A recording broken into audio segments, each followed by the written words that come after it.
it's doing good, and it's nice. It's going for $50 and it's 400 pages, 6 pounds, 1 ounce. And it's just been like, this has been my life, and it's now it's in 400 pages, and I'm just really happy to share it with the world. It's just it was very rewarding to get it out there and get the feedback that I've been getting from a lot of my peers and the fans, especially. Yeah. All right. Now, what are the years that it covers?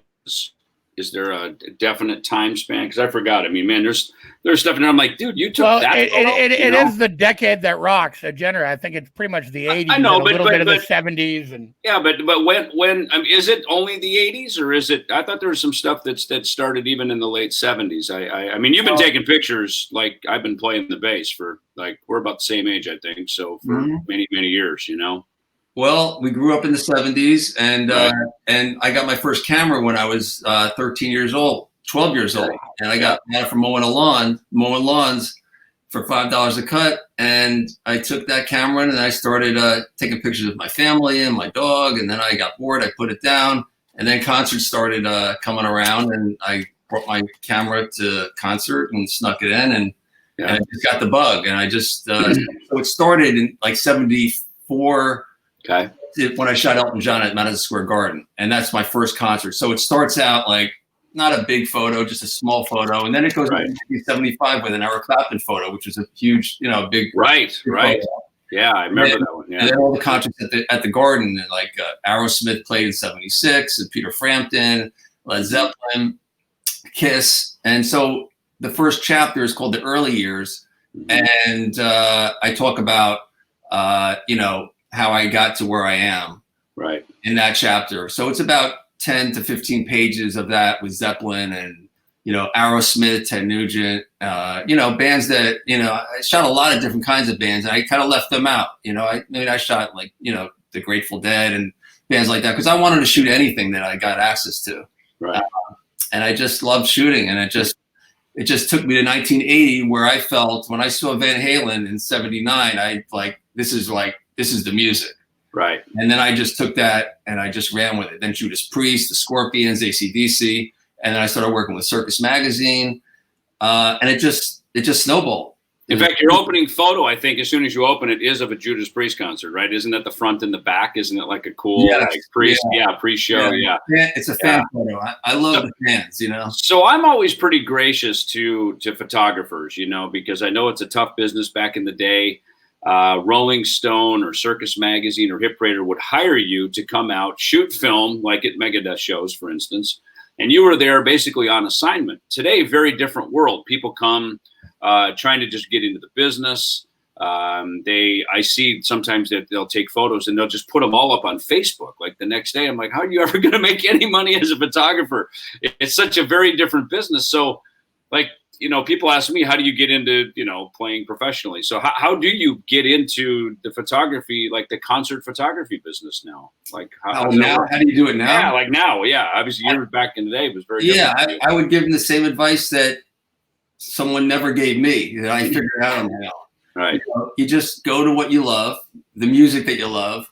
You go to bands that you think are cool and have a good image. Mm-hmm. And you just kind of gravitate and try to be part of the scene, make friends and show them the pictures and just kind of grow with them. And if it happens, it happens. Today, there's so many bands out there that are just a lot of in the smaller levels, but eventually a crop of them will grow. And even if they don't, they'll always need photographers. Yeah, right. Yeah, it's great. I mean, and it's so funny, I remember seeing some pictures, I shouldn't say pictures, photos. Particularly 2010, we were doing the 20th anniversary of Rest in Peace, and I just remember this distinctive moment where I could really tell, I'm a guy who just grabs a camera and takes a picture, right? That's me, right? You take a photo. There's a very big difference. And I remember somebody had we were at Long Beach Arena, and someone took almost the exact same moment, a photo of me, and one of them was like, yeah, it's pretty cool, looks good, it's a big rock show. Then I saw this other, I think it was a woman who took the photos, and she captured the sweat dripping off my hair, the stuff you see in your book, the fine details.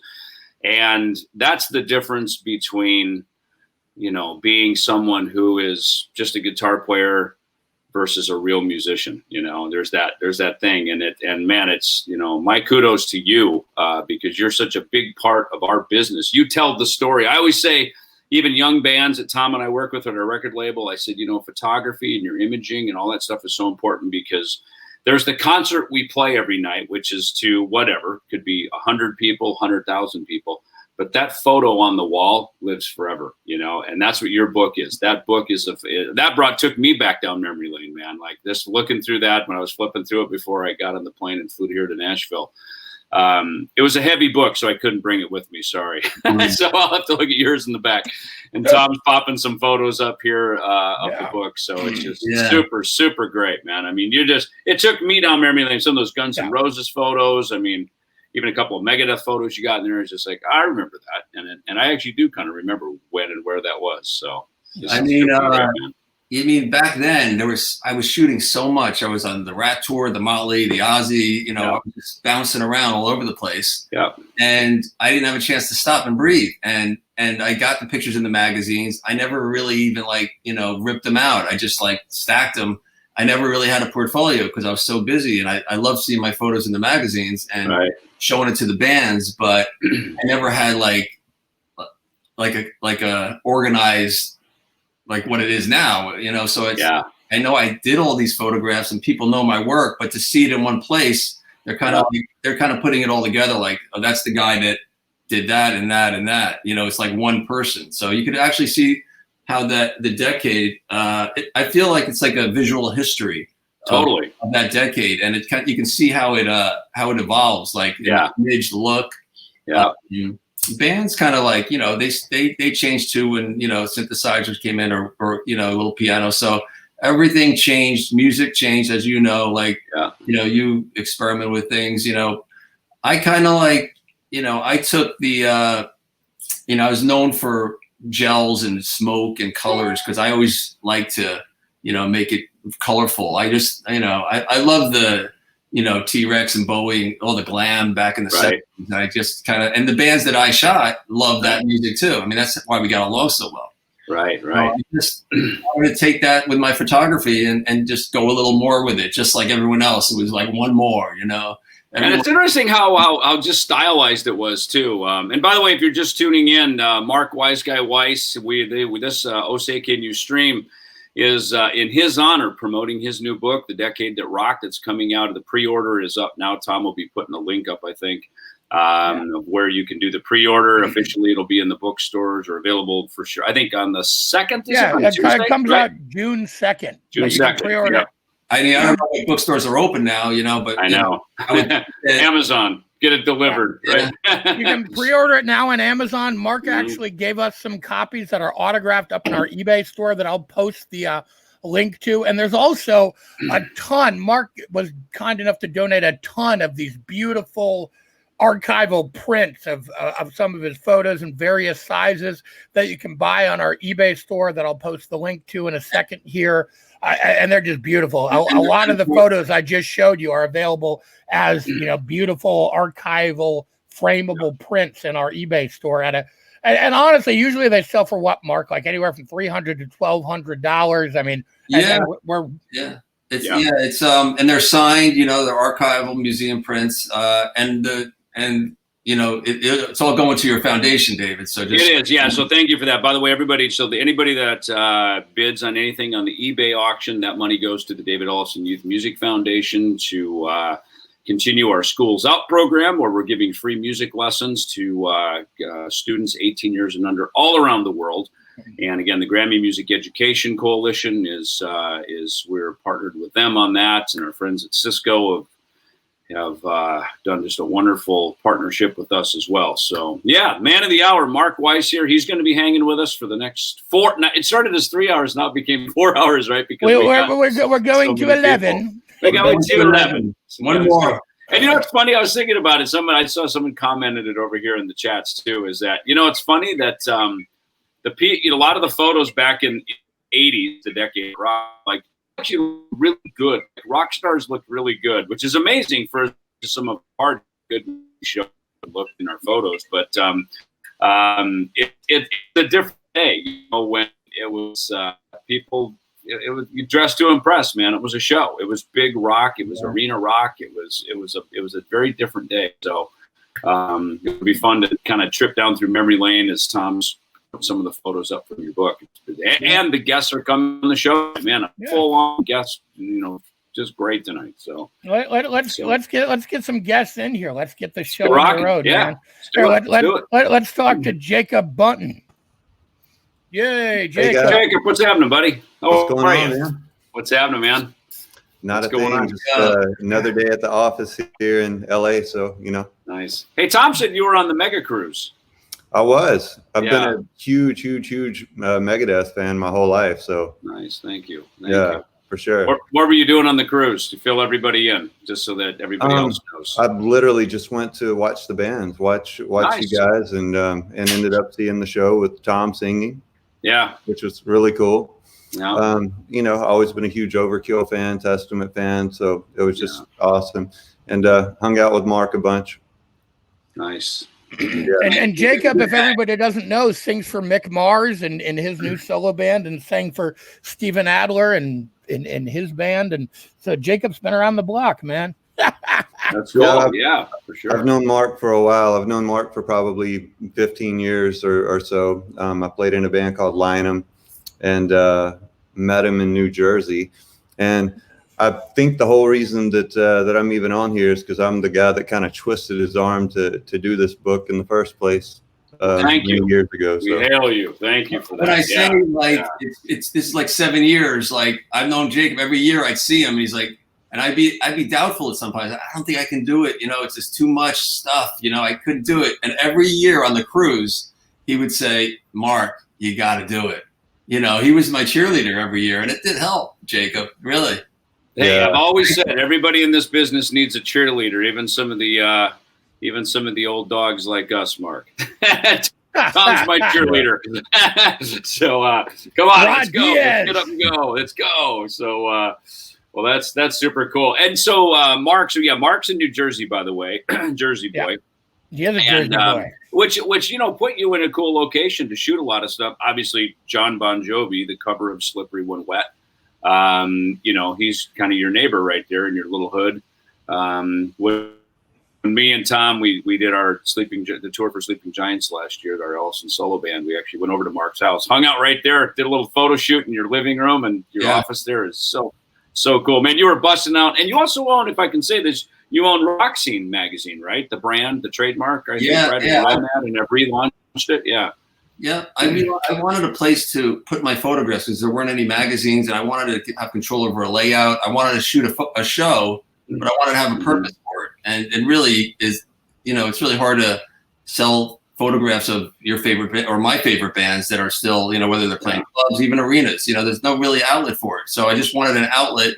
I can show the band, get a little social media love, from everybody, and keep it alive. And the magazine Rock Scene was it was like one of the first magazines when I was like 18 years old. I had like 1 or 2 assignments for them, and I love that old dirty, style that like Bob Gruen was one of the main photographers that I looked up to, and and I just love that style. And then when the 80s came, they didn't change, and they didn't go to the rock and heavy metal and all that. They just kind of they tried to go a little new wavy, and it didn't work. They folded, and then they actually turned into a heavy metal magazine called Rock Scene, and they changed the logo, and it turned out to a metal, but it was in the same.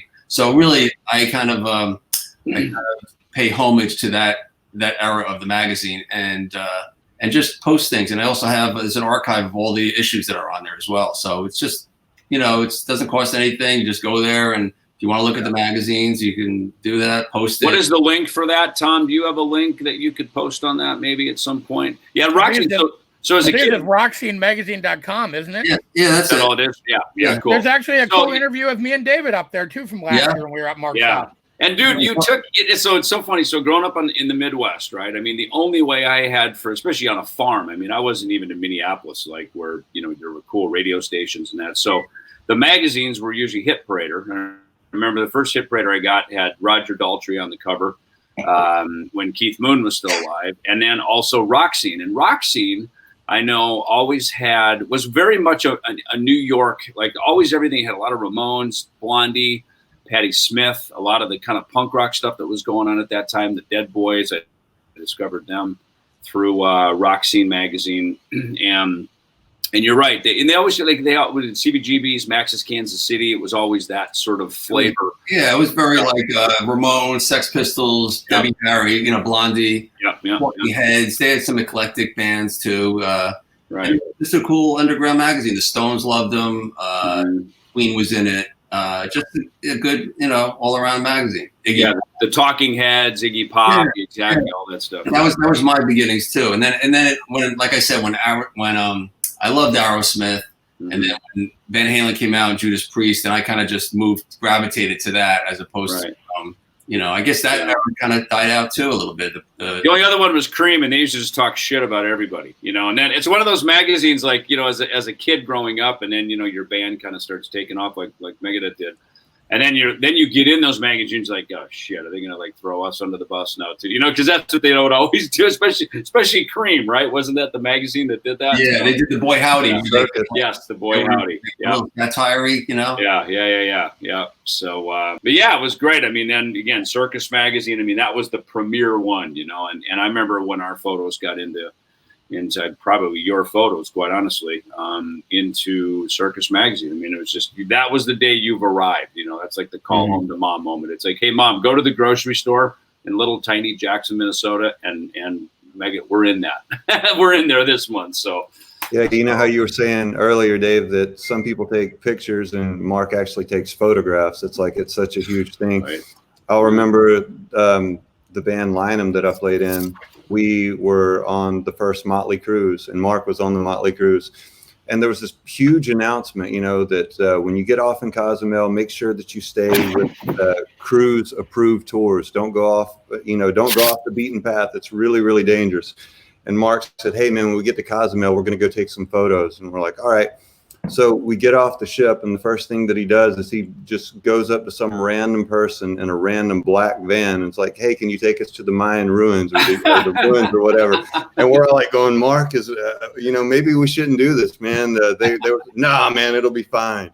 And we get in the van, and we drive what seems like forever, and like we're all just like shitting ourselves, going, man, this is nuts. But anyway, we end up at the ruins and do an amazing photo shoot that day. But nice. Yeah, so Mark is not only an amazing photographer, he's also has mental issues. He's a risk taker. and a tour guide too. Tour guide. Tour guide. Come to the Mayan ruins.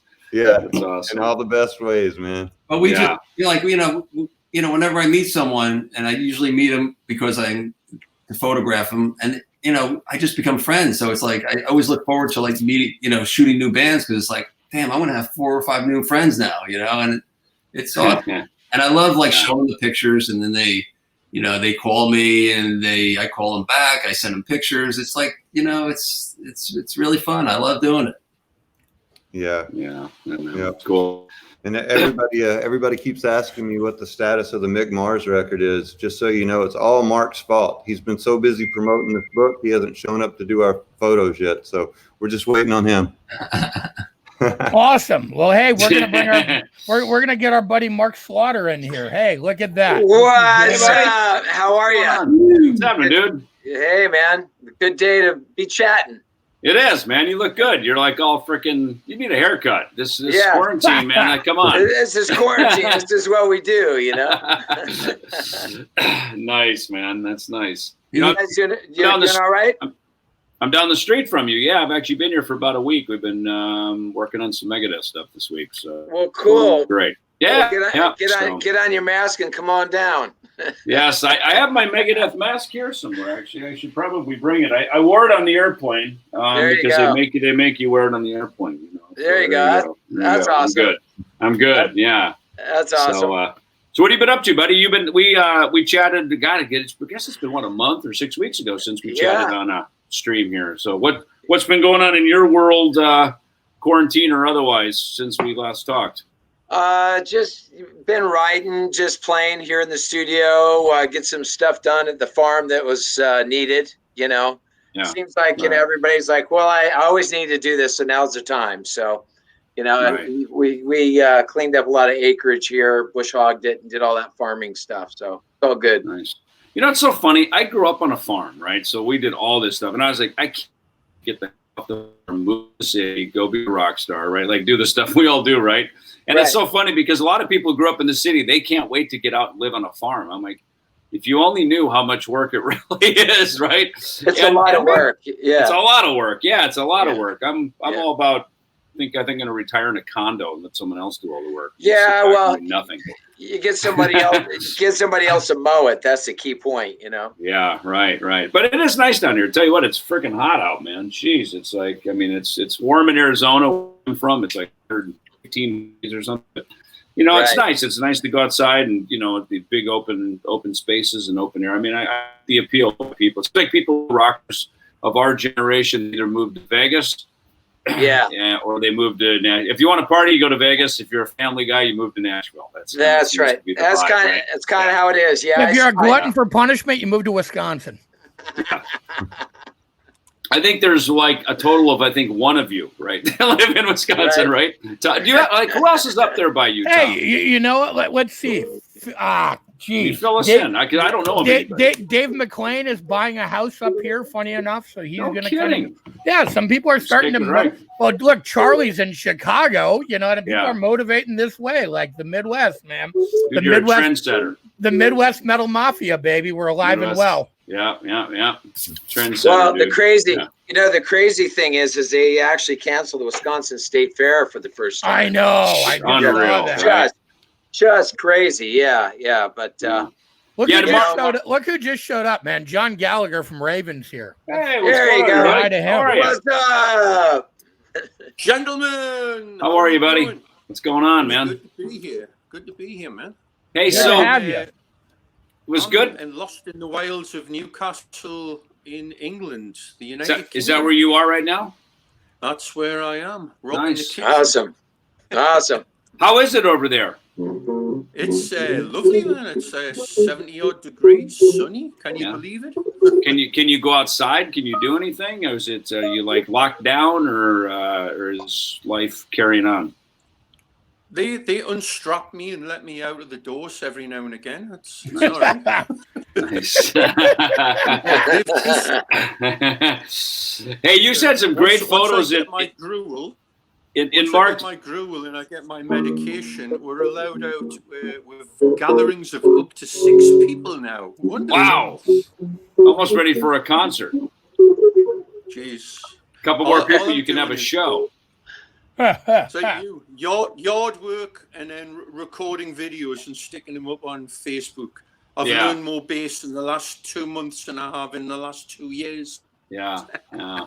You know, it's funny. I had the same thing. It was like I was pulling out, like, you know, as a kid who played an orchestra band and jazz band, I used to, you know, sight read and stuff. And obviously we don't do too much of that in our rock bands, you know. But all of a sudden I'm cleaning the office. I'm finding all these books from like Berkeley and these old blues books and slap bass books. I'm busting them all out. I'm like, got nothing else to do. I may as well practice and get good at playing the bass again, you know? Yeah, here you go. Legato. There you go. Let's learn how to do vibrato and slur. And right. Yeah.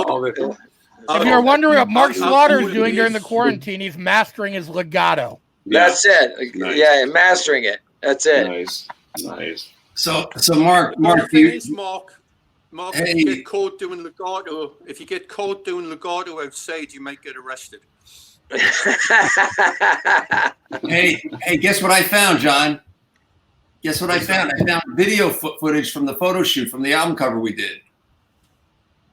Get out of here. I have video footage. And I don't have a lot of the other stuff. I only have you and Twisted Sister and Ozzy. That's it. You coming out of the lockers, the whole thing. Wow. I want to see it. Then I'm gonna post. Yeah, it's so cool. That's awesome. I want to see it, and then we've got to burn it. That's a metal thing to do, right? I still have nightmares about that. You know that. How about those outfits? Those outfits kind of, you still have those outfits from the photo shoot? There's an expression in America, you gentlemen should know it. It's called jumping the shark. and Mr. Weiss was there while we did it. That's great. So tell me about that, the shoot we did. What do you remember from it? Well, the concept was, you know, we were like a gang when we were on the roads, and our manager was a huge football fan, and it was the Green Bay Packers. The pack is back. The pack There you go. All right. and all that nonsense. You would know about that, Tom. That's I know your all neck, about right? that nonsense. I'm in Green Bay, Wisconsin right now, John. I know That's right. all about that It's nonsense. like those guys were royalty. So somehow, what you're seeing there is supposedly related to football. I'm not sure how, but so we let ourselves get talked into this nonsense, and Mark put together these lockers and destroyed them in a beautiful manner. And we had these costumes that we turned up on the day, like, we're wearing this. Okay. So to quote one of our old songs, the lambs were led to the slaughter. There you go. That's it. They were troopers. They did whatever I told them to do. So, you know, I remember we were there and we were gone in about 20 minutes. It was so quick. It was ridiculous. Mark took a couple of test shots, right? Yeah. And then it was like, all right, get together. Boom, boom, boom, boom, boom, boom, boom. You're done. Get out. I mean, it took me like a week to set it up, but you know, I knew exactly what we needed to get, and once we got it, you know, and that's not a long photo shoot for me. Like the Twisted Sister photo shoot, Stay Hungry, was literally 22 hours. Remember D saying? 22. Yeah, right. Wow. Yeah, especially for album covers. My gosh, album covers are usually like, oh, just one more roll, just one more roll, right, Right, John right. and Mark? That's what we get. Oh, just one more roll. One more. So 22 hours Yeah. surrounded with rotted meat. I know you haven't gotten the photo yet, so yeah, man, that was good job on that one. 20 Yeah. minutes. I have an Spend idea. another 22 hours? If I had to spend another 20 minutes in that outfit, I would have killed Mark, do you remember our first photo shoot we did? Yeah, absolutely. It was the first time you shot me was when I was a couple days into the tour with Alice Cooper. We shot at the Chrysler Building with Vinnie Vincent, and we were walking through the Chrysler Building with our hair teased, 2 feet higher with platform shoes on, and that actually ended up being a poster, which is pretty cool. Hey, there's the girls. Hi, ladies. I thought we needed some ladies in here. It felt like a locker room. Yeah, it's turning into a stag meeting here. So That's yeah, right, nice. that's right. Thanks for joining us. Roxy and Maxine Patrice Yeah. from Hey, Ladies, Madam X. yeah. cheers. Wow. Cheers. Houston. They brought their drinks. They're ready to party tonight. Nice. So where are you girls at? 7 Studios. Detroit. Where the big D. Which where? The audio cut out a little bit. Which is where? Where are you at? Detroit, Rock City. Okay, got it. They're in Nice. Detroit. Nice. Very nice. Yeah, when we were starting, we tested out with them, and their audio is kind of cutting in and out. And they're like, "That doesn't matter. How do we look?" And I said, "Well, you look amazing as always." So We can see. On to tell star. The Yeah. man behind the glass, the artist to the artist. That's right. There you Yeah. go. Cheers, Mark. 5 years I toast you, but I don't have my drink here. Cheers. Mark White. Thank Yeah. you. Cheers. Yeah. Yeah. The book is absolutely wonderful. So, Maxine, did I represent okay? Did I represent? Oh my God. Let's see your photo. Pull it out. Let's see it. Tom, do you got that set? The bathroom. Like, wow. we got let's see. Oh, yeah. Yeah. Oh, yeah. That is a hot photo. Yeah. That one stuck out. Check it out. See, talk about the decade that rocked. Right? Yeah. Today there'd be like hate groups against that, and like lawyers and stuff, right? Right. Right? They so missed the point, right? You know, Yeah. there is no back then. Nothing was politically correct, and it was just awesome. Hey guys, we got to say goodbye to John and bring somebody else in. John, All right, John. Thank you. Cheers, Yeah. John. See you later, buddy. Go to sleep. Raymond Rolls. Yeah, go to sleep. It's Go to late. sleep. Yeah, it's like midnight over there, 1 a.m. So, Mark, I was trying to think of when we first met you, Mark Weiss, and I couldn't remember, but I thought, well, because you were always around. I mean, you were always where you needed to be, and it's like forever. It's been 35 years, I think Maxine was saying, right? 35 years. Yeah. Wow. Wow. Everybody say hi to Rob Afuso, formerly of Skid Row, hiding out in Hey, the corner Rob. over How there. are you, dude? Hey, Rob. What's How are happening? you? How are you? Hi guys. Hi Dave. Hi Mark. Hi What's Tom. happening? All right. Hey All right, there. man. I'm Finn. Mark Thank you and for Mark. joining us. Yeah. Where are you at, Rob? I am in New Paltz, New York. Nice. How are things out there? Are you close to where Mark is? And Mark's in Jersey. Is that anywhere? Well, you know, it's 2 hours north. And Yeah. by the way, Dave, hold on. Let me see if I can do this. I too am on a farm. Oh, There you wow. go. Nice. Very nice, man. Can you get that? I don't know. That's There it Yeah. is. Wow. There's bass in that. There's bass there in the pond. There's horses in the field. Very nice. So you're truly living the dream. Now, are you a Jersey guy? Did you grow up down in Jersey? No. With Skid No. Row guys? No. Okay, No, gotcha. no. I grew up in upstate New York. I was born upstate. I ended up back here. Got it. But I'll tell you what. First of all, I love Mark Weiss. Love Mark Weiss. Known Mark since I was, I think, 23. Wow. Early days of Skid Row. Nice. And we'll come back to Mark, but I really love what you're doing with the youth music thing. I was thank big in Thank you. orchestra. I thought when I was in high school I was going to play timpani for a living. Nice. Nice. So you found out you can't make a living playing the timpani? Well, and also Wait, you can't? girls don't like the timpani play. It's not the sexiest. It's not the sexiest instrument. No. Yeah. Or the French horn and these kind of things. I know. I used to. I played timpani in high school orchestra and did all the we did these national orchestra competitions, and I would count for fucking 30 minutes until I would hit Yeah. 3 notes, but they were the biggest notes in the song. You know, it was like do do do Yeah, do do you know, do it's do. Yeah, right. Thank you very much. Please step aside, timpani player. Yes, Yeah. thank you. Now French horns. Yes. Yeah. So now, Couple of nerds too. I was a clarinet player, flute player. nice Wow. tenor Well, sax right We here. can start our own nerdy orchestra here We with you. can. You know what? I would love that. Hey, you know what? For the Schools Out initiative, we literally are looking for musicians. Obviously, you know, guitar, bass, drums; those are kind of the easy go-to because people like to rock. But not everybody is doing that. So we may need a clarinet, flute, and timpani. No, What is no, it? we don't. No, we don't. Timpaniist. Is that what- Timpanist. Timpanist. That's what it is. Yes. Timpanist. Timpanist. Yeah. You know what? That sounds like a metal name. You never know. You might get a request. So one of the hardest things though playing timpani is like you've got to tune it on the fly, and Yeah. I think Pitch Perfect would help for that, but I would have one of those little Pitch pipe. Yeah, little pitch pipe. Yeah. pitch pipe. Thank you. In the middle of the song, and the whole got a 50-piece orchestra up there playing, and I'm trying to tune the fucking timpani. I can't remember because tenor sax. So I sat right in the middle of the orchestra. You know what I mean? You're kind of one of the lowest pitched woodwinds. You're the one who always get yelled at. So I'm sitting behind the ladies, by the way. So flute, you're up front. Or no, the Clarinet. drum section, Mark. The drum section, Yes, Mark. yes.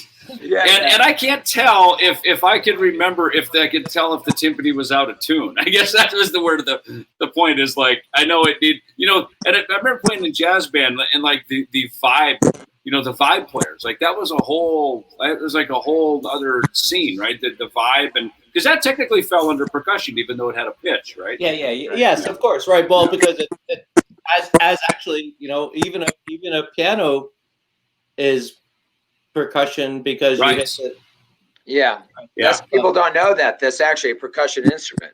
Yeah, I took some piano lessons when I moved out to Scottsdale in 1993. Yeah, I did too. It went bad. It's funny. I remember this kid giving me the lessons, and he was saying that it's basically, he goes, stop thinking of it like a melody instrument. Think of it as like a percussion instrument, and because and I was like, God, it just opened up a whole other world to that whole thing. Right. So yeah. Where did Mark Weiss go? I don't know. Mark, there he is. He's back. He keeps falling in that. Oh, Michelle! All right, guys. Rob, dude, it was so awesome. Where can everybody find you? You're doing your new thing now. To give everybody give a quick plug for your Soul System Orchestra. No, I don't want. Well, know, Soul System. So really quick, because I'm not here to self promote at all. No, Soul System was this thing that I would come off stage after 2 hours of rock and roll heavy metal, and my head was pounding, and I didn't want to listen to music, and I started listening to Temptations. Normally I was part of the party on the bus, but when I didn't want to be part of the party on the bus, I would go listen to the Temptations. I love the harmonies, the big bands. I love the horns. I loved just everything was so musical. Mm-hmm. And I said, one of these days I'm just going to put this together. I love this music. And so on in 1992, one of the Slave to the Grind tour breaks, I came home and I put this 12-piece funk band together, which I still was. Well, at that time I was in upstate New York, and so I pulled a lot of people from upstate New York, but I pulled them all around from the region, and we just played these fun big club dates with a 12-piece band. That's awesome. Yes, it was fun. And then it started to kind of, people were like, wow, this is really amazing. How can we book this band? And I'm like, well, you can't, because we're going on tour next year. And then in 1997, 98, unfortunately, that kind of ended. And Skid Row ended, so it was like, so then I said, okay, well, we're available, and then it became a business. So so the band morphed itself into a company because of its popularity. So now basically what I do is I'm the band leader of a 12 to 20 piece band orchestra that does corporate events around the world. And you lead from the drum position, or you kind of the Buddy Rich thing, where you're leading from the back, or do you? I do, except I don't fuck off everybody on the bus. But those are classic tapes, right? You're like, geez, we thought music was supposed to be fun. Wouldn't being in a band be great? We'll all be friends. We'll take over the world. We'll all get rich together. Yeah, well. Remember when we always used to think that? And then Mark puts his book out and tells the real story. Well, but so back to Mark. I mean, I remember some of the early days of Skid Row and doing that whole Skid Row album cover thing, and just walking through the streets of old Red Bank before it was gentrified, and we were like, should we really be back here? I mean, it was kind of funny, it's one of those things that it was Red Bank was a really upscale neighborhood that turned and then, and now only John Bon Jovi can afford to live there. Right. I remember the Count Basie Theater in Red Bank. There it was. Yeah. Awesome. Yeah. Well, thank you so much. Rob, do you remember the first photo shoot we did? Mark, I think I do. On the street, we were out in all the we were out in the street. Before that, but the album cover we did was in the studio. Wait, do you remember this one? Wow, look at that. Where'd that fucking hat come from? Oh. That was the photo that we did, and then it was kind of like a test. And then when everyone saw it, they were like, no, we can't, that's not going to be what we're doing. So no one's ever seen those before. That's like a first time. I don't even know if you saw it, Rob. Well, I've seen that picture, but Now it lives.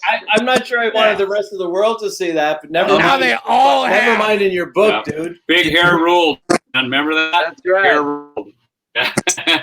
All right, guys. Thank you Well, so cool. much for joining Rob, thanks us. so Rob. much for stopping in, man. Appreciate Thanks for it. having me, guys. Thank you, Mark. See you later. Love you. Yeah. Thank you, Tom, guys. Dave, Mark.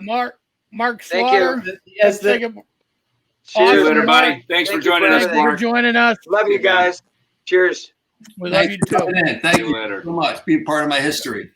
Maxine and Roxy, you guys are so awesome. Thank you for joining us too. And it's funny the Sebastian Bach moment there between right for those that don't And Sebastian went from Madam X with Maxine went from to Madam Skid X Row. over to Skid Row. Exactly. And there's So also you were- pictures of Madam X with Sebastian in the book too. So thanks for giving the kid a start, ladies. We Oh, wait, appreciate it. Maxine, you talk about the wedding. Remember the wedding when you came to my wedding? Yeah, I will remember that. I wouldn't even know where to start. Okay, we'll save that for another episode. Oh.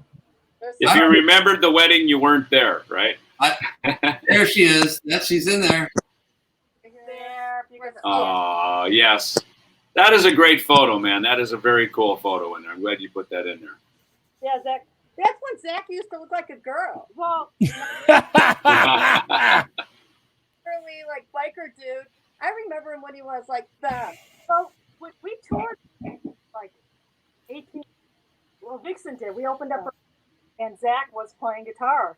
Yeah, and he was just this wild, young little kid. Like he was a motherfucker on the guitar.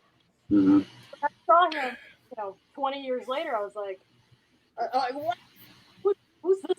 That's a lot of. That's awesome. That's awesome. But still a motherfucking guitar player. Oh my God, he's incredible. Yeah. Awesome, guys. Well, thank you so much for joining us. Everybody say goodbye to Roxy and Maxine. Thanks, ladies. Yay! Good to see you. Thanks for coming. Thank you. See ya. All right. Very nice. And now we're going to say hi to our friend Tommy Bolin from Doro. Hi, Hey, Tommy buddy. Bolin. How are you, man? Warlock, Doro, how are you? Doing good, man. Just trying to send you those videos. Did they come through at all? No, it didn't. It wouldn't open. So I'm trying to figure. I'll figure it out. I So I'm gonna messaged you to you, and also it's in the text to you as well. Well, I can't get it from my text onto my computer. I'll figure it out. You guys talk. All right. Well, there you go. So, Tommy, what's going on, man? How are you? Doing good, man. Good to see you guys. Just keeping busy here, working on new tunes, trying not to go stir crazy out of my fucking mind. Yeah. So we got a good history for people watching. So Tommy Bolin played with Doro back, or Warlock or Warlock, right? Warlock. Yeah, I was the first American in the band did the album Triumph and Agony. I did What All We Are and all that. That's exactly. And we were out with it wasn't Yourselves. Nevermore yet. Yeah, it wasn't. No, it was So Far So Good So What. Sanctuary, right? Sanctuary, Yeah. you, Megadeth, Sanctuary, and us. Yep. Yes, and Sanctuary, that before Nevermore became Nevermore, they were called Sanctuary. And actually, Dave Mustaine had actually produced with Terry Date, I think their debut record or something. So they were out with us, and then that's where we met. Yeah, I mean, Warlock was incredible. I mean, great band, and it was just great to have you guys out with us. We did a big American. Pardon me. God, okay. This I remember most everything.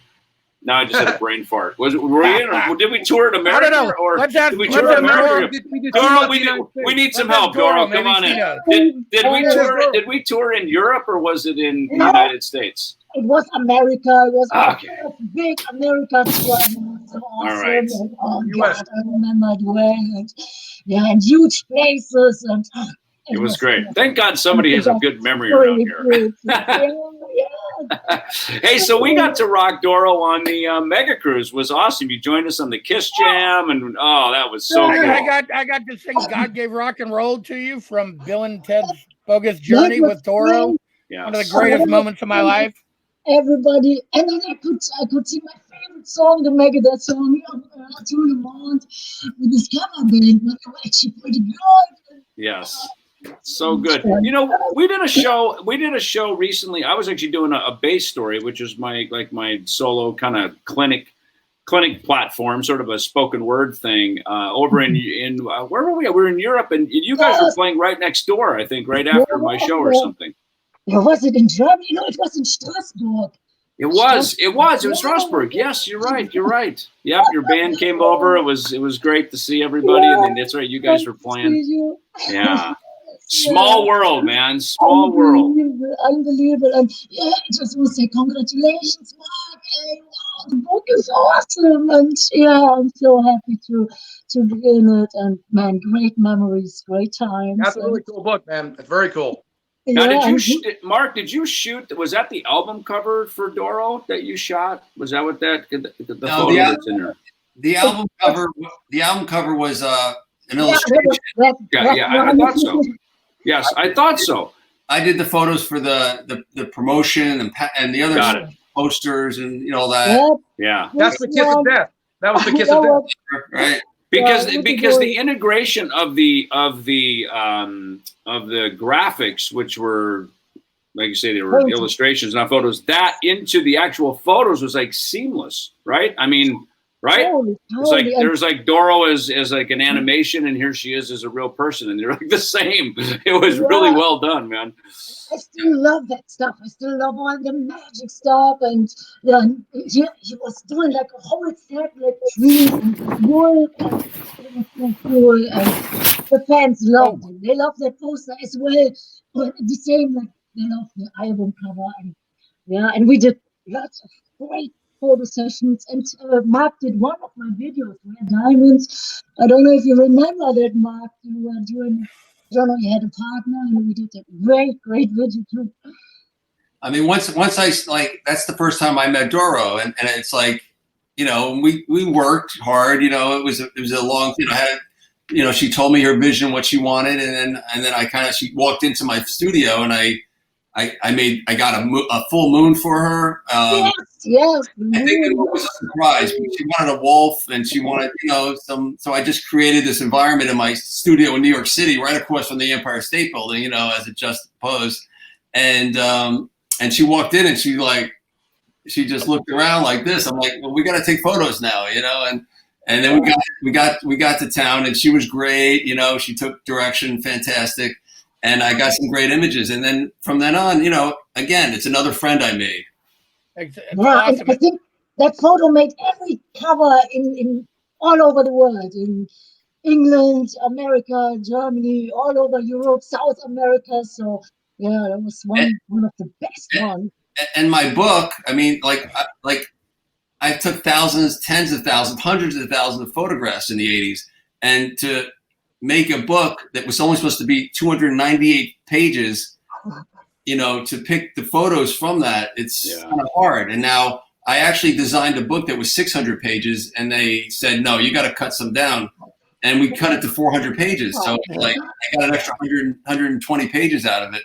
And awesome. Doro was, it was had to be a full page. And, there's a lot of bands that didn't really make it, and it's just not about just, I took a lot of photos of bands that just put them up against the wall because the magazines wanted them against a red background, a blue background. And that's how I made money, $100 here, 200 there, by putting them in different backgrounds, change your jacket. It was just like, it was kind of like a machine. But when I could, take my time on something and do something, those are the photos that made it in the book, Hey guys, hang on a second. I told Tommy we'd show a little video plug for our friends at Tascam. My name is Tommy Bolin, probably best known for being the lead guitarist of Warlock, the German heavy metal band with Doro Pesch. Tascam definitely was essential, that. And even now, nice. In the album I just came back to play on, Forever Warriors, Forever United, I sat there and they mailed me the tracks from Germany, and I wrote a bunch of tracks, some ideas, some hooks. I flew those tracks back to Germany, even vocal tracks. On Turn It Up, I sang backup. And Tascam recorded tracks wound up on the record. They used the actual versions I sent them. So, I mean, the quality, Tascam is the reference standard. It's top shelf. When you're creating something, you want something that's easy to use. That's not a million menus to go through. The way Tascam always built their gear to keep the original users digging the vibe, it was just so easy to use and just seamless, and then the quality just unbelievable. So it kept getting better if you could make a Cadillac better.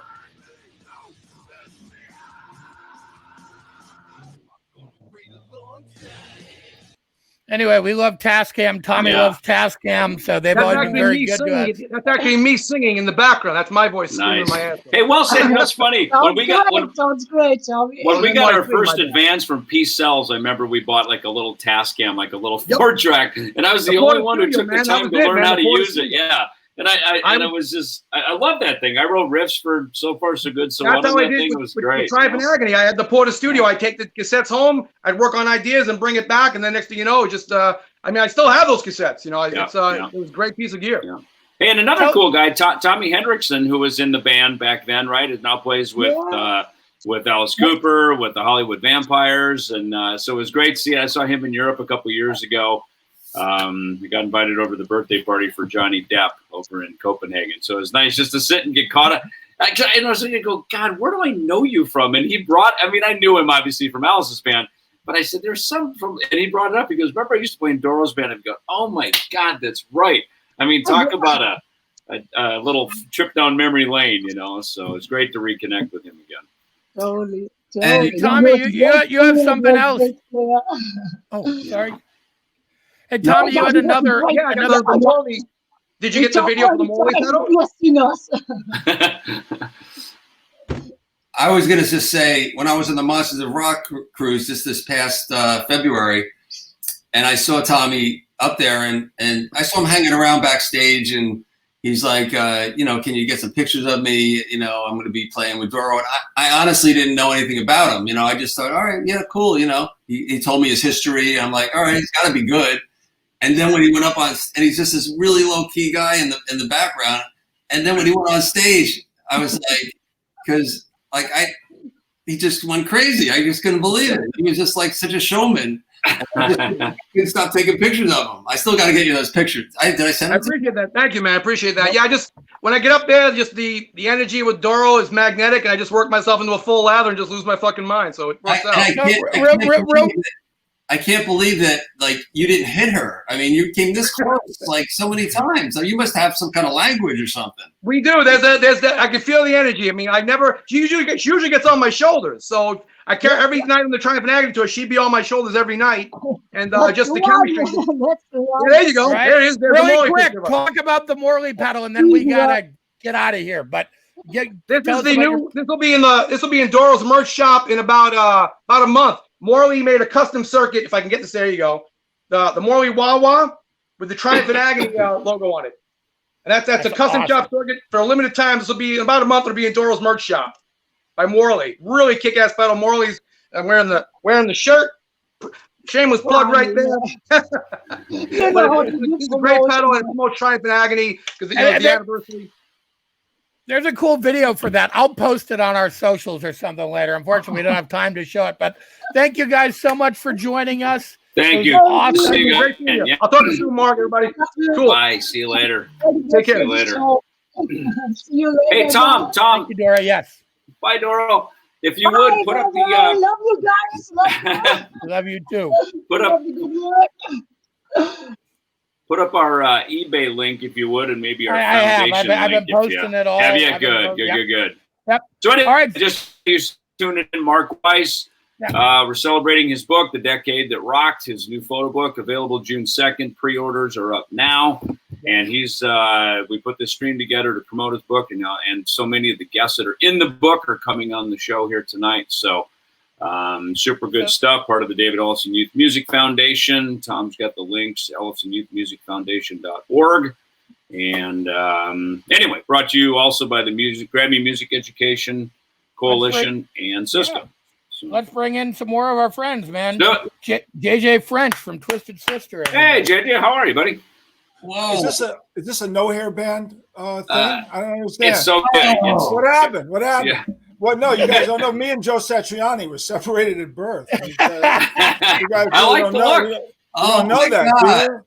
Yeah, well, what happened was I was listening to President Trump. He said to inject Lysol. I did, and my hair fell out. So I don't know what happened.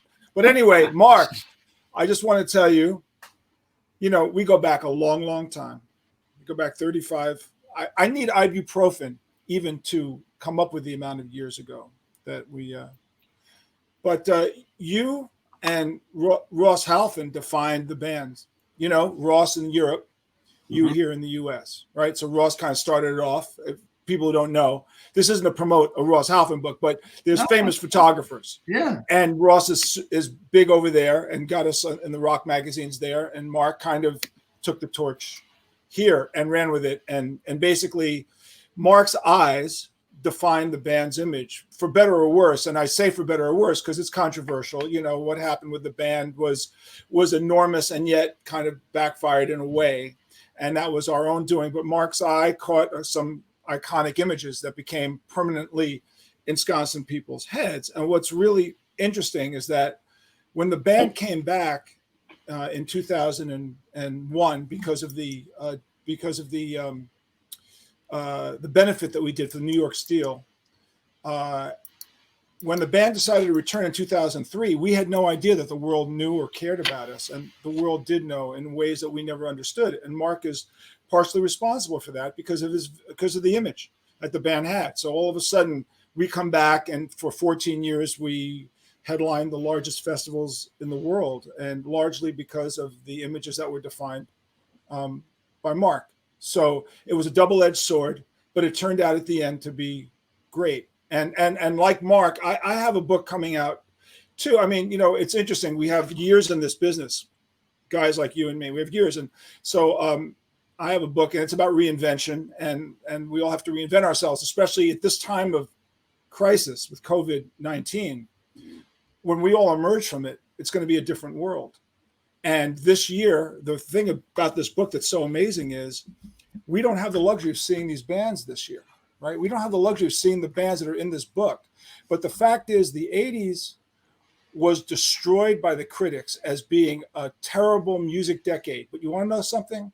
That decade probably played to more kids worldwide than any other decade in the history of rock music. Probably sold more tickets, sold more albums, and had more of an indelible, long-lasting effect than any other era in the entire rock history. Because for bands like Twisted Sister, Kiss, Judas Priest, Motley Crue, Whitesnake, Def Leppard, we can travel the world today and sell out arenas and soccer stadiums around the world, maybe not in the United States, because the US has its own peculiar, weird way of packaging things, like it's oldies. It ain't oldies in Europe. It ain't oldies in South America. It's contemporary music. And those kids revere it like it's a religion, an absolute religion. And the images that Mark created are part of the reason why that image and that music today resonates so in such a big manner that people who don't get it, don't understand it, don't realize it. I am telling you now, if this wasn't happening today, if COVID-19 wasn't happening somewhere around the world, there would be one of those bands I just mentioned playing to 100,000 people, without a doubt. So Mark is partially responsible for the images that created the longevity of this kind of music. And by the way, Mark, you owe me $100 for that. Right? For that plug. Speaking of which, well let's said. Let's bring our friend Eddie Ojeda from Twisted. Hey, Eddie, what's going on? What's happening, man? Eddie! What's the up, twin man? guitar attack right here. So you guys, you live fairly close to it. Well, no, wait a minute. Eddie, where are Eddie you at now? moved to Nashville. That's right, you're in Nashville. All right, you're down the street from me. I'm actually in Nashville this week as well. So I heard you're in Franklin, right? You're over in Franklin? yes, exactly. Yep. Love Franklin down here. And JJ, are you New York or I'm actually seriously in the epicenter of the disaster. Yeah. I'm in the Upper West Side, and wow, you can't get away from it. I mean, I tell my friends who live in other places, you possibly can walk out of your door and not be confronted with this, but I don't have that luxury. The minute I walk out of my apartment, I have to have a mask on. I have to have gloves on. I can't be in my lobby without a mask and gloves on. I can't have people come to my building without masks and gloves. Wow. The minute you walk out of the door onto the avenue, every store is shut. The hospital is just 20 blocks by me. So all you did for the first month and a half was hear ambulances coming up and down the street. So it was a surreal life to live. And when people ask me what it's like to live in it, I say it's like living in luxury house arrest. Yeah, because like you're allowed out for an hour a day for a walk. You know, Mr. French, jail. Mr. French, it's 4 o'clock. You can go out. And if you're not back at 5, we're going to send somebody out to get you.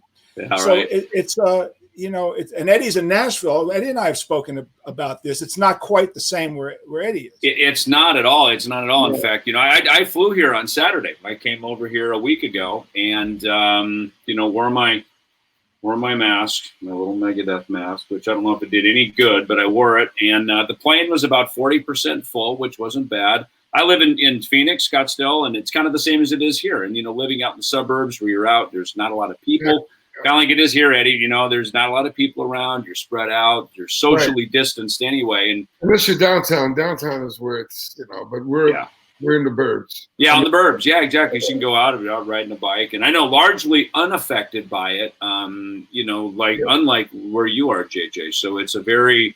We're all affected because everybody shuts It's down. half and half here. Like I see half the people wearing masks and gloves, and half of them don't give a shit. And I'm wearing a mask and gloves. I'm not risking it. You know what I mean? And right.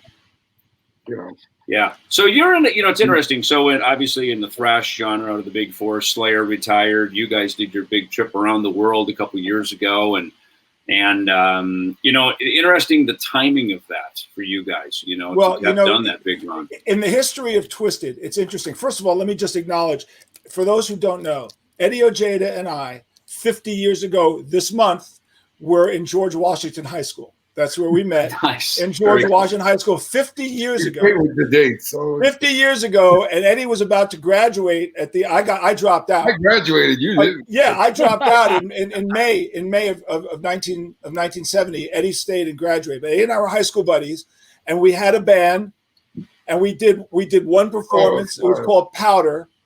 And we did what? We lost out to a Jackson 5 cover band.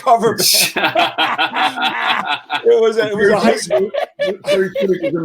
Our drummer got into the fashion show, and then he took a bunch of Quaaludes and fell out a window. He fell out. Our drummer got so depressed that we got booed off the stage. He took some Quaaludes. We went upstairs to the guidance counselor, Mr. Harding's office, and he fell out the freaking window.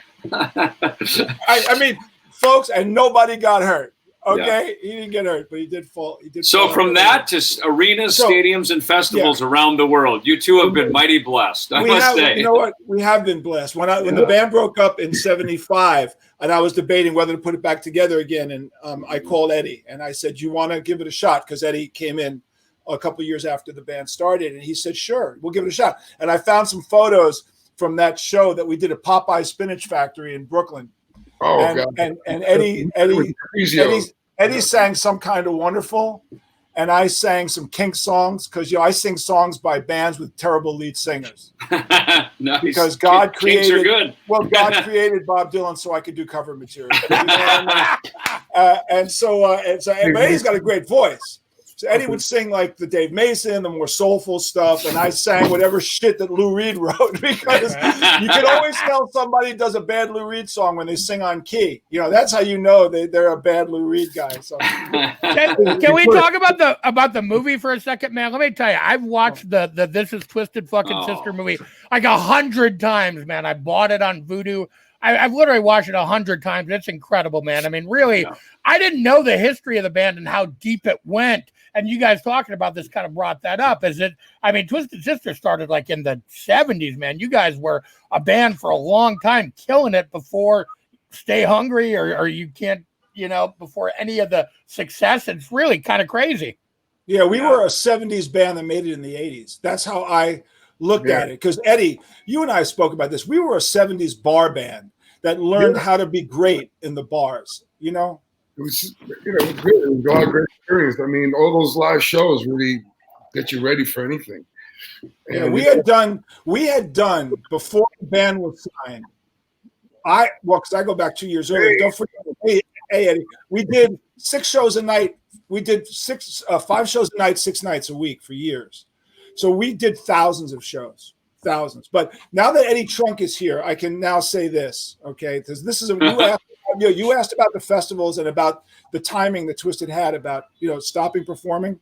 Twisted Sister stopped performing at first in 1987, at the end of '87, and so we missed the whole death of hair metal, the Nirvana, the grunge. I mean, all those bands who suffered from that demise, we were gone. So we didn't suffer from that demise at all. We kind of just knew when to get out. We came back because we did the benefit for New York Steel, which God knows, when Eddie Trunk called me about that request came 2 weeks after the MTV VH1 Behind the Music that portrayed us as one of the most hateful internal organizations in the history of mankind. You know, like we just got on each other's case. We hate each other's guts. And Eddie goes, man, if you could put the band back together, we could sell out Hammerstein Ballroom. And we did. And that brought the band back. And then in 2015, AJ passed away. And we decided in 2016 to end it. And Eddie Ojeda and me and Dee were celebrating our 40th year together in 2016. And we called the farewell tour 40 and fuck it. And we're glad you did. That was cool. That was great. In fact, you know, I remember JJ, we did the show, and Eddie, we did the show together over at Grass Pop, I believe, right? I think we did Grass Pop. You guys were just killing it. Remember, Dee was yelling at us. He said, I know you guys just got done having sex over there, but can you turn the music down so we can warm up? Because we just came off stage, and Dave's got the stereo cranking. You know, kind of like the love fest we just had from being on stage. So. Oh, that's right. We're in the dressing room trying to get the show. Yeah, the dressing room, yeah. Well, people don't understand. They really don't get the Euro Festival phenomenon, which is essentially what it really is it's basically Mark's book live. It's really what these Euro festivals are. They're like, you know, it should be the decade that shocked as well, because it really was. This is exactly what these festivals are. There are these incredible testaments to these amazing bands that were basically destroyed by critics in the 80s and have unbelievable staying power. It's also the energy, the kind of rock, you know, the energy of that decade and the anthem rock. Everything was big. Those songs like that don't go away. You know, anthem rock is just. And here to defend us all is Eddie Trunk. Eddie, what's going on, buddy? What's happening? Guys. Trunk man. Kind of snuck him in there. Everybody. What's JJ, happening, I like the look, man. It works. I like it.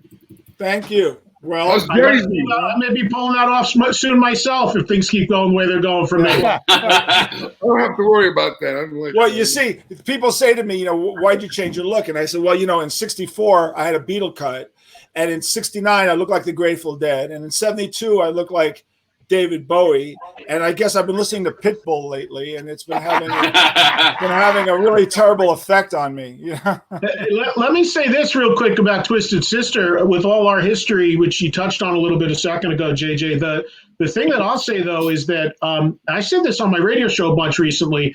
You guys, to my knowledge, are the only band on record now with Motley Crue coming back that has done a farewell and stayed away and hasn't done a return from the farewell. You're the only band I can think of that actually held true to the farewell. Now, unless you have an announcement to tell us on this broadcast, that's still the case, right? Well, Eddie, you know, to that point, Mr. Trunk, to that point, when you asked us to play that benefit, I said to you, we would do it, but we will not commercialize it for any reason. We're not there to promote an album, a reunion, a tour, nothing. We're doing it only for one reason, and that was to raise money for the widows and orphans. And that was it. We had no intention of doing another show ever. I remember. Ever. Yeah.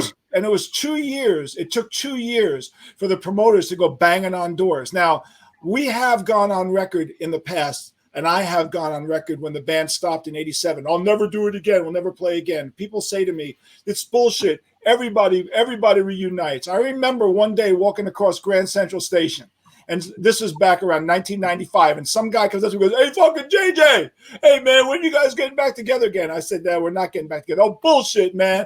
Everybody's got a number. I said, no, there's no number. He goes, bullshit. Everybody's got a number. I said, let me ask you something, asshole. You ever been married? He said, yeah. I said, you divorced? He goes, yeah. I said, how much would it take for you and your ex-wife to go on a van for 30 days? He goes, you couldn't fucking pay me enough. I said, bingo. So anyway, the bottom line is this. We have no plans. to play again. We've never discussed it. In fact, we had dinner together. The whole band had dinner together in January. Eddie, Ojeda, did we ever talk about a reunion at dinner once? No, we just talked about what we were going to get to eat. No, we're just, you know what? And was the band paying for it? What people don't realize is that the band's music, We're Not Going to Take It, and I Want to Rock, are the most licensed songs in the history of heavy metal. Yeah. And we do an incredible business on licensing. But We're Not Going to Take It and I Want to Rock are the most licensed songs in the history of heavy metal, more than AC/DC songs, Kiss, Guns N' Roses, you name it. So if there's any legacy that this band has that's going to be an ongoing legacy for people to remember, it's going to be the fact that we have We're Not Going to Take It and I Want to Rock. Because even if you don't know the name Twisted Sister, you know those songs. Those songs have become worldwide anthems. We're very proud to have those songs. We're very proud that people sing them around the world. They sing them for every reason on the planet. Left, right, politics, you name it. They sing these songs. And we are the ones who recorded those songs. And we're very blessed to have grateful for it. Yeah, that is very cool. That is very cool. Good for you. Good for you. Yeah.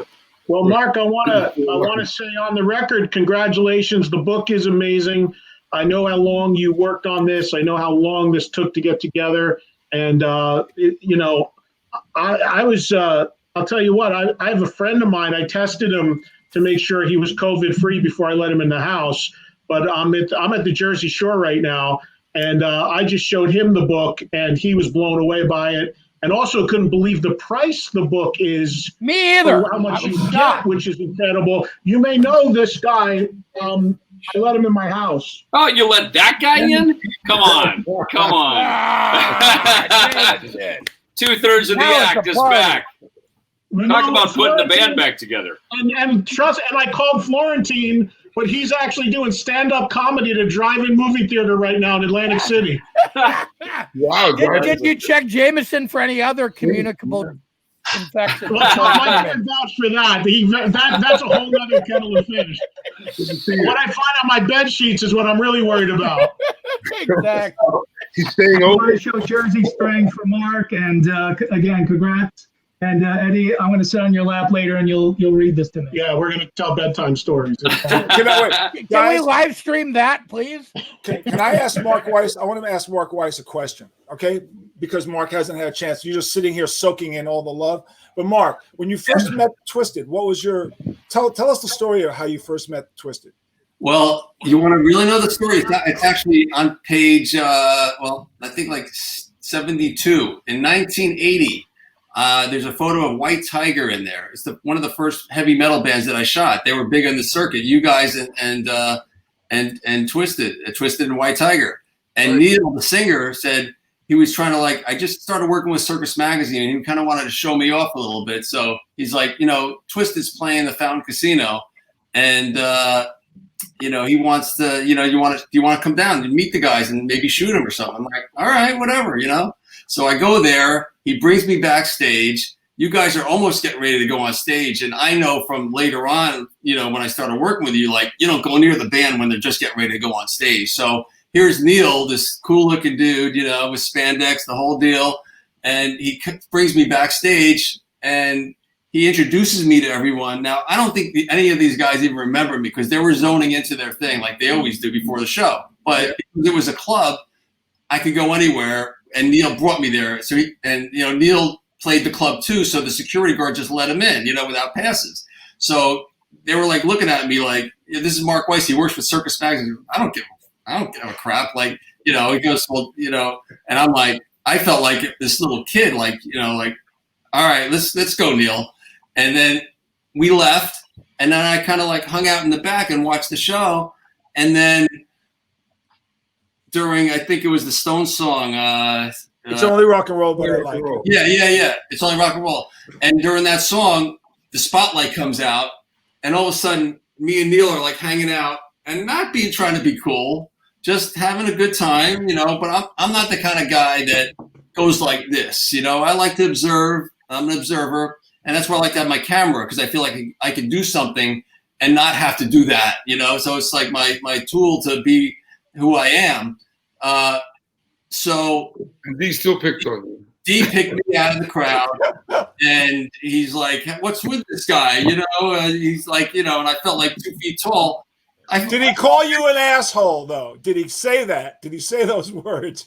I don't know what he said, but I left. I didn't leave. I went around. I left and then I went around because he wouldn't let me be. And when I started shooting the band, he started doing that to everyone else. And so I tell that story in the book. So it's kind of. And when was the first official time you shot us? Well, the album. You walked into the door for the first time when I shot the album cover. Wow. The Hungry album. Yeah. Ross Halfin was the fluffer. Right. Yeah. Right. Well, it's funny because Finn Costello shot the first cover, right? Finn Costello. Then Ross, shot the back of the second cover, I think, and for Can't Stop Rock and Roll because it was a logo on the front. And then you did Stay Hungry and Come Out and Play, right? Which are obviously, both. Yeah. Everyone was like, "Who's this new kid? Who's this photographer? Who is Mark Weiss?" I was shooting before that. I was getting a name for myself with Circus Magazine, shooting Ozzy on the cover, Richie Blackmore. But it's a magazine cover. It goes away in 30 days. I always wanted to do album covers ever since I had my first one in my hand. And when I got the opportunity, I don't even know why they picked me. I mean, just maybe because they saw my credits in the magazine, but they picked me to shoot this album cover. And when Mark Mendoza got on the phone and told me his vision, I was like, yeah, I can do that. I'm excited. I never built a set before. My father was in construction. We built this set. Yeah, we had some turns and things like that, but everything worked out. Everything worked out. Awesome. Hey, guys, we got to move on. Thank you guys so much for joining us. Thank you, I want to JJ. take a second just to plug my favorite hot sauce, man. Eddie Ojeda's Twisted Hot Sauce, man. How ironic. I know, right? Thank you, Eddie. I'd go out and I'd take this stuff with me, man. Thank you, guys. Nice. All right. Thanks for joining us, you guys. Be safe there in New York, JJ. All right, man. Thank you. See you down the street in Franklin, Eddie. Okay. See ya. Come to the book. We will. Thank you. I just want to say, I was done with my book and I was trying to write my afterword. And I'm like, am I supposed to write? I never did a book before. I started writing it and it's like, it doesn't seem right, for me to write it. I was just kind of saying the same stuff that I wrote earlier and I was just trying to figure it out. And this was like New Year's Eve, I believe, New Year's Day Eve. And I'm like, I'm going to send Eddie an email. It's like 2:00 in the afternoon on New Year's Day Eve. And I sent it to him. An hour later, he goes, "It will be an honor to do it." And I was like, oh my God, this is great. I'm like, I don't even know why I didn't do it in the first place. We're both from Jersey. We've known each other for 30 years, 40 years. I don't know. And then I got all excited. I told, my girlfriend about it and everyone. And I said, I can't. And he said he's going to do it. And before I could tell anyone else, it came to me like an hour later. And I was like, oh my God, this is going to be the best New Year's ever. What he said was just I like to get things done. I like to have things lingering around. It was on my mind. It's like, let me get this done for Mark. And it just rolled out of my head. I mean, I didn't really think much about it. I just started I hadn't even seen the book yet at that point, but I knew how much you were putting into it, how long you're working on it.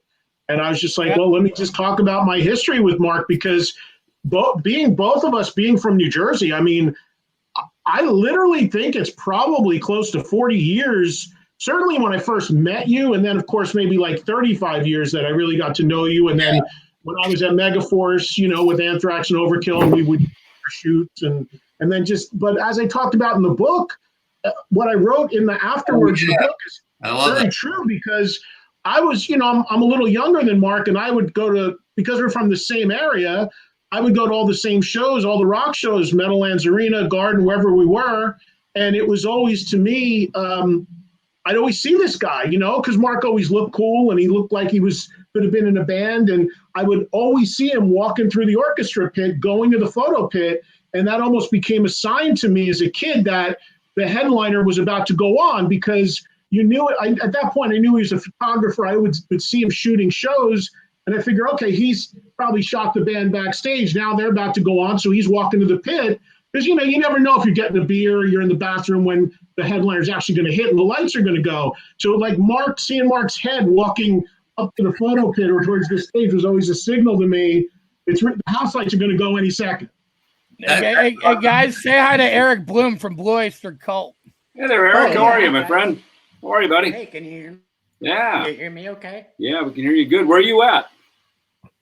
I'm at home. Which is where? Like what part of the world? Currently, I'm in Florida. Nice. Okay, good. Good. Things are safe down there? You're okay?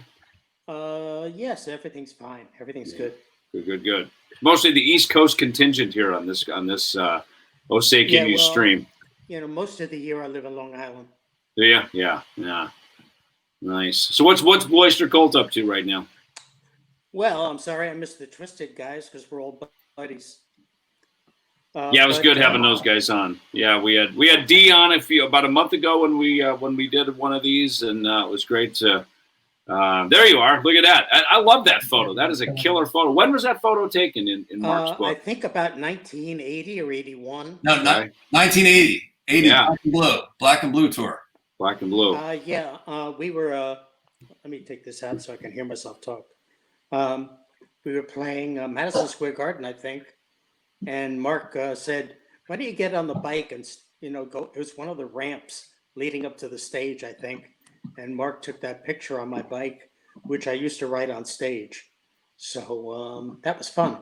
Yeah, that's cool. You know, it's so funny when we were putting this together, and just found out this week you were going to be able to join us. So the first thing I said to Tom, I said, dude, the Black and Blue tour, and I didn't get to go. I was living in Minnesota. I didn't get to go, but it's any. Probably for us, and certainly me and Eddie, and maybe for you too, Mark, since we're probably around the same age. I mean, the Black and Blue tour was of legend. That was one of the first real legendary, especially in our genre of metal and hard rock, one of the legendary collaborations of. Aside from that photo, I guess, was there anything of note of memory for you from back in that period? Well, it was a great tour. Did a great business, and it was a great playing with Black Sabbath. Of course, that was the Ronnie Dio version of Black Sabbath, the Heaven and Hell era. Right. And Ronnie was a friend of mine going back to upstate New York, where Right. Ronnie was from, and in the late '60s. Ronnie and I were in competing bar bands, so we knew each other going way back. Yeah. And what a great guy! What a great memories I have of him being famous. Yeah, pre-Rainbow, Elf days. Pre Ronnie Dio and the Prophets. I Yeah. saw him in clubs, and I saw him play fraternity parties. And I mean, he was freaking awesome. Yeah. Let me tell this quick anecdote. I've told it a Please couple do. of times, but it's just great for all you Ronnie Dio fans out there, and I know there are millions of them. I was playing a fraternity party at Hobart College in upstate New York, which is near Syracuse and Rochester. And he used to play 4 sets a night, which sounds common to all you bar band guys out there who've been on before me and will be on after me. And we're playing this fraternity party. And you usually have about 20 minutes off or a half hour off between sets. And Ronnie was playing across the street. So we ran across the street to go see Ronnie play. And we're playing through like Fender Pros and a custom bass amp and a little 4-piece drum kit. We ran across the street to see Ronnie play. And there's Ronnie Dio playing in the living room of this fraternity house. And he's standing on a riser with Sun Coliseum PA, Standell amps and Marshall amps. And he's wearing like velour pants and ruffle shirts, British era, mod Right. clothes. And he was the bass player, which most people probably never saw him play bass. Yeah, it's bass player. And he starts off playing the Underture from Tommy. Ba, ba, ba, ba, ba. And he's playing the horn. So I got to see Ronnie Dio play horn and then start playing bass during the whole beginning of Tommy. And then he went right from that into a Tom Jones medley. So I saw Ronnie Dio when. Back when, and it's so funny.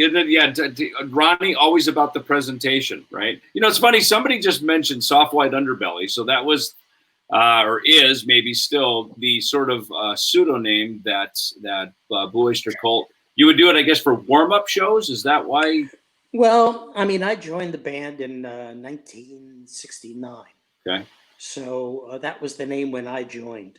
I see. And that name existed for a little while, and the band had a record contract on Elektra Records for a short time, and then the band evolved and had a few different names after that. Right. So there was a time when Blue Oyster Cult was kind of famous, and we wanted to go into a club and play a little underground.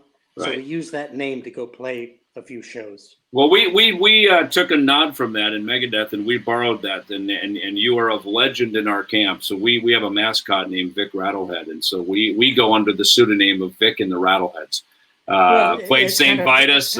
It's kind of fun. It is fun, and of course fans now know. You know, probably like your fans would know too. Oh, that's Blue Oyster Cult. You know, because after a while the legend goes on, but.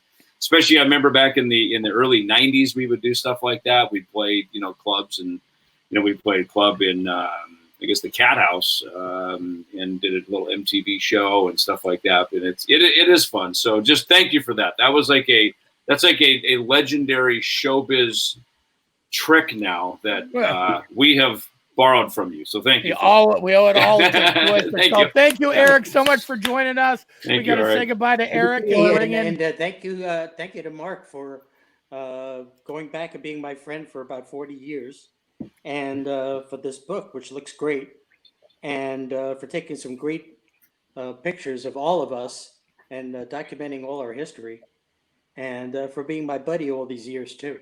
Nice. You know, it's like what I said is like I shot him 40 years ago, and the last time they needed publicity photos, they called me up. So it's just great. You know, we did a session with Mark only about 2 years ago or so.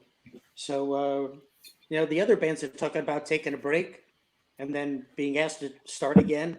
I think there's been a lot of bands like that, and Twisted says they're not going to do it again. But our legend is on tour forever. We have a new album coming out in about 6 months. So we never stopped. Good for you. Thank you so much, Eric. It's so awesome. Thank you, Eric. Be safe down there, man. Be safe down in Florida. Be well. Yeah. And now we're going to say hello to our friends Scott Ian and Charlie Benante from Anthrax. Hola. Hey, guys. What's going on? What's up, Scott? Hey. What's up, Charlie? How are you guys? Uh-oh, it's a good thing we got Eddie on here because now it really comes full circle. East Coast in the house. This is now the Kiss portion, right? The Kiss portion of the broadcast. God, no. I'm vetoing. We thought we were coming on to break down the 40th anniversary of Unmasked. Jeez. Wait, you have, what are the Kiss photos that you have in the book, Mark? Actually, forget about Kiss. So Eddie talking about Kiss. No, but Eddie was at the same show that when I was getting arrested at the show at 77. I think that was your first concert, wasn't it, Eddie? Me? My first Kiss show was December 16th, 77 at the Garden, yeah. That's when I got there. Ever. And I got arrested for selling photos that night. And then I went to Circus the next day. And that's how I became who I am. So it's just funny how we were both there. If you guys put up that photo of the Anthrax I'm the Man cover, Mark has alternate versions of that. And you can see clearly in the graffiti behind Frank Bellows' head, it says "Kiss My Ass, Ed Trunk" in the graffiti on the album cover. Yeah. No way. Yeah, absolutely. Really? Charlie, did you get? I think I sent it to Charlie. Did you get it? Yes, you did. Yes, I did. Yeah, you can see it. If Frank's head moves like another inch, you can see it. But on the actual album cover shot, you see like ED and K because his head is like in the middle of where it's written. Hey, so where did you shoot that? Where was that photo taken? The one that you just had up? In my studio, my penthouse in New York, right across from the Empire State Building. Wow. 34th Street, New York City. And what year was that? That was 87? 86. We 86. actually did this. I think we shot it in 86. Yeah, and Charlie came in before the band did, and he did the graffiti and all that. That's all his work. Oh, you did that? No kidding. Yeah. Doesn't it say like "Go to Hell, Eddie Trunk" or something on the wall? I played Bello for 45 years for doing that. It was you that wrote it. No, I didn't write that part. That was I did the main piece, and everybody edit stuff too. Scott did that. The funny thing, you mentioned Kiss, and the first time I met Mark Weiss was at a Kiss show at the Palladium, and you were with a young Matt Dillon. We were all young at that point. Yeah. I remember we were walking around the front, and there you were, and I recognized you from Circus, and I'm like, that's Mark Weiss, and he's with Matt Dillon. I was like, what wow. You know, Charlie, was that the first? Was that Eric Carr's first show? That was the first. Yeah. Wow, you guys were all at that too, huh? Yep, I was there. That was an amazing night. Mark, you shot that? I don't think I ever saw photos from that from you. I did. There's actually in the book, there's a black and white strip. I don't know where the colors are. Maybe it was assigned for Circus and I didn't get it back, but I did find a contact sheet.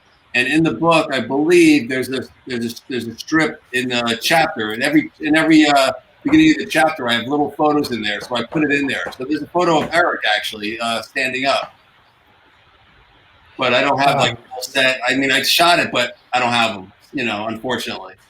I don't think there was a pit in there that night. It was just jammed in such a small place. Because a year earlier, they were doing 2 nights at the Garden, and a year later, 1 night at the Palladium, which is like a 3,000 capacity theater that's now NYU.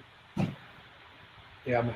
So around the area, so for Scott and Charlie and for Mark too, I guess. So back in the day, like I always remember, like I tell this story a lot. I remember we were playing where we were staying at the Biltmore Hotel up in Providence, and I think we were on the P-Cells tour. You guys must have been on Among the Living, and we were like still very poor, and we were like in an RV, and up pulls Anthrax and like a tour bus, and you guys are all dressed sharp. You've got cool trench coats. Like, how can these guys get so rich? What the hell? Why are these guys so far ahead of us? I just remember having that feeling. But I've been, you know, there was such a cool culture back in the East Coast, and I mean, you're all part of it. If me and Tom are the Midwest Mafia, you guys were all part of the heavy metal mafia of the East Coast. And There you go. when did you guys start shooting photos together? Because Mark was big time, right? I mean, by the time we started shooting with Mark, hold on, you definitely have us confused for another band because we never dressed sharp nor wore trench coats. So I think it was Dan Spitz. Dan Spitz had the trench coat on. He was a sharp dressed man. Yeah, a trench coat on him, that would be like. Yeah, I get it. He could wear a crop top and it would have been a trench coat.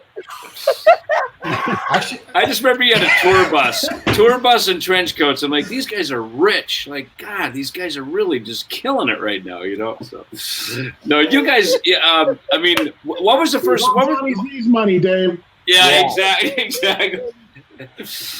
All that money from back in the independent days. But like gigging around back there, like Mark, did you obviously got Lemoore's and all the places, right? And the Ritz and all the stuff, right? Did you shoot Anthrax back in those settings? Not really. I mean, I shot a video maybe for him. I didn't really know too much about him. I did some live shows, but I did. It's not one of those bands that I went on the tour bus with them and hung out really that much. You know, it's like it was just whenever maybe they came to New York. I don't think Circus was really. Yeah, they didn't really. They weren't really hip to Anthrax. In a week with Anthrax in 1986. They weren't Anthrax friendly at the time. You know? Even though you were rich and had a nice They hated trench coats over at Circus. We weren't rich. That shoot like super rich. A lot of recognition. You know, it's just that iconic image of the artwork and the time. And there's a rock band, you know, acting like rappers, and it's like no one's really done that, and they had the balls to like put an EP out with those images on the front. I mean, who would know that it would be like one of their most successful records? Dude, as a kid and as a fan, that record is what made me absolutely. I already loved Anthrax, but that record was what made me a diehard Anthrax fan for life. Was that EP and that photo and everything around it. Right on. we always wanted to work with Mark as a New York band, and like we addressed before, as kids that were going to shows since the 70s, and we would see Mark all the time. I overheard Eddie in the prior segment saying how when he would see Mark come into the photo pit, he knew the lights were about to go down. And it was the same kind of thing. I would see Mark all the time in the photo pit and always wonder, like, how does that guy get to do that? Like, how? Because I didn't know how anything worked back then. Right. When I was 13, 14, I was like, I see that guy at every show. He must know every band. Like, how does that even work? But yeah, we had just seen him around forever. So, and then once we found out like he was this amazing photographer, we had always wanted to work with him.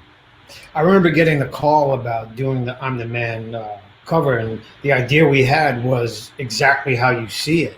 That's what we wanted to do. And Mark's name, of course, was like brought up right away. And I'm like, yes, let's get Mark. Mark he'll do a great job, because the thing about photographers, of course, the biggest thing is access. Okay, if you give access, you have your camera, you'll get the shot. But there was something about Mark. It's like when you saw the picture, you just saw the essence of the band too. He just had that eye. It's more than an eye. It's just like being in the same room with people that you like. And once you're in that room, in that space, I just pull out a camera and just take a picture. It's not that hard. So I just gotta get them all together. I know what they want, and then just wait a little bit and maybe guide it. Maybe because I don't know about, like, I'm not a very technical guy, but I know when a light hits the person, I know which way their face should go to make them look as best as possible, and as strong or however. And I just, it just. But you would always yell stuff too at us when we were taking photos, like, "Come on, give me that," Well, they let me have fun with them. Like, unlike Danzig, they let me have fun. I read that in the book because I got the book and I went through the whole book yesterday. Just sat on the couch and literally like every page, and I got to that Danzig page, and even at first I was like, I feel like. It just seemed almost like a weird coupling of you shooting them, and then I read the thing, and I'm like, okay, my instinct was correct. But that's not unique. When I read that in the book, it resonated with me because I don't know Glenn well, but I've had him on my radio shows over the years, like 3-4 times, and we had him on that metal show, and every single time we could not get him in an interview to speak loudly enough to be audible. Like, it was crazy. Like, even on TV, the guy would put triple lav mics on him, and the guy would come out of the booth and be like, "You're doing an interview, you've got to speak up." And he would, we're like, this doesn't work. So it's like, Mark, you're not the only one that had some sort of like, something going on there. And when I read that, it really connected with me with some of the, with me, the only issue was getting him to be audible during an interview, speak loudly enough to be heard. Yeah, I got a little physical with him, which he did not like. Mark showed up with his purple gels and the smoke, and Danzig was having none of that. No, I knew how to shoot them. Like, they didn't walk into that. I gave them what they wanted, but they wouldn't. They were like, they wouldn't do anything. And like every time I spoke, I just wanted them to look good, and they wouldn't listen to me. So I just like, and I did this with all the bands, even with with Anthrax. I would like take them if they didn't get it. Actually, all the guys in Anthrax, they knew how to like. They took the direction good. They were good. But some bands, I had to like literally take their shoulders and move them forward and push them, and I have fun with it. Like I tickle them sometimes, and I'd like whisper in their ear, like you're kidding around. But with Danzig, they wouldn't look. I said, just move forward, just lean to like you can't hear me. I had a little bit of tricks, and they wouldn't do anything. So then I literally went one at a time to the guys, and when I got to Glenn, he said, "Don't touch me." I'm like, all right. So Danzig would not let you tickle him. Well, I didn't even try to tickle him, but I couldn't. And then I took I think a few more photos, and then that was it. And then Glenn's like, "Well, we want to do one more thing." And then they came out without any shirts on. I'm like, And Mark, it would have been great if you showed him the cover of Cinderella Night Songs and said, "I want to go for something like this." Go for something like this. Okay, awesome. Eddie, I know you only had a little bit of time and you probably got to get out of here. Thank you so much for joining us, man. Thanks, guys. Yes, Great to thank see you. everybody. Yep. Thanks, Eddie. Appreciate it, man. Congrats on the book, and I'll talk to you on my radio show on Tuesday. See you later. Eddie. Tell Don to behave, okay? Be safe, everybody. So behave, Don. I All love right. that. I love Charlie. that. We actually made the cover of the book. If you look closely at Slash's shirt. Oh, hell yeah. Oh, hell yeah. Oh, yeah. Nice. Oh, that's right. That's awesome. An extra plug. That's good. I was wearing my Anthrax Puck Hockey Knotman sweatshirt, but I had to take it off because it was too hot. So I tried. Hey, you know, it's funny. You were just mentioning that about turning your head and all these little tips that we learned taking pictures from guys like you, Mark. Right? That it's like, lean forward so you double chin does it. So when we're at our VIP meet and greets or at the merch table or something, and everyone, when they take a picture, like a fan, they do this, right? So they've got the worst. You're like, dude, don't do that. You're gonna hate that photo when you get home and see it, Well, one of my tricks is it started when in the beginning I shot Ozzy and 81's the first time. And he would always lean back. And he's like, I said, Ozzy, lean forward to me, lean a little bit. He's like, what, Mark? What? And then when he did that, it worked. So that's what I would start doing to people. I would just mumble. So everyone would go, what? And then and that's how I got my that was my little thing, So I would mumble on purpose so people couldn't hear me, if they didn't get it. That rules. That does roll. That's cool. Little tricks, Yeah, that's awesome. We thought that was something out of a college course, how to take pictures. So. Yeah, chin down, chin down, chin down. Chin down. Give me some attitude. Lean forward. Give me some rock star attitude. Yeah. Move your head. Don't just take the same photo. You know what I mean? When you're sitting there. Now, especially when you're taking digital, because digital's cheap. Film is expensive. You guys used to take a few photos and it was everyone mattered. You know what I mean? It was until we were saying earlier, when you're at the end of the shoot and they're like, oh, just one more roll. We're like, come on, dude. We've been here freaking 8 hours. Can't we go now? Come on, Yeah. Well, if it wasn't for that one more roll with Dee Snider, it wouldn't have had that cover. Yeah, Right? you were telling that story. Yeah. That was the last roll and the last frame on that roll. Wow. Unreal. Awesome. Unreal. Well, thank you guys so much for joining us, Scott, Charlie. Yeah, man. Yeah, Scott. Thanks, man. Appreciate it. I'm gonna post about the book this week too, with the link and everything. Nice. Cool. Do a little. Did you see Sebastian's little? He unveiled the book. He had the book for 2 weeks, and I'm like, dude, did you open it yet? He goes, I'm waiting for the right time. And he goes, me and my wife were waiting for the right time. I'm like, all right. So he had it for 2 weeks, and then he texted me 2 days ago. He goes, go on Facebook Live. I'm showing the video. I'm like, all right. So it was awesome, but you got to check it out. It's classic. Cool. That's awesome, man. Well, thank you guys. We'll talk soon. Thanks, Charlie. Hey, man. Take care, guys. Stay safe. Yep. See you guys. Thank you, guys. See ya. That was cool, man. That was good was stuff awesome. there. Very good. Very good. Awesome. stuff there. Unfortunately, the room's full. Everybody keeps coming in early. Everybody wants to see all the excitement, and I feel bring bad. them in. I can't yet. We got to stay in order, man. So, and I need the next people to be able to get in, and the room can only fit 10 people. It's awesome. It's like my head's blowing up. I see Marky Ramone I don't know come how you in. guys do this, but God bless.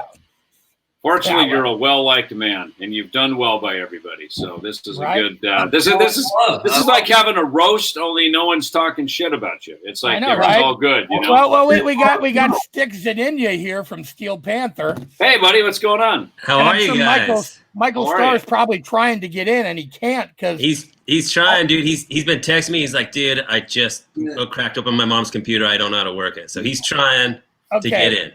Well, tell him if he can't get in, I keep kicking people out so he can get in. So Tell him to use Google Chrome, by the way. On the Mac, Safari does not work. Just a tip on that. Use so. Chrome. Yeah. You know, actually, the instructions say that on the Mac you have to use Safari, so I have no idea. No, But we'll absolutely see. not. It won't let you in. Yeah. Right. We've actually had a few problems with that with a few people. So yeah, Chrome or Firefox, whatever. So I'm on the Fox. So on the Fox. I'm on the Fox. So what are you up to, man? How are you? How you doing? I'm quarantined. I'm not gigging, but yeah. I got to tell you, Steel Panther has never been more busy at home. Hey, Michael. Hey, what's going on there? There's a rock star. Busy at home. There he is. There he is. We've been busy at home creating content and trying to figure out ways to navigate the new Wild West music business. So it's been, it's been trying, but it's been pretty damn awesome because there's a bunch of new things that we're going to try to do. It's cool. Yeah. And we last saw each other over in Oslo back in January. And it's so funny because we were all right on tour, right around each other. I think that we were both in Europe, and you guys went up to the UK. Now you were safe, right? We didn't have any problem in Megadeth or Five Finger or Bad Wolves. We all got home safely, no COVID issues. When did you guys got home? Maybe a little bit before us, by like mid-February or something, right? We got home. I think our last show, Michael, was our last show, February 16th. I think so. We got home on the 18th. Yep. Yeah. Then we flew home. Everybody was safe and good. Our tour manager, he went down hard. Ooh. He got tested. It was negative. He had like straight crazy flu and pneumonia, and we took him off tour. We put him in a hotel room for 3 days in Newcastle, and then he hopped a flight over to Ireland, and it was crazy. Carried on. Yeah. Yeah, I know. We were, the people in Italy obviously got hit really hard, and we were over there. We actually played a smaller venue too. I remember looking over the side of the stage, and there's Chris Cale, like everybody would be like literally standing on the stage. It was like more like a club, like a 4,000 seat club or something. But yeah, that was great, man. That was really fun to be on tour together over there, and appreciate you guys coming to the show in Oslo. I think you guys had a night off, and you were playing the night after or something. We had a night off in Oslo, and our hotel was literally, I could throw a baseball from my hotel room onto the arena you guys were playing. We were right across the street in a cul-de-sac, and you guys, everybody was so hospitable, so awesome, and it was fun. It was fun to come hang, and you guys killed. So yeah, that was cool. Thank you. Great time watching you guys. Yeah, thank you. So you're in LA, right? I mean, you guys all four of you live in LA? Yeah, us two live in LA. Our guitar player lives in Vegas, and our bass player lives in Denver now. Oh, wow. We actually had your guitar player on the last time we did one of these, which was awesome. Speaking of which, so we got one of your, I don't know why you guys hate cats so much, but we got one of your Pussy Melter pedals, which have been completely gone from the face of the earth for like 2 years. And Kevin was nice enough to donate one to the foundation for us to auction off. So thank you guys so much for that. Thank you for that. It's our pleasure. Kevin reached out to us, and he said, "Hey, Dave wants to know if Steel Panther is willing to do anything for the cause." And we're like, all right. So we dug deep into the ground where we buried 6 Pussy Melters, and we pulled one out like John Wick, like we went deep, John Wick, and we held it up, and the lightning struck, and we gave it to you guys because we want to do anything we can to help. And now I don't have Dude, one. It's awesome. No, you don't have one. I know. Sorry, but we can sell it back to you on eBay. Yeah, you can buy it on eBay right now. There's one left. And yeah, so paying our rent with it, man. But that's awesome. Yeah. Well, but yeah, thank you for that. eBay auction goes to the David Alton Youth Music Foundation, and that's what's been able to keep our Schools Out initiative going, where we're giving the free of charge music lessons to students 18 or under. It was originally just going to be in America because things were shutting down, and now it's all over the world. It's everywhere. So it's actually high school age or under, but yeah, absolutely. That is awesome. Yeah, high school. It's really cool. We're very happy to do anything that we can. So thanks for including us. Much appreciate that. Now, weren't you guys? I thought I saw you guys were doing some kind of a live quarantine concert thing, weren't you? We are. We're doing it's called the Concert to Save the World. Yeah, I know what I'm talking about. And it's June 7th. It's Sunday, June 7th, 2 p.m. LA time, 5 o'clock on the East Coast. 10 o'clock UK, 11 o'clock Europe, and then 7 a.m. on Monday morning in Australia. We're doing a concert. It's not a quarantine style. It's full-blown concert, us in the room, full electric, 6 HD cameras, then another HD camera on a jib, so it's full production, lights, smoke, the deal. We're giving away 3 of our new pedals. The oh my God, I'm blanking.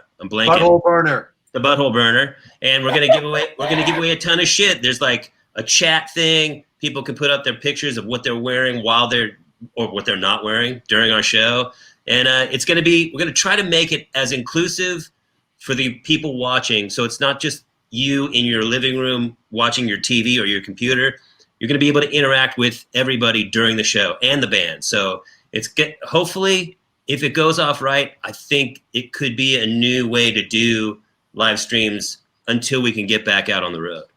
That's awesome. That is cool. Now, where's that going to be at? Where's it posted at? Is there a link that people can go to, or a subscription, or how does it? Yep. You go to our website, steelpantherrocks.com. You can buy the ticket there. You watch the show there. You can buy merch there if you want. That's where the chat is. That's where the Instagram post will go. If you do #PantherParty, it'll put your picture up there.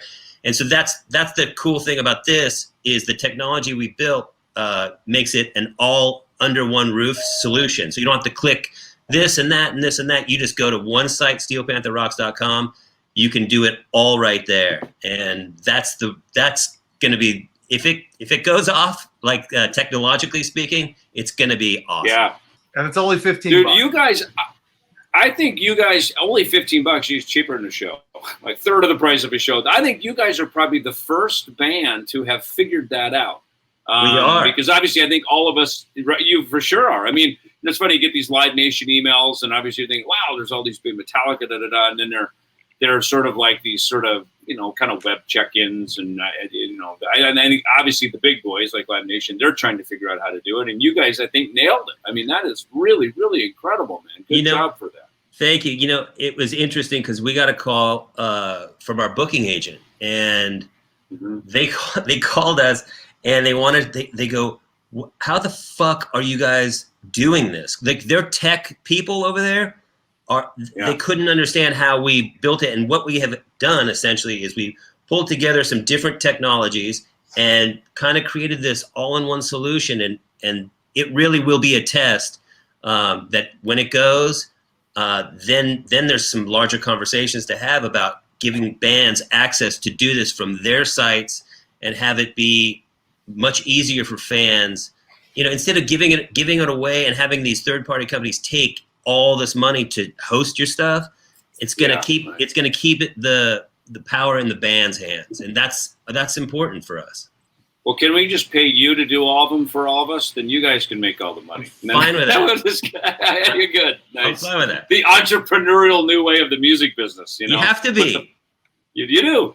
You totally do. Man, I'm impressed. That's very cool. Because so many of us, obviously, we've been sitting around talking about I've been having conversations with people. Tom and I have been chatting about it. Is there like an app or the thing? And, the wheels of progress grind slowly. But that's kind of always been the thing for Steel Panthers. You guys have always done that. I mean, from the very beginning, from the beginning of the band, you're like the biggest DIY band ever. Like headlines, festivals, download and shit. You know what? I swear that is like the best compliment.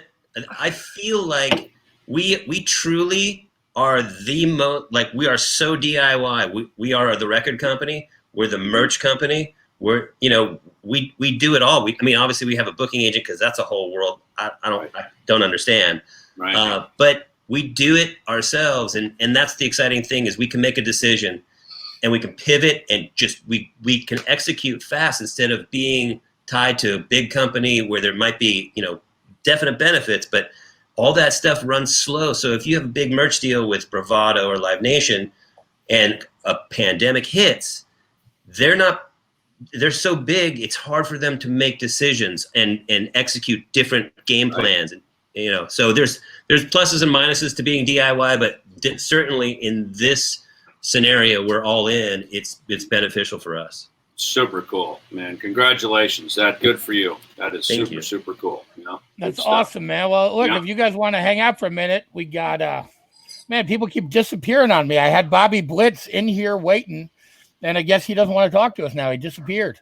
Yeah, you can only stay on hold for 10 minutes, and then you got to redo it again. Is that what it is? He's logging out. No, some people stay in here for hours. You know, it's funny. Like I said, Really? this backstage area only holds 10 people, and I keep having to like kick people out who are in later because they, you know. So Well, you I feel Bill. bad. I'm like kicking out Marky Ramone and like all these, you know, like come on. Miss Marky? No, Bring he's Marky. coming out.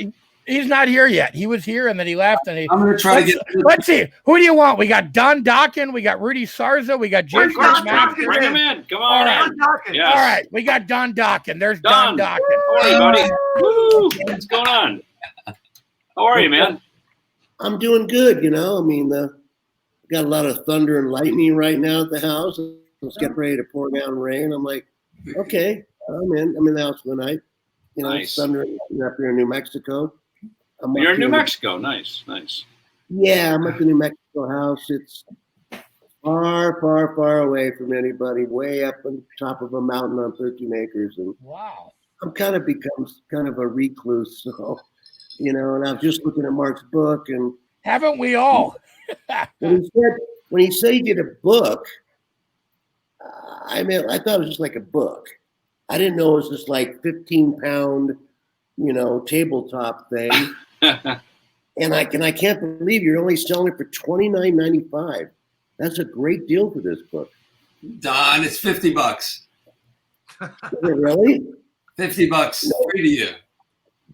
For me? Oh, thanks. Because I just saw these pictures of me and all these other people. God bless them. Some are gone now. And Wendy O. Williams with Lemmy. And I remember when I was in Germany doing Breaking the Chains, the first album in Germany, Wendy O. Williams was in the studio with Dieter, and she was doing her record.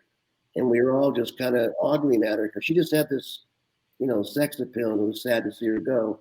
And then I see Lemmy, obviously, he's not with us anymore, but great pictures. And I was just telling my girl, I said, the first rock star I ever met was Lemmy in Hamburg, Germany, on the, you know, any band that's been in Germany knows about the Reeperbahn. The Reeperbahn is, you know, where all the whorehouses are. Yeah. And we were playing one of those clubs the Beatles played at. So I went to the Top 10 club the night before he played to check it out. And I'm looking at the bar and I'm going, you can't miss the moles, you know. Yeah. It's like, it looks like Lemmy Kilmister. And they're just starting to get famous with the Ace of Spades. And I walked up and I said, hey, I'm Don Dokken and from America and you're Lemmy. And he said, you buy him? I go, yeah, I'm buying him. So we drank. Obviously, I lost, you know. Of course, yeah. You know, there's no winning with Lemmy. These great pictures. You know I'm about to lose. All these Ironically. pictures, Mark, well, you're kind of a pimp. You always want us to grab a chick from the audience and bring him backstage. We don't talk about that here. We're not going to talk about that here. No, I mean, the thing is, like, I'm the guy in the photo pit before the band goes on, so I just turn around and usually the hot girls are in the front. Yeah. So, right. Mark's down there pulling trim for all the headliners. Yeah, It's like, we're not going to talk about that in a stream for. Yeah. No, that's not an appropriate conversation here. Okay. We're just commenting. It was the decade that rocked. That's all we're saying. Yes, it was. That's all we're saying. It was. I specifically told the Grammy Music Education Coalition we would not discuss anything of that nature, so we're not. Okay, so duly noted. But read the book. But Don, back in the day, he, you know, when he was on tour, he used to give me keys to his little Hobbit house, you know, like, you know, and I used to stay there. When he was there, I'd be on the couch. When he was there, I'd stay in his bed. And he was like my brother, you know, we were like, as soon as we met, we were like really, really close. And you know, still to this day, it's like one of those relationships. When I first met him, you know, with Elektra doing their publicity shoot for that one album. And then it just developed into, you know, I did Under Lock and Key, which is a very infamous cover that we're all proud of, right, Don? Yeah, with our waiter outfits on. Hey, They were fancy outfits. They were very colorful. You were one of the more colorful photos in there. the first time they saw that was at the photo shoot. Like, they all put it into they all George could barely fit in it. They were all Mick was squeezing in. Which one's mine? Mine's the yellow, mine's the green, and it was. Were they Ray Brown clothes, or were they? That's Ray Brown, but he was doing Priest and Motley and Poison and Bon Jovi and everybody. So we thought, and we were kind of more of a jeans and t-shirt and a leather jacket kind of band. And my manager wants to stay that way, but like an idiot, I thought, no, we gotta get some real fucking cool fancy clothes with tails and fringe and then it's like, okay, Mick, you're purple and George, you're red and I'm gonna be green and you know what? We spent $10,000 on those clothes, did the shoot, I wore them on the first concert. I couldn't move, and that was the last time I wore them. Never wore them again. There they are. Never wore them again. Never. Yeah. Awesome, guys. Well, look. Sorry. We were trying, but because it was a sign of the times, and we were trying to go into that mode. It was a mistake, and I own that. It was a mistake. We should just Megadeth. It wasn't a mistake. It was the sign of the times. Poison was just coming out, and then Motley Crue went Theater of Pain. I did this big shoot with Motley Crue in the gangster outfits. They were all spandex and everything. Everybody was doing it, even Ozzy. So it's not. It wasn't a mistake. All right, you're probably right. I look at these pictures in here of Axl, and he's got this huge Aquanet hair, and I'm like, I go, who's that? I had to read that's not Axl. Oh my God, that's Axl Rose. He didn't look like that. He has this huge, everybody smelled like Aquanet back then. Everybody had, and if you're really cool, you had the extra hold, Steel Panther still does. Oh yeah. Don't stand next to the pyro. I love the picture of me. I'm standing in front of my tour bus, and on the thing you put on the tour bus, and it says "Females Welcome" or something. No, females wanted. Well, that was the old. Remember the old American Eagle? The bus drivers, those buses came off of any good number of gazillion tours, right? Country entertainers to rock bands. Yeah, and they always had that little marquee up there that you could flip around, right? Right. Yeah. But I'm shocked about Mark. Honestly, I'm looking at these pictures. There it is. Some sad stuff. Robin Crosby and and people have left us, and Leonard Hayes, he's gone, and everybody in YFT's gone that day, but they all passed away. But I really loved Phil. Phil Kennemore, to me, was the epitome of a cool rock star, super nice guy, bass player. I loved him so much. I was so sad to see him go. But what I'm kind of shocked about is, Mark, you're taking all these pictures. Where were you in fucking high school? 1980? 1981? What were you in? Just getting out of high school?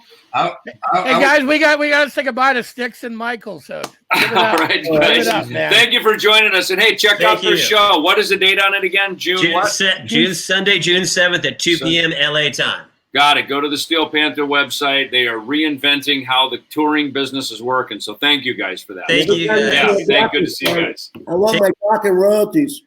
Well, fortunately, Don, every time I listen to Hair Nation, on Sirius Radio, I listen to either, Boneyard or Hair Nation, and I swear, at least once every 45 minutes, there's a Dokken song, which is music to my ear. I love it. So I never seen Steel Panther. Actually, I saw them before when they were called something else, and their manager took the Metal School and Metal School. Metal School. Metal School. Remember they used to play up at the Roxy. They were like the Monday night thing on the Roxy. They played at the Viper Room. They played that crazy story with Corey Taylor where he tried to jump off the hotel balcony. That happened after the Viper Room. Me and Corey and his wife at the time went to go see Metal Shop play at the Viper Room, and then that happened afterwards. So funny enough. Wow. Yeah, the Viper Room. Fun times there. Yeah. But I remember my daughter was like, I don't know, 16 or 17. She goes, Dad, can you get me on the guest list to go see Metal School? I said, who in the hell is Metal School? And they all the 80s things, and they kind of punk everybody, and they check their makeup with the mirror, and and they fix their hair on stage. And I'm like, I don't know if I'm proud about this or I'm they're punking us, you know. They do punk you, you know. Yeah. Those guys are funny, man. They got a good Don, sense of humor. Man, Don, thank you so much for joining us. It's Yeah, so Don, awesome good to see you, man. Thank you for stopping in from this. I appreciate you taking the time. We all do, and your pictures are awesome. And we all went through Some of that my phase. favorite in the book. Yeah. They're great. Honestly, They're great. man. Yeah. The picture of you and George with Freddy Krueger, I think, is my favorite picture in the whole That book, was man. cool. That's pretty metal. The Freddy Krueger shoot was so funny. We're filming the video. He has 4 pieces of the burnt on his face, and he wanted to have some pizza, and one of the pieces of the burnt was falling off. And I'm like, Robert, your face is falling off. Man. You need to glue that back on. But he's a super sweet guy, Robert England. You guys have fun. I'm very happy for you, Mark. I wish you the best. I hope you sell a shitload of books and make a lot of money. For $30, I think it's a very reasonable price. I think Don's got a Groupon for these books. I think he does. Yeah. Mark, you should do that. You should make a Groupon for your book. Good idea. It's a good idea. All right, guys. Thank you, All right. Don. Thank you, Don. God bless you, man. See you, buddy. Love it. See ya. Bye-bye. Well, look, we got Don Dokken. Oh, well, he's not there. We'll talk to Nuno. Hey, Nuno, what's happening? Betancourt. What's up, man? Nice. Yes, Father Zach wasn't. Oh, there's Father Zach. We'll get him in there too. Look, we got Zach. We got Father Zach and. Hi there. It's a shred fest. Uh-oh. Look at this. Look at what I got. My little baby Bookie. What's going on, guys? What's happening, man? What's happening, Zach? How are you, buddy? Nothing. This book All right. came out insane. Pretty good, man. So let's hear some Mark Weiss stories from you, Father Zach. What's because usually Mark's the one telling the stories about the rock stars. We figured now we'll flip the. No, Mark got me the gig with the boss. It was Mark, Dave Feld, and Mark. I remember I was playing. Dave Feld saw me playing in a club called Close Encounters, and there was 3 people in there. The guy behind the bar. It was 4, 2 heroin addicts and Dave. So packed house, man, and it had seating capacity of 5,000. But the whole thing is, Dave was like, "Hey, man, Zach, you ever think about all?" I was like, "Oh, you know Jimmy Page and Robert Plant too? Yeah, their phone number as well." And I'm like, "I don't know any of these people." So, but he was like, "No, my buddy's Mark White," and he goes, I can't guarantee anything, but I can get, if you make a tape or some pictures, I can get it to Mark, and we'll, you never know." So that's what I ended up doing. I took some Polaroids of me at my mom and dad's house, and then I made a cassette, and then gave it to Dave, and Dave gave it. I went up to Mark's studio, and Ozzy had gone out that night because he went out drinking with Andre the Giant. So, of course he did. Yeah, right, of course. You know the old man. Like everybody does on a Saturday night. Andre the Giant. Yeah. So I mean, I was just hoping to get an autograph. So just meet Ozzy. Yeah, right. So Mark ended up taking some pictures, some Polaroids or whatever. Anyways, Mark got the package to Mom with Mrs. O, and then she called me at my mom and dad's house, and I could have sworn it would be like any of my buddies setting me up. Like, dude, just call him Zach. Just make believe you're Sharon Osbourne or something. Just take a picture. But yeah, so and then they flew me out to L.A., met Ozzy, crapped my pants, and then he said, "Zach, play with your heart and change your pants and go make me a ham sandwich and go light on the mustard." And that's what happened. We lost audio. We heard enough. Something about making Ozzy a sandwich and pooping his pants. I mean, we heard enough. So I was, when Zach came to the studio, he was supposed to look at some of my photographs from the shoot I did, and I told Zach, just come on up and we'll, wait for Ozzy to come. And I told Sharon about it, and Sharon said, "You were going to come by," and I told her I had this kid up, and he's pretty good. So every hour she'd call me and goes, "Well, we're kind of doing something now." And like at midnight, she finally told me Andre the Giant and Ozzy were under the table. Like, I don't think anyone won. They both kind of like fell at the same time. And then she get me the photos. I did some Polaroids. Zach had a tape. I brought it to the hotel the next morning. And then when they got to London, she called me up and she's like, bring him to LA. Let's check him out. And it took a couple tries. I mean, it wasn't immediate. Remember, you had to wait online with everybody. And I ended up came out there one time, then I went home, then came back out again, and then that was it. You know, I mean, then it was like you got to get ready to go to England. You know, so yeah, they weren't going to take anybody else with Zach. That wasn't about to happen. It was fate. It was fate. It really was. It was like, you know. And we're all hanging out here, and then like years later, then Nuno was going to end up playing with the Boss. And then my God, that's right. That was like insane. Yeah. So I'm just saying we're all sitting here hanging out. So it's crazy. And then actually because we do the Gen X thing, I remember not too long ago, like when I messed up my shoulder, when we were getting back out to get lifting, I was like, I couldn't even play the guitar. I was just like, I couldn't play. So I was just thinking, and I told Barb, I go, if I can't do this thing, I was just like, I'll just call Nuno, man, and have Nuno go out for 2 weeks or whatever until my shoulder, you know, without that. What time sound check? I would never do that. Exactly. Great. We're all hanging out here. Oh, the comedy, man. Yeah. So what else has been going on? Who else has been in hanging out talking? I just got on with you, so we popped in at the same time. I saw our little Don Dokken, little Rockin' with Dokken was on. Oh, right? Very cool. Father Don. He's always rocking with Dokken. Right? Me and David have been locked up at home. We're actually working on a record. Me and David started a solo band, and I'm the singer in that. So we've been working on a record. He's in Nashville now doing the Megadeth record, and then we're going to finish ours. And that's kind of been our quarantine mission, man, doing all this stuff at the foundation. And we've been doing this cool, you know, this David Ellison Youth Music Foundation thing with, you know, giving lessons to kids and instruments. And it's been really cool and really exciting. So that's kind of been our quarantine agenda, you know? Good for you. That's awesome. I don't know where David went. He disappeared. Oh, here he is. Up, I'm back. There we go. Your ears must have been burning. I had an audio issue. I thought it was Zach dropping out, but it turns out it was my my Apogee. Yeah. Yeah.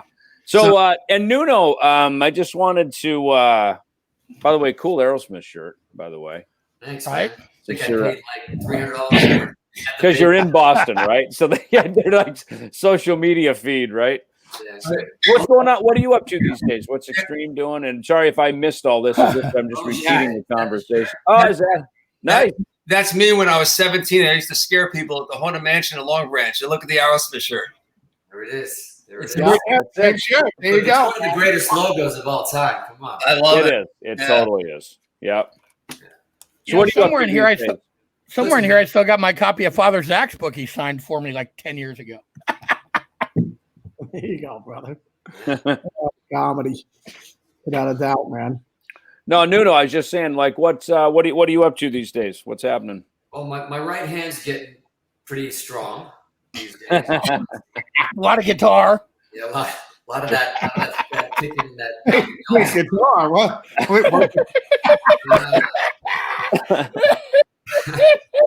But honestly, that. Besides that, man, I just been, you know, look, I've been fortunate enough to, you know, where I live and the house that I have and have a studio here at home that not much, I haven't been affected like most people have, you know, which is, it's unfortunate for them. You know, a lot of people that live by themselves in apartments, I can see up the downtown LA from where I am. And it's just, you know, knowing that all this stuff was going on and it was this kind of apocalyptic and crazy to believe what was going down. So it's been like writing, working and keeping it going. And I'm very blessed to have the space that I have and the house that I have with, you know, both my kids kind of got stuck here, you know, this little prison that I have. And I got my girl here and it's family. So I've been surrounded by great people and just working, you know, just nice. Father Nuno, did you have you finished the record yet? The stuff that you were playing when we were when we were in China before developing COVID-19 on stage. No, wait, we brought it back to America. I say eBay brought it to Florida without a doubt. When was that? Literally, we were doing the Gen X thing, and Nuno was playing me some of the new stuff. You know, some of the new Extreme stuff. Right? Yeah. Look, you know what? It's funny you said that. I just sent it out to the rest of the guys and management 2 days ago. Just wrapped it up, and I'm pumped. I'm excited. I know I played Zach 2 or 3 tunes. It's probably the heaviest stuff we've done, which I was excited about. And nice. And you know what? And I was telling Zach, man, these guys, they gave me this inspiration being on the Generation X. Or, you know, back in the day when we were first starting out, even though we had our heroes, we were influenced by all these guys, but we kind of wanted to take them all down in a way. You know, that was our, you know, like we loved them, but that we had that same fire. And it was like, no, we're going for blood, you know. And as you know, like, you know, 4, 5, 6 records in, 15 years later, you know, you're still doing it, but, you know, it's not that you lose that fire, but maybe from the guitar standpoint, the Olympiad version of you is kind of like, you know who you are, you're doing your thing. Right. But man, after getting on this Gen X tour, kicking my ass, these guys every night, and standing next to Zach every night, and watching Vi and even Yngwie and Tosin, it lit such a new fire under me and inspired me. It wasn't like a competitive fire, it was just inspired me, like, you better get off your ass, dude. Like, and people, you know, and if you're gonna put something out, make it count again, and make it. Hey, Father Nuno, talking about that, you know, like the competitive stuff, you know, like back in the day. I'm just saying, like the early Extreme records, where I'm starting with Ozzy or whatever. I remember we were at the Stone Pony opening up for Blue Oyster Cult, and they were going out as Soft White Underbelly, right? Yeah, just before the channel in Boston under that name as well. Okay, so there you go. So all I remember is, like, Nuno, me and you be backstage, and I go, you know, right before I go on, I'm like, Nuno, I wonder if Buck Dharma's like here, and he's gonna. I gotta really like, you know, like you like blow him away, right? Or you know, like just so he's just like blown away by put. And I'm thinking to myself, now it's just like Buck Dharma didn't get there till about maybe, I don't know, 40 minutes after we got off stage. It's like, hey, Buck Dharma, did you hear like this Nuno kid? Did you hear the Zach kid? It's like, I'm sure they're wonderful. Yeah. We go on in 2 hours. All right, I'll get in the car in about 2 hours. Yeah, just buying me a drink. It's so true, because when you're coming up, you know, you have these posters in your room, and you're learning everything off these you know, like you drop the needle for a second, you get 2 notes, and you're like, okay, let me find those, and then or a cassette, you're just going back and forth, and you're trying to learn the stuff. Even to the point, I was telling the quick version of this, you know, in reference to Ozzy, and I told Zach the story, is that when the blessed, obviously, you know, as Zach refers to, Saint Randy Rhoads passed away, and it was in the news, and it was you know, it was shocking, you know, that this happened in this airplane and crash. Months later, down the line, there was an ad in, you know, magazines that Mark photos were everywhere. When I used to read his name everywhere and think, like, one day, man, he's gonna take the photograph of my penis in the perfect light one day. It's gonna be incredible. You're gonna have a massive lens, sucker. But these ads were, I remember reading Circus and maybe Hit Parade, a couple things, and there was an ad, like a little black and white ad that said, Ozzy looking for guitarists, and send your demo here, like learn a couple of those tracks and send them. So I'm like, I don't know, I just quit high school. I don't know how fucking old I was. Well, you were like 15 then. But I'm like, this is my gig. I'm getting this gig. You know, you believe it at 15 years old. So I literally borrowed a Eventide harmonizer from one of my producer friends to get that Randy sound, because I wasn't sure. I didn't have a half, so I put it in my bedroom. My mom locked the door so nobody would come in. And thought I was nailing Crazy Train, and I don't know. And those are the two. And I'm going to send this bad boy out with a letter, put it in the mail, and I'm just going to wait, because this gig is mine. And I'm getting this thing. And I waited. And I walked to the mailbox, asked my brothers, and said, did something come in for me? What do you mean it didn't come in? That's impossible. What do you mean that? So years go by. Obviously, you hear about, remember Brad Gillis jumping in at that time. Oh, yeah, right, yeah. You know, doing, and then inevitably with that Zach guy? and everything went on. What up, man? And then everything went on. Everything went on, and then years later, we're talking. This was maybe, what was it? What year was that when that happened? Maybe 83, 82? Yeah, 82 probably, right? 82. Cuts in 1994 on tour with Aerosmith in London, opening for Aerosmith. And Rod McSween, who you might know, Zach. Yep. And the boys. Yep, probably he's all our know, agent. Yep. Yeah. Who agent as well, worked with Ozzy. Mm-hmm. Comes over, and he comes to the gig, and I'm working for him. He pulls me out of the band, like really serious. And he says, hey, I need to talk to you. It's important. I'm like, what's up? You can't talk in front of the band. He goes, no, not this. And this is Zach I believe, had split and Yeah, I was doing my own thing. So he says, I just got a call from Sharon, and he's telling me this in the hallway, just me and him. And he says, I just got a call from Sharon on the way here. He says, talk to Nuno. If he wants, there will be a jet somewhere at London Heathrow. If he leaves right now, straight on tour, no audition, everything. And he's telling me all this, haven't said a word. He's going on. He's giving me all the details, everything. And you know how when somebody talks in the movies and their voice disappears and it's just silence, like it goes to silence? And then when he finally finished, all the sound came back, and all I could muster up when I looked at him, I go, they heard the cassette? They finally heard the cassette? And he's like, what cassette? And I'm like, oh, no, never mind. This is like, it was like, it tortured me for 12 years. And I finally heard the cassette. And what did I say? No, I can't do it. I'm in my band now and do whatever, which was a stupid mistake because then my band broke up like 3 weeks later. I could have fulfilled my dream of Once again, perfect timing. but it's amazing how you manifest that shit. It took a minute, but it, finally got the offer. You did, and you turned it down. I just saw Rudy Sarzo sitting there in the holding area. Hey, Rudy. Hey, let's drop Father Rudy in and say hi. Buddy. How are you, man? I think it's band forming here. What's happening? I know, right? Exactly. Hey, Tom, do you have that video by any chance? I don't know. Okay. I don't know. We'll do it later. So, Rudy, what's happening? So like we need your Ozzy story now because we've got 2 other ones, right? Actually, 3 with Mark. Yeah. Where's my book? Damn it! It's right here, Nuno. Here. Go on. Grab it. Yes, there you go. Oh yeah, there you go. Yeah, that was actually the second photo session that we did with Ozzy for the Blizzard of Us tour. I believe this was shot backstage at the Capitol Theater in New Jersey. Yeah, that was the first time that I met Mark. Yeah. Nice. Hang on. Let me find that. I got that over here. Let me see. Mark has done some legendary stuff like 75. Now here we go. Check this out. This is awesome. Yeah, Mark is pretty awesome, isn't he? Actually, you know what?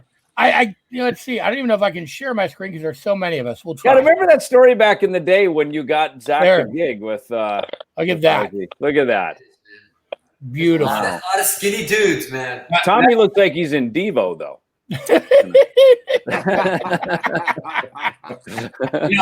I would before the show, like right back then, like I didn't have a photo studio then. I was just starting out, 1981. I just met Ozzy.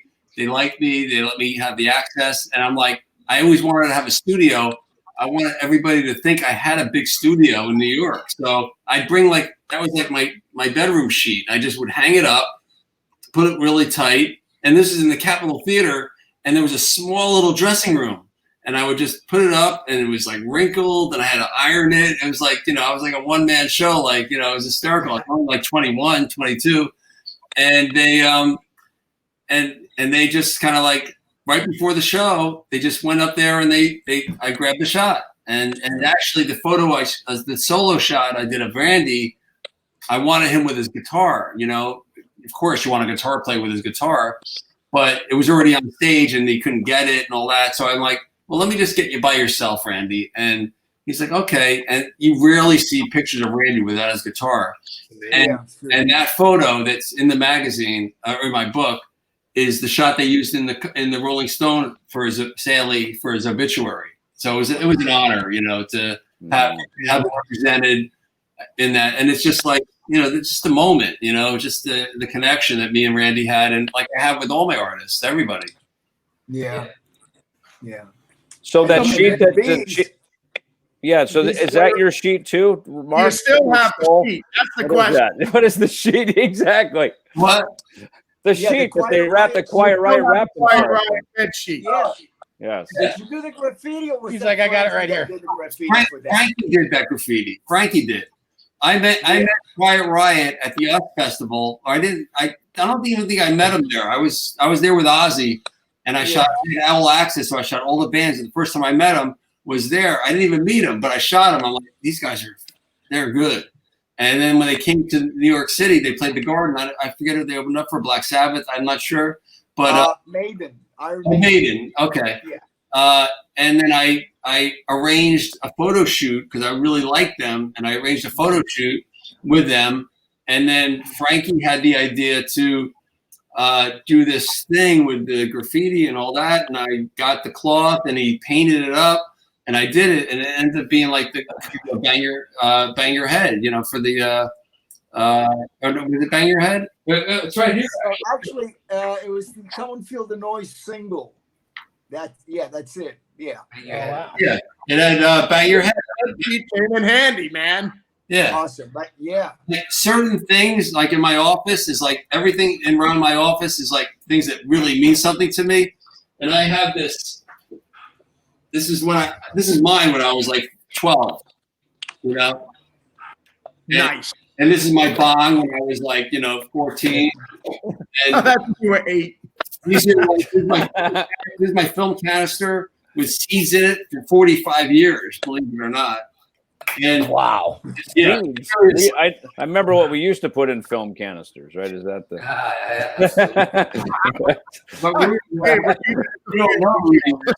I have PG. I have one photo. I have two photos in the hallway. One is the Slippery When Wet girl. Right as soon as I go into my bedroom, is the Slippery When Wet cover of the girl, and the other one is. Hold on, I'm going to tell you. Hold on.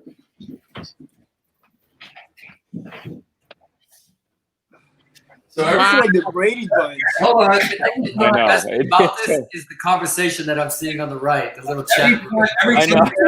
You ignore that. Pay no attention to the man behind the curtain. I'm just like, I'm going to tell Steel Panther what you guys just said. Every time I go to the bathroom or I go to my bedroom or my office, this is here. And that's all there is, Rudy. That's it. Wow.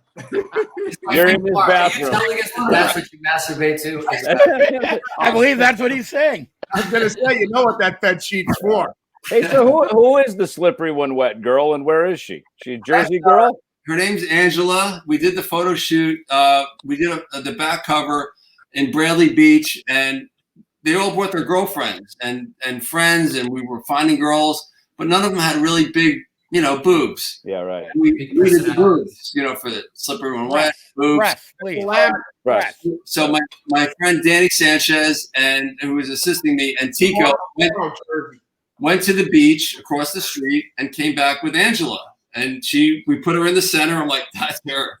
And then we shot the shoot. And then a week later, John said, like, that's the cover. Let's get Angela. And we shot her. She came to my studio.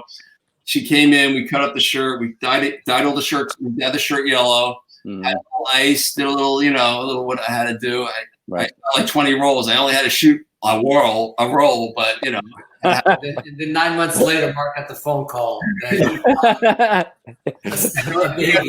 That's one of those. Just one more roll, baby. Just one more roll. We haven't got. We'll get the shot soon. Yeah. With Angela, it was 20 more rolls. What a great story. It didn't even end up being the cover. Funny enough. So yeah. Where is she now? Where is she now? Anywhere? Yeah, right. Like her, the girl from Ipanema. I mean, like all these. Where's Angela? I do want to find her because I'll do some promotion with it. So if Angela, if you're out there, she looked me up about 10, 15 years ago. She wanted to. They were doing a thing for Playboy, like girls in their 40s, and she wanted me to do a test shot with her. And we talked about it, and my girlfriend didn't want me to do it at the time. I'm like, all right, that was it. So I almost had the Slippery Wet girl, in it. Wow, well, good. Well, you're like her agent now. Yeah. So call out to Angela. Please get a hold of Mark. Angela, just call in now. Just call in now. Exactly. We'll see if she shows up in the Facebook feed over here. Here I am. Yeah. Nice. All right. So what's everybody been doing during quarantine? What have you been doing, Zach? Just actually enjoying time home. This has got to be the longest I've been home in probably the last 20 plus years, man. Right? We just we were in Warsaw, Poland. I remember we stopped over to see your show. Yeah, I mean, doing either the Zach Sabbath thing, Black Label, rolling with Nuno and the fellas, doing the Gen Act thing, and then playing with the Boss, and then doing the Experience Hendrix thing. I mean, it's like, and one thing ends, then I'm back out on the road with another thing. So I mean, it's like I'm Yeah, Zach, you got to get off your ass and start working, man. You kind of, it's. No, but I'm actually, it just, it is pretty crazy. I'm thinking, once the grind starts again, yeah, a lot of people are going to go, man, remember when the world like slowed down for like 2 minutes? That was like kind of nice. You know what I mean? I'm just, yeah. I'm just thinking once the hustle starts again and the grind, yeah, it's going to be, is what it is. But no, I've just been actually just enjoying time with the family. Just Time at home. Yeah. Jamming and noodling and stuff like that. But about it, man. Hey, Rudy, what are you doing now? We had Eric Bloom on a little bit earlier. You played with BOC for a while. Are you still playing with them or with the Guess Who? No, I'm in the Guess Who. The Guess Who, that's right. Yeah, yeah. Nice. How is that? Yeah. I mean, talk about, great. I mean, come on. Is how there fun any is it bands to you play those? haven't been in, Rudy? Like, what are you played in every great band ever? I think I just know. about, man. Yeah, yeah. So far, so good. Yeah, yeah. Not Good for complaining. you, man. Hey, you know what? We're of the blessed. And Nuno, seeing you at the Grammys with Rihanna. I mean, come on. Dude, that was such a cool gig. I was so proud of you, just as one of the brothers, to get that gig. I just thought that was, I mean, your chops are just to the moon. But to have a gig like that, a big, cool Highline gig with her and like, it was interesting. I'd never, obviously being in the rock world, I've never performed with an artist like that, or ever, especially R&B or pop or hip hop, whatever it was. And I just had agreed to do like just a quick run, a quick promo run. And I had just finished the Extreme tour, and I was like, I think it was like 44 or 45. And I said, fuck it. I've said no to stuff like that. I did a Janet Jackson track, Black Cat, years ago that I played on. And then from that, I'd gotten some offers like, hey, you want to tour with this person? I was like, nah, I don't do that shit, man. I'm not like that side guy who's I got my own band. I got my own shit. But then I thought, man, this is really interesting because I saw some live stuff with musicians. It was like Stevie Wonder's drummer. And like these guys were the best of the best players. And I thought, you know what, this might be an incredible experience. And when I went to do it, it wasn't as easy as I thought it was. yeah, right. Really. Because as much as we can shred our own stuff and play our own pocket and do everything else, I had to like go from like a reggae tune to like a club track to like a trap tune to doing pop, and all these different feels and pockets. I was like, wow, I've been prepping my whole life to be able to do this and not just play solos over something or play heavy funk guitar. And and it was great doing it all those years. I actually learned met a lot of people. But the biggest moment I got, you mentioned the Grammys, was performing with Paul McCartney at the Grammys, because that was beyond a reward. As you know, I don't need to tell anybody anything about that other than that it's Paul McCartney, right? Right. And when I called, I actually left, and I left the last run, and I was like, that's it for me. I'm going back to rock and roll. Had a great time. Did like 5 tours with her. It was insane. And ended up being musical director as well, which was incredible. But it's time to go home. Time to go back to home to rock and roll. Yeah. And a few weeks later, I was finishing another Extreme thing. I was on my way to a Patriots Super Bowl, and I get a call on the runway, and it's a manager saying, "Hey, can you do this performance with us?" And they're kind of like in a good way, my friends, but it's that mafia. They pull you back in. I'm like, no, I'm out. And he goes, "Oh, that's a shame." He goes, "The only one I thought of it's to perform with Paul McCartney and her." And I was like, my schedule just opened up. What's the day? You know what I mean? And all I could imagine was, wait a second, I'm going into not just doing a performance with him, but I get 3 days. And it was unannounced. I had to sign something that nobody knew they were performing. And I got to hang with the Paul McCartney for 3 days full in rehearsals and just talk and play songs and sing. Wow. And here, I had to go in going, don't freak the fuck out. Don't lose your shit. It is Paul. He's a Beatle. You know it. We know it. But the second this dude walked in, I was like, I never get flustered like that. And I was shaking, thinking this dude's about to walk through the door. Does Paul make you feel at ease, or does he? Because he doesn't seem like he puts off an air of making you uncomfortable. You're so right. I was just about to say that. He was the first one there out of the 3 artists that were going to perform together. He walked in by himself. There was a guy that left him at the door, and it must have been his driver, maybe / security. He comes straight over like a 17-year-old. He comes over and he goes, "Where's my guitar? Let's get the guitar." And he comes right up to me and goes, "Hey, man." And he gives me like a big hug and a kiss. And he goes, let's play. And I'm like, what the 30 seconds in? Yeah. This guy still got the fire like a child to play and jam. And he's like shaking hands to the guy that's like mopping the floor. No rock star shit, no bullshit, no entourage, no nothing.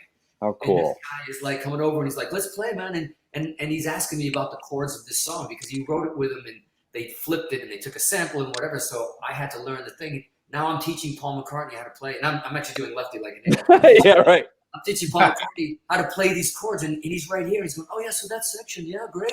You know, with that. I have to do the voice because it's just so like, it's insanity. And not only the 3 days were amazing and he was so sweet and he was so giving and you know, he talked. I mean, when Paul McCartney looks at you, when you pull him aside for a minute, you go, "Listen, I know your career. I know you don't work with many people. You've done like maybe Michael Jackson. You collaborated with Elvis Costello, and I think that's it." Like, and I kind of went, "What are you doing here?" Like you got Kanye West in the room and Rihanna, and no offense to those guys, but it was just an interesting mix because of Paul's generation and genres. And he said, "You know what? I just got this crazy call, and I thought, why the hell not?" You know, like just it seemed so out of the box for me. And then he started looking at me, he goes, you know, because when I wrote with John, and he starts talking about Lennon. You know, when I was writing with John, and I'm like, okay, now I'm going to shit myself, and now it's all going to go. The good news is now you can take all those experiences back to your own band. And hey, man, Paul never pulled any of that rock star crap. Right. Like, get out there and sign autographs. Right. So Mark wanted me to show that. Stop fist pumping and shake them. Exactly. So Mark wanted me to show something here real quick. He's been pretty excited about this. So hang on one second. We got a little cool, never before seen video, I think, of something cool. Let's see. Am I hyping it up enough? I don't know. Zach, do you remember this day? What do we got? What do you got, man? So far, it looks like an ultrasound. Okay, there you go.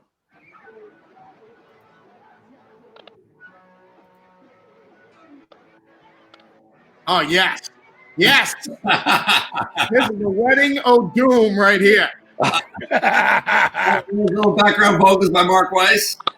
Yeah. Sebastian over there. Zach just got the gig with Ozzy. He didn't record with him yet. And I just met him like 4 months earlier. I'm like, I'm going to invite him to my wedding.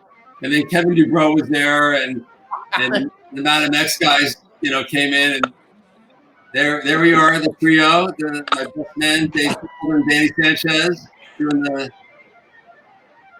No, that's when Sebastian got the guy. I remember there's Dave Fell. We never see Dave anymore. I still talk to him all the time. Not Mark though. What are you shredding on a telly? Oh, rocking out on the telly. Killing it. Dragon on there. There we You're go. like a Fender Twin back there. It's awesome. But what was I going to say? I remember Sebastian. He came over to the table and he's sitting there and he goes, "Oh, dude, I'm a singer, man. You got to check it out." And I go, "Oh, cool." And he's sitting down at the table. I'm sitting with John Bon Jovi's mother. Everything. He starts going, like thinking legs start breaking at the table and everything like that. We're like going.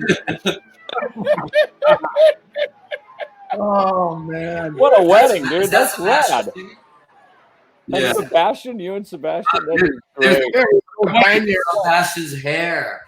Oh my God! I just hope Mark Weiss gets married again, and I better get an invitation. Look at that. That's awesome.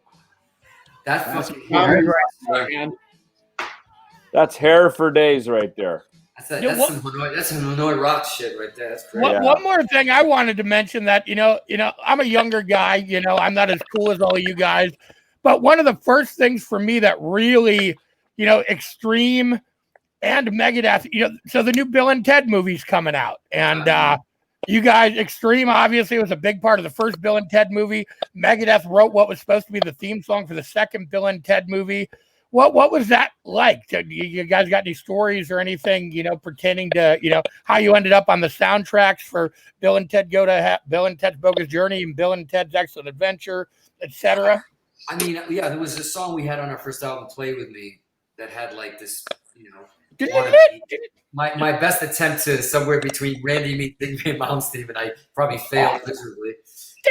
But in slow motion, at half the speed though. And they used it at this, you know, massive mall chase scene where all the characters, Mozart starts playing the keyboard and there's a massive chase, and they just kept looping the solo.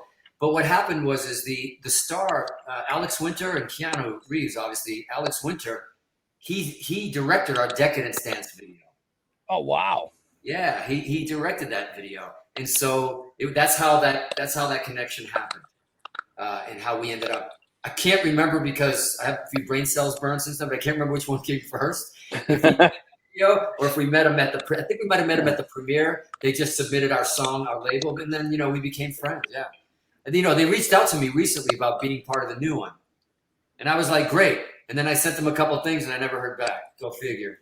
Yeah, not the old days anymore. Something about you sending the tape in. There's a theme here, right? Yeah, send the tape in. 10 years from now, you'll get a call and be like, "Hey, we want you in Bill and Ted 4." That's funny, man. That's cool. Right. Well, listen, I don't know if we're keeping the space away from some other amazing people that I see on this list, but yeah. Well, guys, thank you so much for joining us, Nuno. Good to hear the stories and good to see you again. And Father Zach, always good to see you. And, yeah, Rudy, thank you so much. Man, this has been amazing. As a nerdy fan, I'm just sitting here like, holy shit! Look at this, man. Listen, Thank you, guys.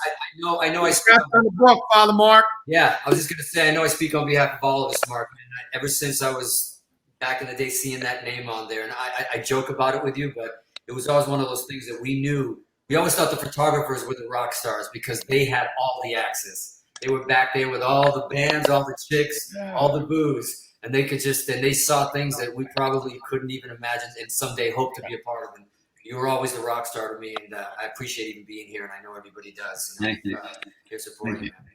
And these three guys, it's like it's like the Brady Bunch. I love it. And I just have I don't even know what to say. I see Rudy there, who I have such a history with. Zach, family, I had a birthday party last year. It was my 60th. He came in we brought his family in, and we actually did born to be Zach Wild, which is on my website. It's a very memorable moment I had. That meant so much to me, Zach. Let me tell you, that was awesome. And that was great. And Nuno, it's like, you're great. What can I say? And the Aerosmith shirt. And the fact that it's sitting certain things are around my room, and that was one of them. It's just it brought it together. It's I didn't even realize that it was over there until I had to put two and two together. It's just weird, Yeah, man. Look, same for me. I'm looking at Rudy here, man. I used to stare at this dude on albums and love his bass playing and think, man, these guys paved the way for all of us. They changed history for all of us and gave us. We wouldn't be playing the way we are. We wouldn't have written the songs we were if it wasn't what these guys were doing and Zach and everything. It's amazing that we're blessed all being able to talk to all these talented people and be inspired by them all. It's amazing. And we can only hope to look as good as Rudy for as long as Rudy has looked amazing. Come on, man. Are you a vampire, Rudy? Tell us the truth. We love it. It's great. I love you guys. Thanks, you guys. Thanks for taking time out. Yep, see you. Take care, guys. Yep, see you. Thanks. So how awesome was that? Super great, man. Super, super great. Hey, do I hang up? Yeah, you can hang up. Yeah. Get out of this awkward moment with new technology. We're like, are we done yet? Yeah. I love Nuno, man. He's great. That is so cool. That was a good group. That was a good group right there, man. That was awesome. That was good. How are we going to top that?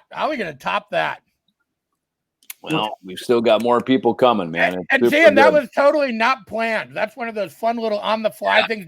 Nuno was supposed to be first, and he just popped up, and I saw Zach and Nuno. I'm like, hey, watch this. Well, it's great because they've been out there. I totally forgot about that. They've been out doing that tour, and so Generation X. That's what it is, Generation X, right? Who is that? Is that like a Joe Satriani thing, or? Yeah, I think it's Satch and those guys. You should have probably asked them when they should have probably asked them. Yeah, I don't know who kind of put that together. G3 obviously was Satch's thing. So, but yeah, what a great Generation X was like Tosin Abasi and Zach and Nuno and Satch, and it's kind of like a Young Guns thing, and the old fathers. It was great, man. It was really, it was cool.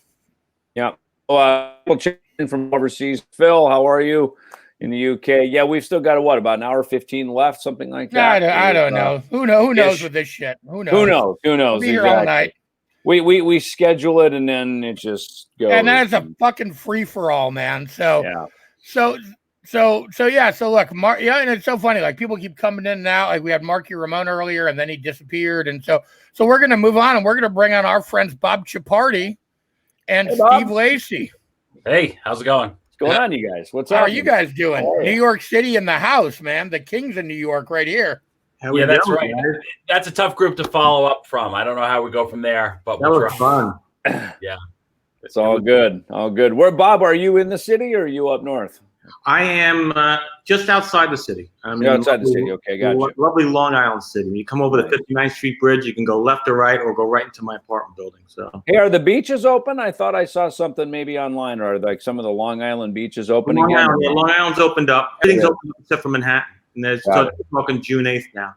Jeez, yeah, we're talking to JJ French earlier, and he said he's pretty much locked down. You know, it's yeah. Wow, what you a know speed. what's interesting in the city right now is they're opening up the bars to takeout, so it's almost like New Orleans. Every bar, Yeah. up and down the avenues is takeout, which is totally different than you've ever seen before. Steve, you're in the city too, or where are you at? Yeah, yep. I live on the Upper East Side. I'm actually a news anchor there. That's my night job, and then I do art with Mark. So that's my tie into this whole thing. Nice. Yeah, good. Yeah, tell us some Mark. And if you don't know Bob Chiappardi literally gave me my first job in this business. I swear to God, my first real job in this business was writing for Bob Chiappardi's magazine, Foundations, when I was 18 years old. I think I literally been one of the most. So, and I'll just, Steve, hold on. Yeah, hold that thought real quick, and we'll get to some Mark Weiss stories. But yeah, Bob, Megadeth, our manager Ron Laffitte hired Bob to work the Rust in Peace record back in 1990, and I think we hired you all through the 90s. Usually, when these major labels, they understood kind of from the middle up to the top, but they didn't really understand from the middle down to sort of the grassroots, the organic street stuff. So that's why we always hired Bob.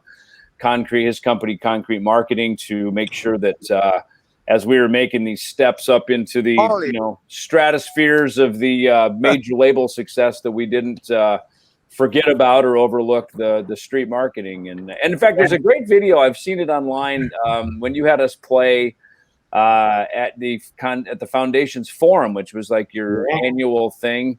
I missed Foundations. Yeah, your annual show. Remember Gene and Paul? We did a little press release. Gene and Paul introduced us, and we played "Go to Hell," Tom, over the Bill and Ted movie. And Gene and Paul were there. I think they gave us the award, whatever it was, Best Thrash Man or something. So we had a lot of. You did a lot for us. And you guys did a lot for us. I mean, there were so many things that you guys did. You guys, Dave, you guys always stepped up. Didn't you get us the gig for the movie Rockstar? We were like kind of the fluff band on the radio to like bring the people in, right? Father Zach was there, of course. He was in the band, the Rockstar movie band with Mark Wahlberg. And we worked with Bob and helped promote that concert. There was a big concert at the LA Sports Arena where they filmed all of the Steel Dragon scenes, and Megadeth played, Anthrax, and for some reason I couldn't go, and I'm still so pissed off at myself to this day.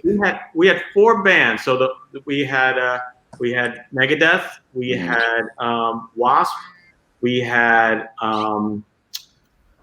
Great White, and we had this cover band open up called what were they called? They were called Metal Shop at the time, and now they're Steel Panther. Steel Panther. Steel Panther, yeah. And speaking of which, I just snuck Steven Adler in there, so we all got to say hi to Steven Adler.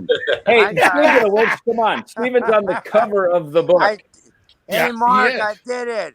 Come on, yes, there it is. I love that. There it is. There he is, our man. Dave, how are you, brother? Dude, I am doing great, man. It is good to see you. It's so good to see you. I think last time we saw each other was backstage at the Gibson Amphitheater. I think Slayer, Megadeth, and playing, and you were with Lon Friend. No. It was Motorhead and Megadeth. Was that okay? You would probably remember better than I do.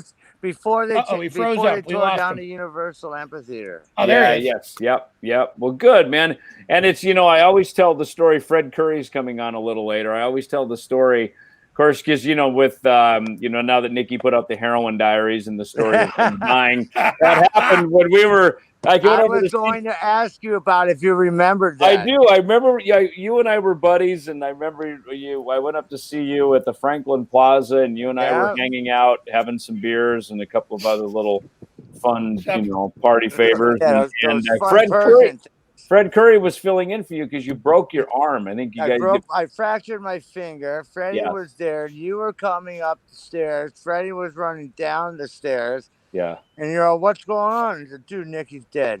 Yeah. Yeah. Remember, Mickey and Slash came in our room, and I was kind of wanting some of what they were looking for, and they didn't have any, so they went next door, and we carried on. And like 10 minutes later, they're knocking, and oh my God, Nicky's dead. He's in the bathtub. Yeah.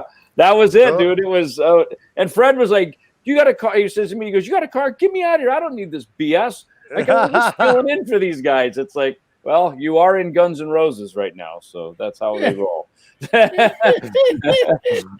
So, well, Stephen will come back here, I guess, a little bit. But so, Steve, I'll back over to you. We were just talking to Mark Weiss story. Since you're all right. So I met Mark. I was just walking up Lexington Ave in the city one day, and he was actually doing a show with another artist who would take his photos and make these big paintings. I saw it from across the street, and I was like, oh, whoa, I got to go check this out. I was like a big painting of Ozzy, maybe a big Nicky one. I popped my head in, and he's like, hey, what's going on? I'm Mark. These are my photos. Do you want a shot of Jack? I was like, sure. It's 2:00 in the afternoon. We've been friends ever since. And now I do art out of his photos. So the cool thing, I was the kid who grew up. I was in 7th grade in '87. So I was totally the consumer of Circus Magazine, Hit Parade, or Rip Magazine. So all those photos I grew up on, and being friends with him has been incredible. And to be in the same room with Steven Adler was nuts, because GNR was the band that got me into music more than anything else. Here he is. Here's Steven again. Speaking of GNR. My wife called. Wife called. Yep, kicked you off the Zoom call. Uh-oh. Nice. Yeah, Zoom. We don't ever talk about Zoom. I know. What a StreamYard, whatever. No, so it's but it's wild. This is the sort of people you run into when you hang out with Mark. He's brought me. We were at the last Motley Crue show at behind the scenes at MSG in Florida. What's that? In Florida. Oh, in the pictures in the book are you on the Motley Crue tour, which is incredible. Yeah, is that what you're talking about? Well, you know what's funny? What's funny, Stephen? I actually interviewed your mother on her book tour at Fox 5 in New York City. She was so lovely. She's a wonderful woman. I've been very lucky in the mom department. Yeah, she was so sweet. We had a great talk. It was her and the author, and she sent you a picture behind the scenes. I think they had like a Family Guy or a Simpsons photo or something. She's like, oh, Stephen loves this stuff. Family Guy, dude. It's all about Family Guy. Yeah. So that was fantastic. When I took him backstage to Motley Crue, he's like, can I assist you, Mark? I'll be a fly on the wall. I'm like, here's Steve Lacy, who's got his face on every bus in the city. He's the anchor on Fox News, Channel 5. He's got his faces on the buses, and he's carrying my bags around. I help Mark as an assistant. So we're back there. We're literally set up in Nicky's dressing room. After the show, it's Mark, Nicky, the guitarist for Alice Cooper, and me. And I'm just sitting there willing myself invisible. I'm like, oh my God, I have nothing to add to this. This is so crazy. And of course, in my pure rock star fantasies, what does Nicky do right off the bat? He goes, hey, Mark. He was like, I was looking at these photos, man. I can't remember where they're from. I was so junked out. And I'm like, oh my God, this is like being on Behind the Music. I couldn't believe it. It was the greatest. And that's the sort of stuff that happens when you hang out with Mark. It was crazy. Oh, that's a little bit of what happens when you hang with Mark. Indeed. And Steve, so those photos, like the cover, where was that picture taken at, Mark? The cover photo. I'll tell you, I was doing Motley Crue, right, and out in Florida, and Guns were opening up. I don't even know who was opening up for them. I was just there for Motley. I just flew in. I got there, and I'm like, oh, Guns N' Roses are playing. And I just, I shot them like that year in New York. We spent like a week together doing like the CBGB's show and a shot of my studio. So we became kind of friends. And then there they were, and I'm like rushing. Like it was kind of like, like right before the showtime.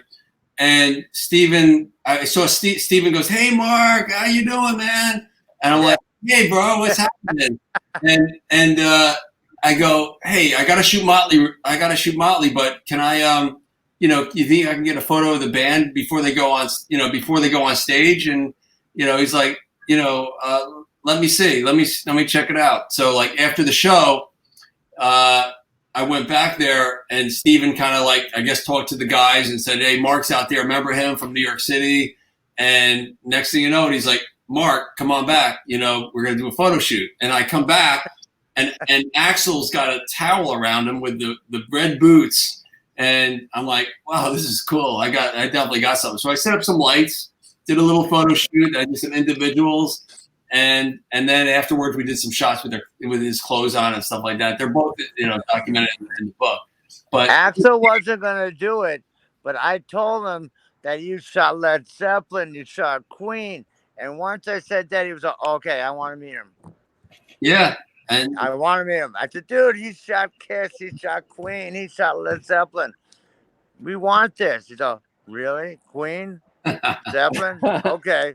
All right. I shot them when I was 17 sneaking in, but I got, That's so awesome, dude. I got to see. You're going to have to put another book, number 2. Yeah. The Decade That Rocked 2. Oh, there's definitely plans for sure. There's so because you got so many great pictures. I haven't seen most of those pictures, like the ones with Sebastian. Who the hell knew he was in a band called Madam X? Whoever heard of Madam X? Right. Awesome. That's when I first met Sebastian when he was in Madam X. That was when I first met him, and it's that's why. And then when you turn on MTV and you're like, that's the guy, like singing, right? There's a lot of guys like that. The first time I met Sebastian was backstage when you were opening for Bon Jovi. And he goes, Stevie, I love you, dude. Check this out. And he whips out his wiener and he ties it in a knot. He said, dude, check that out.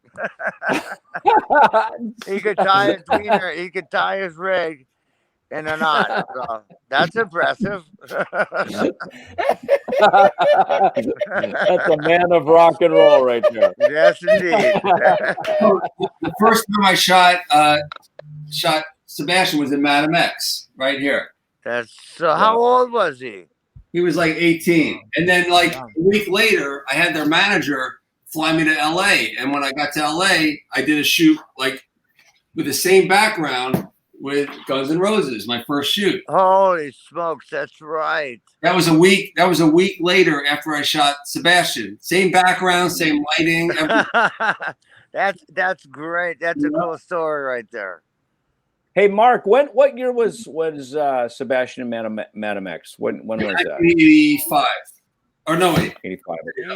86, probably. 86. It was like toward the later 80s, right? Right before. Yeah. Videos with him. And that was the first time I shot you guys in 86. And I remember I went there and they really didn't want, I was for Hit Parader magazine. It was before the Appetite was even released. But the buzz was out that these guys were the shit. So it's so funny. The buzz was great, but the record label was all, just let them make a record, get it over with. Yeah. So we showed them. We showed them. All right. Yeah. You sure did. The record took like 3 years to make. Didn't Appetite take like 3 years to make? I remember around Hollywood. There's always this buzz about you. How long? It took 6 days. Oh, no, but I'm just saying, like the whole, like. You guys are kicking on Hollywood. I mean, yeah, about a year couple years. Yeah. We've literally only did maybe 12, 13 shows before we got a record deal. Yeah. So you guys were the buzz. We're just hanging around, all of a sudden, okay, let's make a record. That's all we want to do. Let's get it over with, get a tour bus, get it on the road, and play every night. Yeah. 30 years later, I'm so happy it's just these things going around. I don't have to go play anymore. That Weekend Warrior crap, man. Oh, enough's enough. All from that one record. One record. That's all it takes. That's all it takes. If it's that record, that's all it takes. That's all it takes. God bless you, man. View, you are. Check out my view. Yeah. Pretty nice, dude. Light over there, huh? Fuck yeah, it's beautiful, dude. This is it's rock so star easy. house. So easy.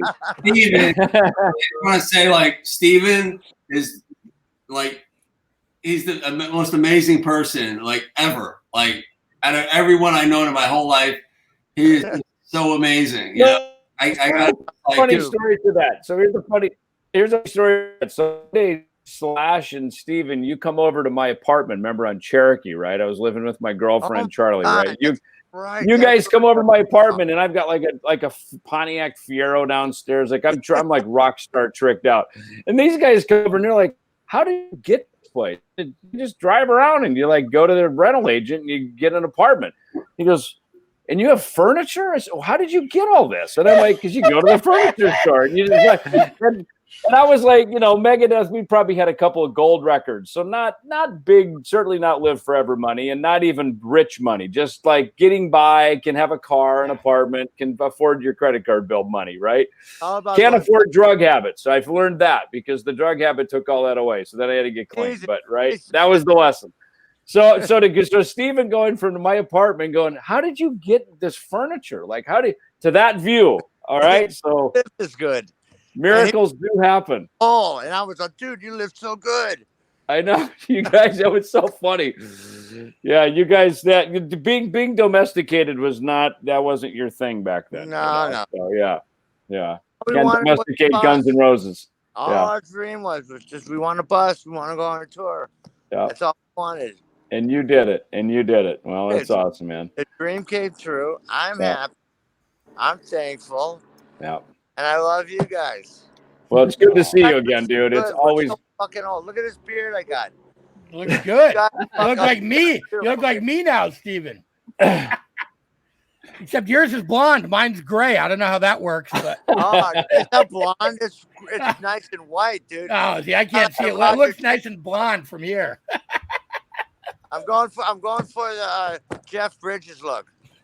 Nice. The dude abides. Look. All about there you go. Yeah, there we go. You still got the hair from the cover of the book, dude. It's awesome. You kept your hair. No more haircuts, no more coloring hair, no more nothing. Yeah, quarantine's serving you well. Yeah, let's do it. Hey, heroin's a hell of a drug. Man, you all lived to tell the tale. So we did, man. It's unbelievable. Thankful. It's unbelievable. I always say Guns N' Roses, Motley Crue, and Megadeth. Like, our music was very different, 3 different genres, but our lifestyle was exactly the same. Oh man, yeah. We're lucky to have survived it, man. Dude, we're all 3 of us are in all 3 of our books. I know, right? The GNR book. We're all. And you guys are all in mine and David's book too. You know, Freddie and you and all those stories. Sure. I'm kind of glad I had a stroke and I don't remember most of it, but I still like to. I was thinking about putting a book out called Steven Adler. The shit my friends remember I did. Yeah, that's great. Let everybody else write your book. Just put out a book that's all other people telling Steven Adler stories. What did I That'd be amazing. Call me. Let's figure that out. That's a great idea. That's a cool concept for a book, man. Yeah, it is. No one's written a book like that. We're gonna do that. Your friends, send me all your friends. We're gonna do that, Adler. We're gonna do that. Yeah, that's a great idea. That's a great idea. Shit my friends remember I did. Listen, tell Freddie I love him, okay? The Maestro story. Looking forward to seeing him again, man. So awesome. Steven, I love.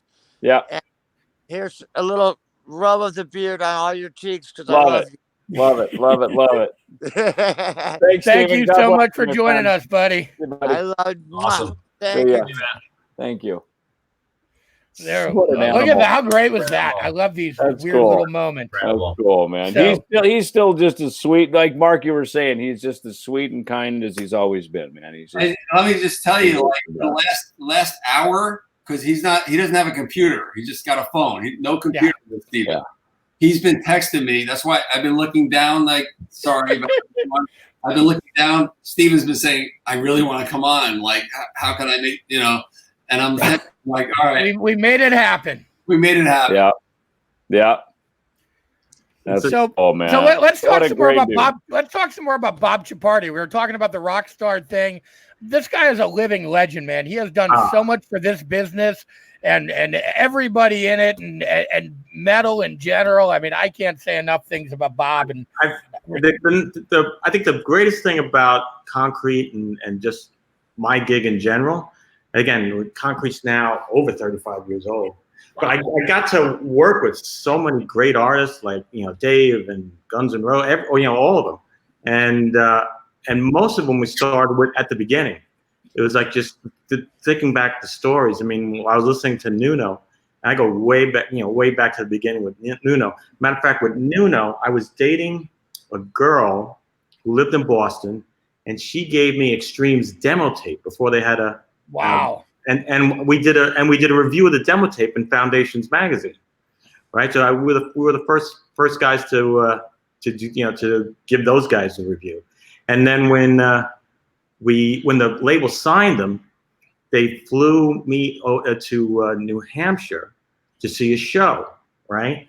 And managers were there. Jim Gierno was head of marketing at the time, Tom Corson, and we all did the show, and then they put me up in a hotel, the same as the band, and everyone's split.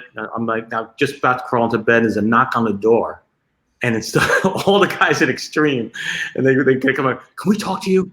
I go, yeah, come on in. I go, is everything okay? He goes, the record label, they don't get us. You got to explain to them. It's like we had just met. For some reason, they thought that I would have all the answers. You were the magic guy. Yeah, you were. Yeah, so it was like. Well, like I was saying earlier, you had a very specific role, especially in the late '80s, especially by the late '80s into the early '90s. A lot of us were making those steps. I mean, again, we were signed, I guess, by '86 up to Capitol, but Anthrax, Metallica was on their way. But then there was all these other bands that came up, whether it was Prong, Faith No More, obviously Extreme, all these bands that were jumping up to these major labels. And that was a big thing, was to not get lost and just sort of like turn your back on your fan base. And you really got that. I mean, you really kind of, like I said, you went from like the middle back, down to the street, because the major labels, they're all about reaching for the stars, which right. Of course, that you need that if you're going to have a real career. But you did this whole other thing, which was just keep what they were saying. Our label doesn't understand us. Well, the other thing that was so important about Concrete as a music fan growing up in the 80s and the 90s, I discovered so many bands from the Concrete Corner cassette samplers. Like those things changed my fucking life. That's what honestly, we were the conduit between the labels and the fans. That's what we were. That's what we were. And we were like. We were like the gardener, or we were like the guy, guy that mowed the lawn. It was like the things that the labels didn't really want to do. They were happy to have us do it. The first gig we got, was working Armored Saint. What do you call it? The second one. What was the name of the second one, Tom? Was it March of the Saint? Was that the second one? No, not March of the Saint. The one after that. Delirious Nomad was 3, right? Third album. So I don't know. We'd have to Google it, Wikipedia that. Yeah. Anyway, it was the second Armored Saint record, and they were on Chrysalis. And I had been previously. I had worked in the mailroom at Arista Records, right? And I got blown out and cut offs with the whole big layoff of the company. And I hooked up with Walter O'Brien. And we started Concrete, right? And Wendy Goldstein had given us Grim Reaper, who was the first band that we were managing. And then when the album cycle was over and they were done touring, we had no income. They were writing a record, we had no income, so we decided we had toured the country with Grim Reaper, and we had collected all these names from every gig. After the show, it's a typical thing. The bus would be back there. All the fans would come, and one guy would be from the record store down the street. And they would say, oh, I love these guys' record. It's great. Oh, great. And then they would say, we go, yeah, we wish we could have a play copy. I go, well, why don't you get a play copy from the label? He goes, yeah, we get it, but then the owner of the company of the record store will just put it in a bin and sell it. And so I go, all right, well, let me take your name. We'll send you a play copy. And the same thing with the radio station. It was like, oh yeah, I do the metal show on Sunday night, 11 o'clock. And he goes, I had to go and buy the record. Well, why'd you have to buy the record? Well, the station manager's son likes heavy metal, so we don't play heavy metal during the day. So they gives them all right, we'll get you. So we collected all these names, and when we got back after the tour, we said, what are we going to do with this? So we decided to start a marketing company. Mm-hmm. So we made up for like $14 at Pitt. It was a little printing place. We made it, and we went to a new music seminar. We handed it out. Yeah. Rick Dobbs, who was the VP of marketing, who I'd known from Arista, he goes, I got this band Armored Saint. I don't know what to do with them. Cliff Bernstein and Peter Mensch, they're going to expect me to do something. I'll give you $500 a week. Just do whatever you can. Because I'm never going to get them on the radio. We're like, okay, great. And then we just learned from there. The second record Johnny Z gave us was the first Metallica record. Mm-hmm. All right, because the Ride the Lightning was about to come out, and this is that time we just started building from there. We just, and then the labels just didn't know what to do. So you probably worked that tour then as well, because it was what, Armored Saints, Metallica, and Wasp, I think, right? Wasn't that the tour back then? Yeah.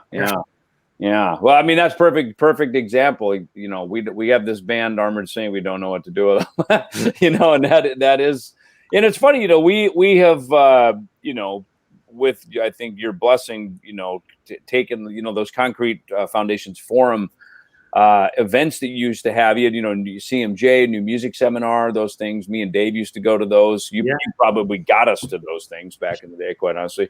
And now we've done our thing, the events that Tom has started, that we do through our own, through Combat, our own seminars that we have.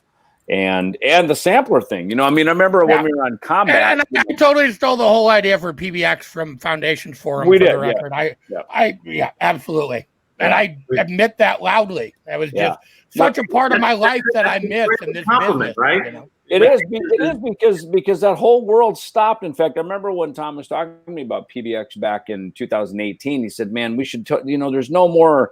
There is no more CMJ. There's, the Foundations forums don't exist anymore. And he goes, that was just such a great way to bring people together. That was where I first met Steve Whiteman from Kix. I mean, just even as a young, guy early in our Megadeth career, the people that we'd meet and, Steve Whiteman. Hey, there he is. Well, we'll drop him in. What the hell? We'll bring him in. Hey, Steve, what's going on? We're just talking about you. How are you, buddy? I heard that. Yeah, I don't know if you remember. Your ears were burning. I think it was a New Music Seminar. Bob, you may know. I remember you were there. I'm a big Kix fan. Midnight Dynamite. That's my record. Right. We worked that. Yeah. And I remember you were there. You were on a panel, and Debbie Harry was there as well. Yes. Yep. It was just such a great. We're just talking about, you're probably back in the green room listening in, but like back in those days and all that stuff that Bob was a big part of. It's not, and now we know where he kind of built that from and the people that he knew and that he was connected. Because you took it and you New Music Seminar was a lot of kind of pop and major label stuff. CMJ was often, the college music stuff. Yeah. But guys probably like Steve and I and people in hard rock metal, the stuff like the Foundations Forum, that was the bomb. That was our playground. The whole trick, again, what I just kind of steamrolled stuff, but it was like I just looked at these things that were established that just always treated metal like a redheaded stepchild. It was that's basically what it was. So it's like, okay, New Music Seminar had one panel, CMJ had 3 panels. So I said, why don't we do a whole convention? And same thing with Foundations Magazine. Right, it was like CMJ had 2 or 3 pages, and Fireman Quarterback had 1 or 2 pages. So I said, why don't we just do a whole magazine? And it's just like with the metal stuff, it was like buying Apple stock at $19. It was like we got into it just at the right time, and no one was paying. No one said metal's not going to do anything, and we were like, yeah, it is. Yeah. We just grew with the scene. So Steve Whiteman from Kix is here. Hey, question. Actually, real quick. Hey, Mark, is there a website? I gotta kind of move a couple people. Is there a website for your art with you and Steve? Is there somewhere people can see it? I was looking to see if you sent me something, but I couldn't find it. Is there a website or something for it? So, Steve, tell them a little bit about what we're doing now. Yeah. No, so our website's White Sky Lacy. That's our Instagram too. And, basically I just take his images and I make these big screen prints out of them. So that's sort of our passion project. The cool thing for me is it gets me into his archive too. I mean, what Steven Adler was talking about, how there's going to be a Decade at Rock 2, 3, 4. He has photos that he hasn't even bothered digitizing that other photographers, that would be sort of like their career highlight shots. It's just unbelievable the depth of stuff he has in his house there in Jersey that he's at right now. So I've been there. We've seen it. It's unbelievable. It's like going like a pilgrimage to the Rock and Roll Hall of Fame. I was out there last fall. It's just it's incredible. It's bottomless. So what Steve does is we kind of agree on an image, and he takes my images to another level. Like I don't have any of my photographs hanging on my wall, but I have Steve's art. That he silk screens like these huge, like 4 by 5 foot, pieces of art on canvas. And that's what I have here because I love watching it in another kind of format. And he takes my photography and like makes another, he just I love looking at it. So it's basically the way I view it is like it's almost like I'm a chef and I'm being sourced the most unbelievable ingredients. So it's just I try to live up to the images he gives me. And I mean, it's been so fun diving through that archive again, especially as someone who grew up on these images. If I'm like, give me some Ozzy, I mean, he's got the craziest stuff. GNR, everybody. So it's really been fun. We've just become friends over the years too. It's my passion project in life. We have a lot of fun hanging out together. It's a good excuse. That's awesome, man. Well, it's Whiteman Lacy or wisemanlacy.com. Yep, WhiteSkyLacy.com. WhiteSkyLacy. On social media. So I appreciate that. It's been a pleasure talking to you guys. Good talking to you, Steve. That's cool, man. Thanks for They just had a baby girl named Autumn. Yes, I'm going to go check right now. Congratulations, man. Thank you so much for joining us, Steve. Thank you, guys. My pleasure. Take care. Bob, thank you too so much, man. Thanks, it's such Bob. a pleasure as always, buddy. We love you. We'll talk to you soon. Talk to you soon. Let's see how to.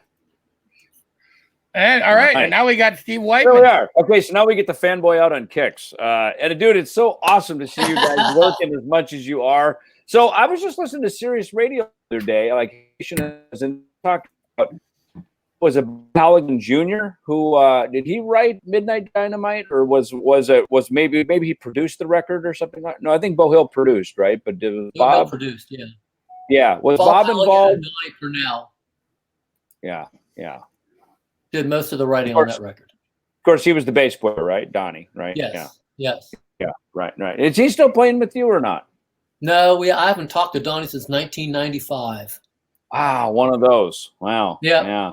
We took a hiatus because our genre took a dump. We were kicked out of the party for about 10 years. So when we got back together, I was doing my own thing and had Mark Schenker and Jimmy Chalfon in my band, and we just had to incorporate Brian and Ronnie and plug them right in and just pick up where we left off. And it's been amazing ever since we started back up in like 2003. Yeah, it's really been great to see. Brian was with us, I think, with me and Tom down in Nashville. I'm in Nashville actually right now. But what was the event? The Rock and Pot Expo. Yeah, Rock and Pot Expo. Yeah, it was really great to see him. He looks great. You guys all look great, man. It's like that's a big part of it is like looking like the fans want you to look and still kicking ass, man. Don't get fat. Don't lose your hair. Don't Yeah. If you're on drugs, get off of them. Right. If you drink too much, don't tell anyone. Right. Like this. Those are awesome road rules. I love that. That's great. So what are the, Mark, what are the pictures in the book with Kicks? Well, in 1990, towards the end, I had a studio in New York City, and I kind of wanted to move out. I was married. I wanted to move back to New Jersey, where I was from, down the Jersey Shore, and I wanted to see if I can like have my business in New Jersey. And I got a house. I rented a house for a year in New Jersey, down by the water, by the ocean, and there was a double car garage that I turned into a photo studio. And I figured, you know what? let's do the opposite. Instead of like having bands come to my New York City penthouse suite, and of course from the Empire State Building in New York City, let's have them come to the Jersey Shore and in my garage and like have barbecues and have a boat where we can take a boat ride, because I had a dock in the back of my house. So I did that for a year, and Kicks were one of the first bands that I invited over to come partake in that. And it's one of the photos in my book was Steven. Was Steven and when I say boat, because when I lured them in, I said I had a boat. It was a blow up raft, and it was a dock that was kind of like really rickety. I was renting the house. I was just testing the waters, because I just wanted to raise a family and have kids and all that.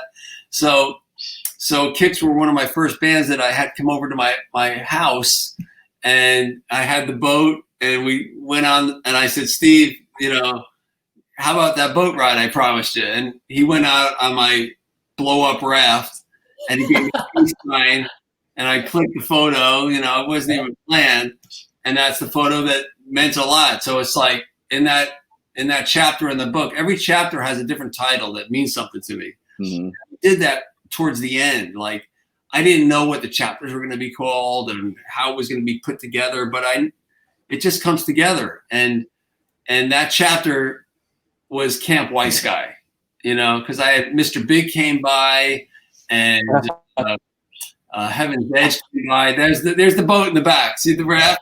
It had oars on it. It didn't have a motor. Yeah, I think these guys were expecting like not a yacht, but something that they can like actually motor around in. Something rock and roll. Steve, you're very gracious to be conned into something like that and still like Right? take a picture with them. We're country bumpkins. We don't know any better. I tricked Yes. Did you remember that day? I actually had a barbecue going that day, and it was like a total opposite of what I was doing in New York City. And I was like, I really like this. And 20 years later, I'm still here. Like I actually a year later, I bought a house in Rumson, and a few miles from that house, and I'm still here. 30 years later, it's like I love New Jersey, New York. I never felt comfortable in New York. I knew I had to be there, but I never really, I was born up in New Jersey. I just wanted to come back, and this is where I'm going to be till the day I die. I just saw somebody over here. They mentioned Rock Your Face Off, and so anyway, I just bought it. You have a new customer. Oh, thank you. So $9.99 went your way just now. Yeah, so we'll make a So Dave, Steve, so we actually bonded over. He's a big enthusiast of Vocal Zone too. We were just showing our boxes back and forth. So I actually hooked him up with them, and so that's all. Yours is all British though. Look at yours. Yours I know, looks that's like cool. Yours looks like my hat. I'm jealous. I don't have one of those. Wow, so I need cool. one of those. Vocal Zone, are you listening? Why don't I have that? You got to order 5 packs, and then they send you a 10. I guess. Is that what it is? It's a 10? Yeah. It's a Yeah, That's 10. cool. So I That's this good. is what I take on stage with me. So I just keep popping them all through the shows. It's funny. I'm actually reading an audiobook too, in between recording bass right now. And I didn't bring any with me, and I just spaced it, not bringing it, throwing it in my suitcase on my trip right now to Nashville. But when and even like this right now, talking, for like 3 hours like this, man, it really, better than cough drops and all that stuff. It's great. So Awesome, man. Well, Steve, thank you so much for joining us. It was awesome having you, getting to chat. My pleasure. The book. Mark, always great to see you, buddy. Congratulations on the book. I haven't received my copy yet, so I'm waiting. You're gonna get it. You'll get it. Definitely. I look forward to it. Yeah, and thank you, Steve. Like, really, it's like these guys. I love the music. Cold Shower. It's classic. Walking. Well, M3. when you reached out, it was a no-brainer. And talking to these guys and saying, "Yeah, I'd love to be a part of that." And another thing is like, there's another band that like they reached out to me like a few years ago to do the new publicity photographs, just like Eric said, like with Bluish or Cole. Like I don't lose my relationships. I just keep them going. These are my life, you know, whatever. If they have money, great. If they don't, they tell me they don't. And I just keep doing it. We just do it together. Well, you do it right. That's why you're still around. Oh. Yeah. He sure does. Thank you, Steve. Say hello to the guys, man. And I will do that. Thank you, guys. Yep. Have a great rest of the show. See you later. Yeah. Thank you. Now we're going to say hi to our friends Steve Brown and PJ Farley from Trickster, New Jersey, in the house. Yo. What's going on? What's How happening? you doing, guys? How are you? Mark. You guys again. Hey, so Mark, I have a question for you that we're wrapping up with Steve from Kick. So, because a lot of photographers who have been in the business like you, was there a fight to go digital? Because, you know, there's a total art to shooting film and all that is. Was there, you know, it'd be like us musicians not moving to Pro Tools or something, you know, it's like, I'm going to only record the analog tape till I die. Okay, well, you're dead, you know? So how was that transition for you, moving from film to digital and maybe back over to film if you're still shooting on film now? I'm not a quick learner. I really if I do something, I'm stuck with it. I don't want to go anywhere else. That's what I do. So I did that for like 25 years before digital came in. And then I worked for a magazine called Bravo in Germany, and it was a weekly magazine. They needed the photographs like right away. And I was at that point, I was shooting a lot of pop stars and a lot of not rock but pop. And they needed the photos like right away. So I had no choice. I had to do it that way instead of like sending the transparencies out there. So it was a necessity. I had to do it if I wanted to keep the gig. So I did it. And I was in the beginning, it was like the quality wasn't that great, but within a year it was like good. And then it kept getting better and better and better. And I just went with it. And I actually, at that point, I just bought my Mamiya 645. I spent like $3,000 on this beautiful camera, and I used it like one time. I still have it in the garage. Like if I went on eBay, maybe you get $300 for it. At the time, it was like $3,000. So you just got to go for it. You know, you got to go with what the technology has to offer, and what you know. In that time, the media needed images right away. It was Germany.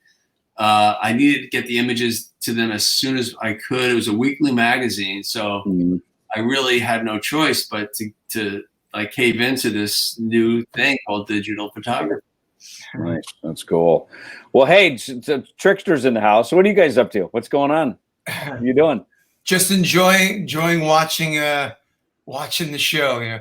Nice. PJ sent me this killer picture. Where is it? Let me see if I can find it. Hang on. PJ sent me this killer picture. Go ahead, keep talking. I'll look for it while you guys are talking. Dude, I love your Eddie Van Halen. Is that a Frankenstein in the back, or what is that you have behind you there? I got a couple of them, Dave. I have the the regular, the striped, yeah, 78, the 78, and a couple other EVH. I'm a 28-year endorser of EVH stuff. Nice. Wow. Friend, so always it's my bread and butter right here. It looks good on you. That's good, man. That's cool. That's nice. What are you doing? Is that your studio? Are you writing? Are you working on stuff? What are you doing? Yeah, of course, man. I'm always recording. Just finished a new record for my side band, Tokyo Motor Fist, that's coming out. Single's been out, and always working in the studio. Actually, PJ and I are working on his solo record here. So that's what I've been doing a lot lately, and spending a lot of time doing what I think a lot of guys are doing, the digitizing, preserving I have my analog tapes here. Here's our original first ever from 1986 Trickster 8-track demo tape that we did. So I'm transferring all the old school analog stuff. Nice. Cassette. Good for you. Yeah. Is that quarter inch or half inch on this I think's quarter inch. This quarter is the inch, Ampex. Goes with the Tascam 38 machine. So yes. We love Tascam. We were talking about Tascam earlier. Yeah, man. We're all big enthusiasts. Tom, all those demos that we put on Sleeping Giants, those are all on 16-track Ampex, and I think that was think it was the same. They might have been half inch. I guess if it was 16 track. But yeah, that's the thing is, Tom and I put out a record last year. It's kind of my first, ironically, solo album, and it had 3 new songs, but the other dozen songs were all old stuff off an Ampex. And we know the guy who's got the tape, and it's in his basement or his garage in Studio City. But it's like, thank God we had some DAT copies to preserve it, because who knows what those things are going to sound like, right? I mean, if they've been preserved enough or not. So good for you, man. Yeah, we're gonna do some transfers this week, so I'll definitely let you know how that goes. You'll know. Yeah, check in with us. Let us know how that goes. So PJ sent me this cool picture he took of Mark. So it was a couple of years ago, I think. So for Mark's 60th birthday party last year, Steve and I went and I had this framed for him. I took him. We did Hinckley, Minnesota. Oh yeah. Oh, dude, I love that festival, man. That's so fun. Yeah, one of my favorite festivals. We were we were playing. I think we were with Eric Martin. Yeah. And Brett was playing, and Mark was there. And Mark, remember this? And I remember Mark's behind Brett. He's shooting. He's getting all these angles, and everyone's going nuts for Brett and everything. And I'm like, not for nothing. And we've known Mark forever. I mean, I've known Mark since I was a teenager, and and then before that, he's always been a legend in my eyes. And I'm like, Mark Weiss, I got to take a picture of him at work. That's the shot right there, man.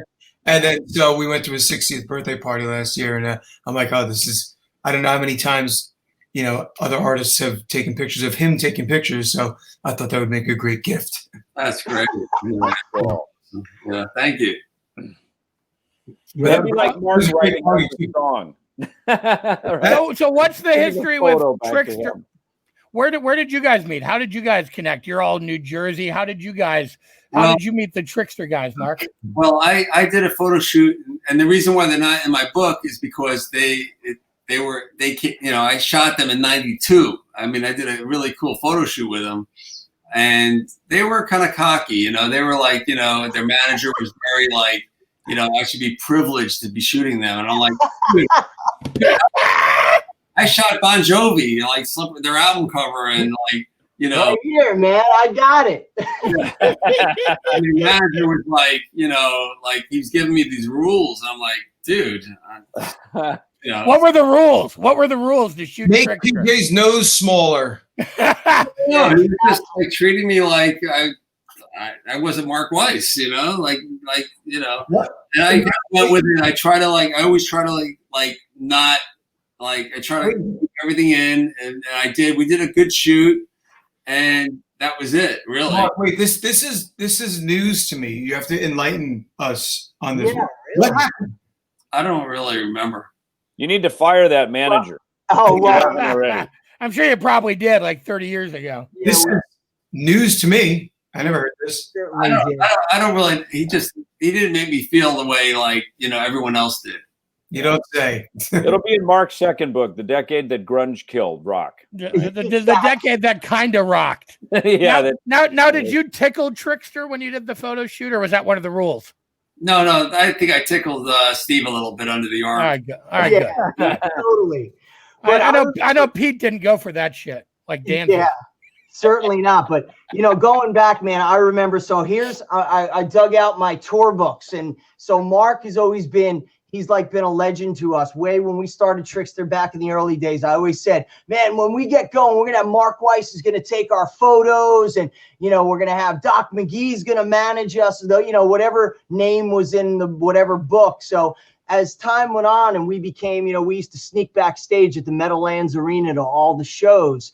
And I remember, of course, all the Bon Jovi shows, and Mark would always be there. And I would always go up to him and I go, someday, man, you're going to take pictures of my band. And, well, I think, Mark, honestly, dude, I think we did a session in 1990. I don't think it was 92. I think that was a little late. I think we definitely did one earlier.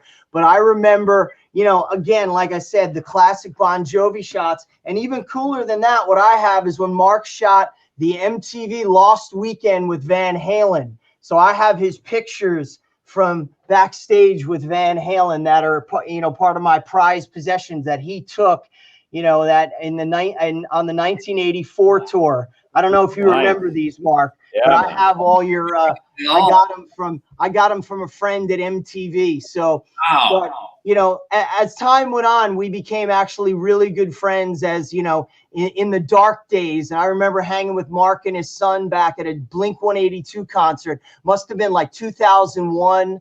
At the PNC Arts Center, and that kind of rekindled our friendship because it was like we didn't see each other for a long time, especially in the mid '90s. Everybody kind of was quiet. Everybody went on vacation. But then, you know, early 2000s, everybody kind of got back together, and then, you know, when we put Trickster back together in 2007, you know, at a bunch of the festivals, we would all hang and, you know, remember the good old days. It was kind of like a 15-year COVID-19 quarantine. Yeah. Well, and your manager pissed him off. So yeah, your manager pissed everybody off, probably. Yeah. Our manager did, but we're very disarming person. Can't hate. Again, it's another band that, like, you know, after all these years, you know, you keep those relationships up, and it just means so much. And just to see Steve on the cruise and hanging out, it's just, you know, I don't think there's been a decade that really like has this unity that we've had in the 80s. I don't think there's the 60s, 70s, or 90s, right. But I think the 80s. You know, it's funny, you know, we're talking about shooting photos with you, and it's like, Mark, you haven't shot any photos of me or Megadeth or anything in probably, I don't know, 15, 20 years. It's been a long time, right? I mean, just it's been quite a while. So we actually just went over to Mark's living room, me and Tom did, and he took pictures of us with rock scene magazines. Dude, you had the Kiss magazine. I remember that issue when I was a kid. Like I was like 13 or 14 when that issue came out, and you had it because you own Rock Scene now. So it was like, oh my God, we got to bust that out, right? Yeah. I always say, like, you know, I throw out some magazines. I'm like, you know, give me, you know, show, because I like to like carry on like what was there in this, you know, I just want everything to there it is. Continue on and like greatest photo ever. That was right when Double Platinum came out. I mean, I'm jealous because I'm looking over his shoulder trying to read the Kiss issue, and I got stuck. We both like fought over the Kiss issue. I'm like, I want the Kiss issue. I'm like, fine. What was that you just said? That was an Ozzy tour program. What was it? The Ultimate Sin tour book. Yeah. There's a picture of me and Ozzy. I always wanted to get my picture in there. I don't know. I don't think any other photographer did it, but but dude, that was part of your legend. I remember back in the day. Yeah. You were a rock star just as big as anyone you were shooting. He was, man. Oh, dude, I'm gonna fuck it. I'm just gonna drop Jason McMaster in here. Everybody say hi to Jason McMaster from Dangerous Toys. Hey guys, good to see you. How are you guys doing? How have you been, and how are you doing now? Yeah, we've been well, and we're doing great. Yeah, I've been watching the show, and I'm getting giddy, like freaking out, fanboy, my whole world before me with Zach and Nuno, and you just can't. This is I doubt there's anything on TV on a Saturday night during this COVID bullshit that's better than this if you like rock and roll and heavy metal. Thank you, man. Appreciate it. Bob Chaparty blew my mind. I haven't talked to him. I was like, I want to talk to Bob. I just want to, like, you know, fist bump the camera. Bob Chaparty. Yeah. Thanks for all of our careers, Bob. Yeah, no shit, right? Trickster, you guys probably worked with him too, right? You guys worked with Bob Chaparty, right? We worked a lot with him, and I remember Dave. I think I remember in 1989 at the Foundations Forum, you guys played. You guys did the. We were there. We were there. We saw you guys, and we saw Soundgarden played. I remember Soundgarden that night. Yeah. Just going on stage. Yeah. Was that in LA, right? Out in LA when you did? Yeah.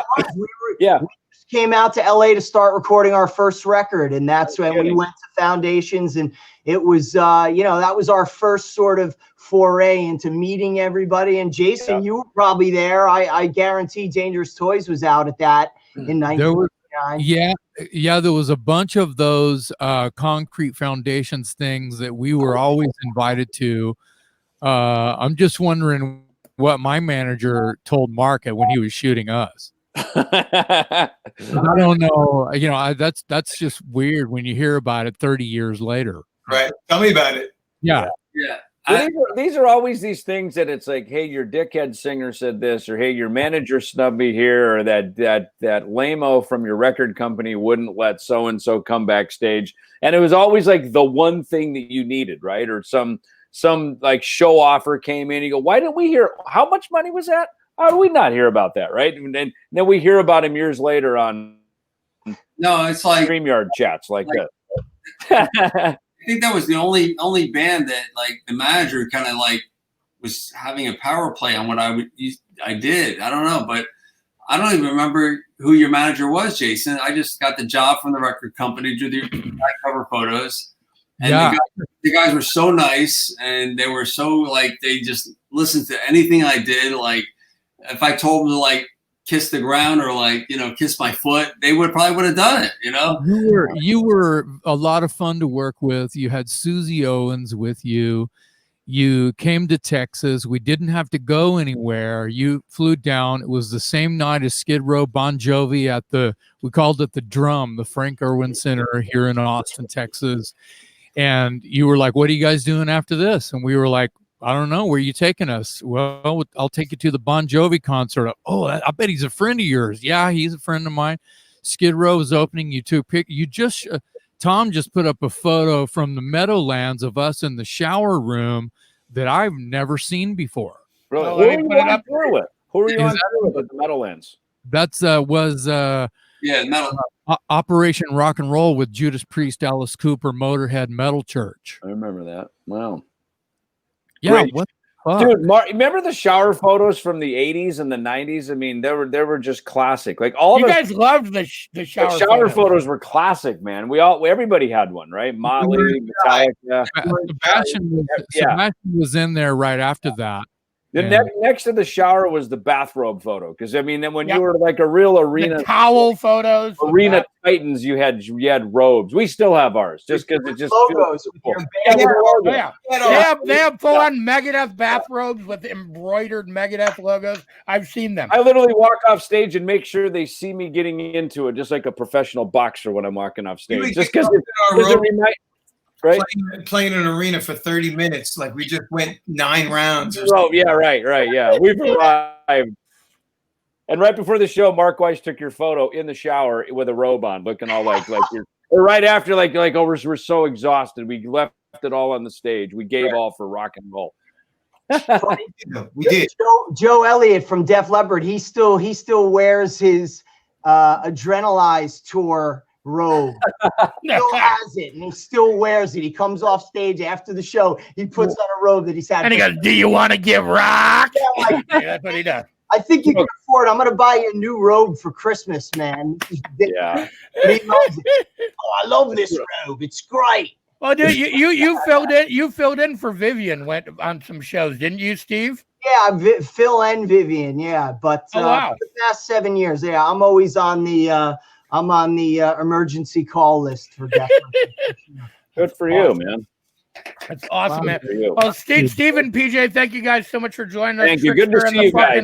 Yeah, good to chat with both you guys. One of my favorite bands ever. I will publicly admit that right fucking here. I love you guys. And that is true. Tom is one of the biggest Trickster supporters in the world. I am. God damn it. It's good to have you in the inner circle. It's good to see you guys. Mark, congratulations. We love you, brother. Thank you. See you on the cruise, buddy. Take care, guys. Bye. Good to see you guys. All right. Well, let's see who else we can get in here. Jason McMaster. Oh, here, dude. Here, check this out. So, where'd he go? Here we go. Dean Davidson from Brittany Fox, the man, the myth, the legend, right there. We actually got Dean to come on, man. Good to see you, brother. There he is, right there. Yeah. All right, Dave. How are you? Nice to meet you, neighbor. Man, great. I was, yeah. You know what? I was really excited to meet you finally. And Tom told me that you live in Phoenix, right? I live out in the Florida, out near Buckeye. Yeah. Okay, cool. Got it. Phoenix. I'm going to be in this area for a year, and then I'm going to be looking for a different area.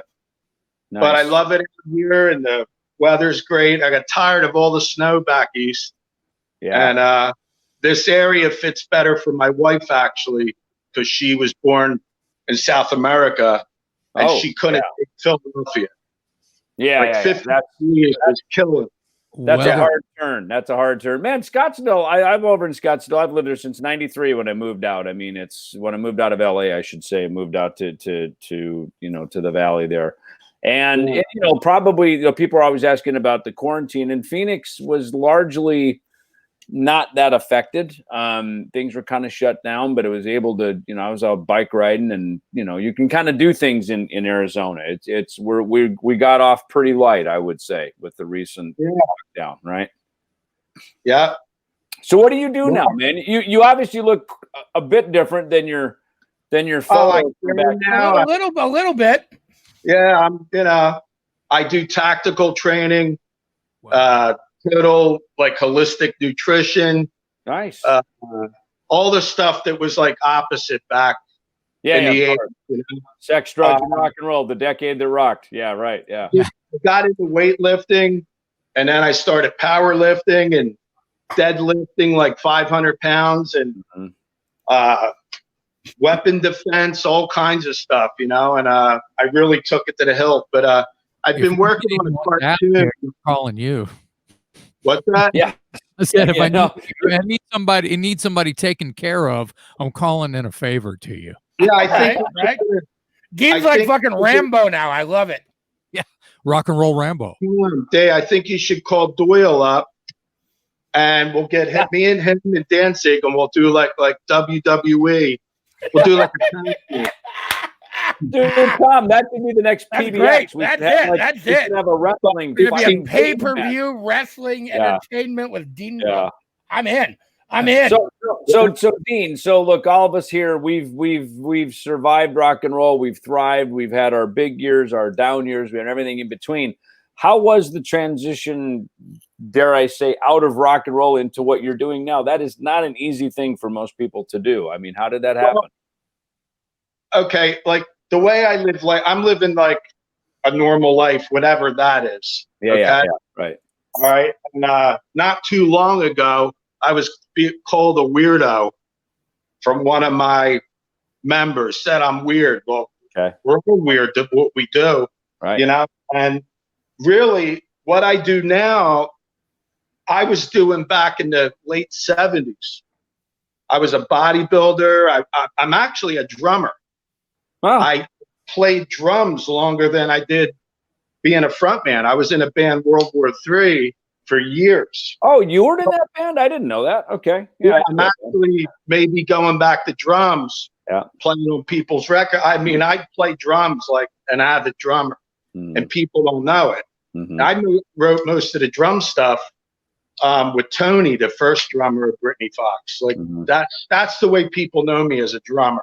Okay. They could walk around me. But so the transition really wasn't, I feel like I'm back, reliving back, in my late teen, early 20 years, and when maybe became a front man, I got tired of being in bands. Like every front man that I played drum, they went off here, or this guy was doing this, nobody showed up. I said, screw this, balls. I'm gonna be a front man and do it.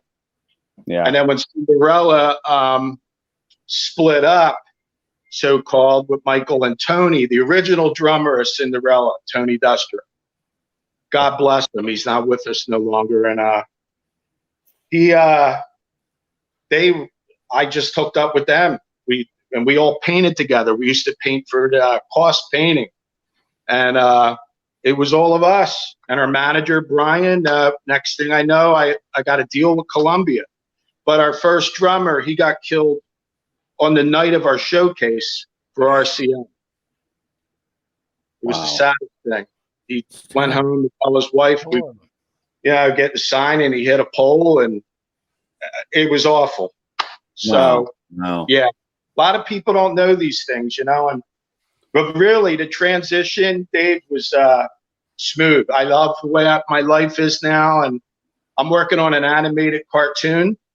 I've been on the cutting room floor with that for a couple years now, and we're actually getting ready to make some demos of that. It's an adult cartoon, It's funny as all hell, but we have two titles, that The Hoppers and Adventures of Floribama. It's about a divorced father raising his son, but he's a professional arguer. He fights with everything. So the cool thing about this, I was thinking of putting friends of mine in the cartoon as neighbors. You see what I mean? Like a band across the tracks. We'll be your neighbors. We'll be your asshole neighbors in the band. Let's do it. Yeah. Hey, so real quick, I got something I was going to show in here. If you guys, sorry, go ahead. I could do this whole show in animation, and you're on that, even songs, because we could do whatever we want.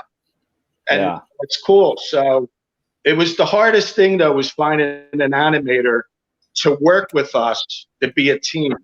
Yeah. Most of the guys we hooked up with, they wanted like $100,000. Oh yeah. Oh yeah. I was like, no way, you know. Yeah. And then they made a cartoon with like Xbox. It was so perfect. I was like, I wanted to look like old school, you know. But that's what I do, man. I'm married now, and I'm sure Tom. I don't know. I know Mark knows what's going on, but there's some things that I really can't talk about, and it's kind of sad, you know. All I'm going to tell you, which I got word from my wife. I don't know if you can see that picture there. Can you see that on the wall? Can't see really what it is, though. What is it? All right, let me see here. This is my wife here. Can you see it now? No, we can. Yep. Oh yeah, for sure. Oh, you look very happy. Very happy. Very nice. Yeah, I'm. Things are great with that, but I can't say where at, what country, but right now I'm dealing with. She's trapped in that country. Oh, wow. Yeah. And I've been dealing with this, like, and it's just because of their so-called president. Yeah. It's sad. We have life in Florida, and she went back to check on her family, and now I'm dealing with that. So. Oh, sorry to hear that. Well, good luck with that, man. I know we said we weren't going to get into that, so I'll even just cut you off so you don't. But it's like I'm ready to like go to toe to toe with people, you know. Well, it's horrible. It's a horrible situation. Well, we'll send our thoughts and prayers to you on that, and thank you for that. And you know, when I get back home, I'm in Nashville this week. I've been working on a record, but when I get back home, we'll connect and hook up. I look forward to definitely. So hey. I got a cool little thing scheduled if you guys want to hang out for it. So we did this really cool collaboration with the Alice Cooper's Solid Rock Teen Center with they actually called and they wanted David to do something with some of the kids, but he couldn't do it. So we got our buddy Rod Diaz from Suicidal Tendencies to do it. And we're going to actually premiere the video right now. So check this out, man. This is awesome. Ready? Yeah, David, you've seen it, right? Yeah. So these are kids that from Alice Cooper's Solid Rock Teen Center. And they go there, they take lessons, they learn how to perform, they learn how to play. Alice does a couple of big fundraisers every year for the Solid Rock Teen Center. And this is great. We called Ryan for this, Ra, the bass player for Suicidal Tendencies. Let's check it out. And he's out there watching right now. Rod Diaz, man. Turn the volume up. We got volume on that, Tom? Oh shit, hang on.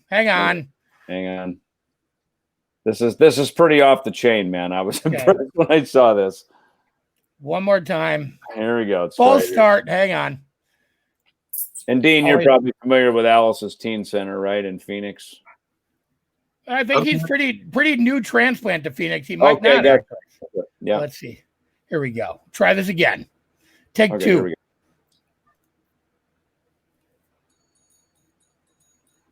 Let's see what we got. Do we have the audio now? No audio. There it is. Oh, there it is. A little bit. Okay, yeah.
Nice.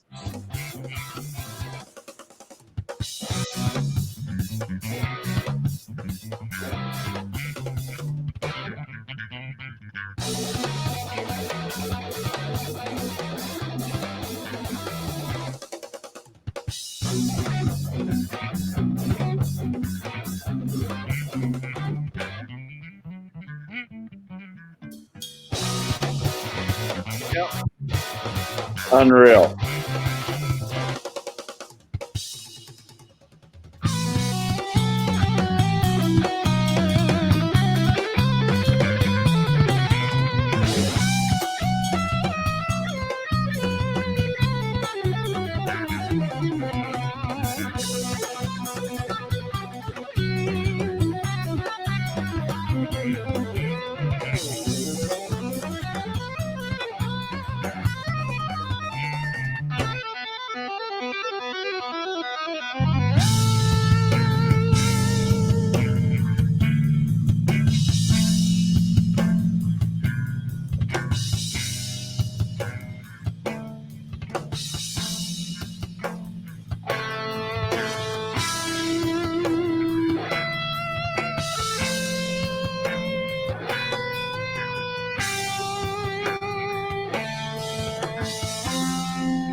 I see Rod coming in on the Facebook feed. Like, how awesome is that? Come on. Dude, Rod. Conrad Varela, Christian Yeah. champion, and our Yeah. boy Rod Diaz on bass, man. How cool is Super that? good. Those guys were great. So we're actually going to post that on all of our social media tonight, tomorrow. Yeah. So you can go check out the video. We'll share links to it. So, Dean, Jason, thank you guys so much for joining us, man. Thank you. Yep. Nice to meet you, Dean. Jason, good to see you again. See you Yep. guys. Thank you guys. Yep. Mark, waiting for my copy of the book, or should I say the check's in the mail? No, you're going to get a copy, and so will you, Dean. Anyone that's in the book will get a copy. I'm going to get. I have like 200 copies coming in about 2 weeks, so you got to wait a little. And don't forget to go to our eBay, and you can bid on a ton of killer Mark Weiss prints of Jason and a Dean and a bunch of the guys on the stream tonight. I just posted the link in the chat. So thank you guys again, man. It's been really awesome having you on here. Yeah. Thanks for having me. Thanks, guys. Dean, it's great to see guys. you. Mark, Dave, Tom, take care, you Yeah. guys. Have a wonderful See ya. evening. Thanks, Jason. See you, buddy.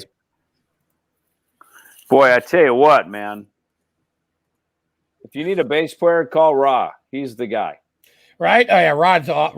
Rod, Like he's actually been in here watching all night too, which is awesome. I know, I dude, can you never rule. get him on. He lives like on a mountain somewhere, and he doesn't have good internet at his house, so that's why he's never on this stuff. Like he's always like so. Unfortunately, I always ask Rod to come do this stuff or do things, and he's got these weird internet issues because he lives on a mountain somewhere. But we love you, Rod.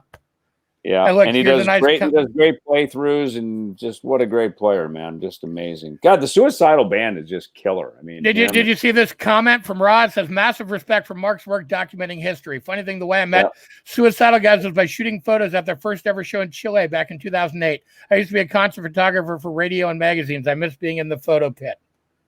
How cool is that? Nice. Yeah, yeah. So let's see.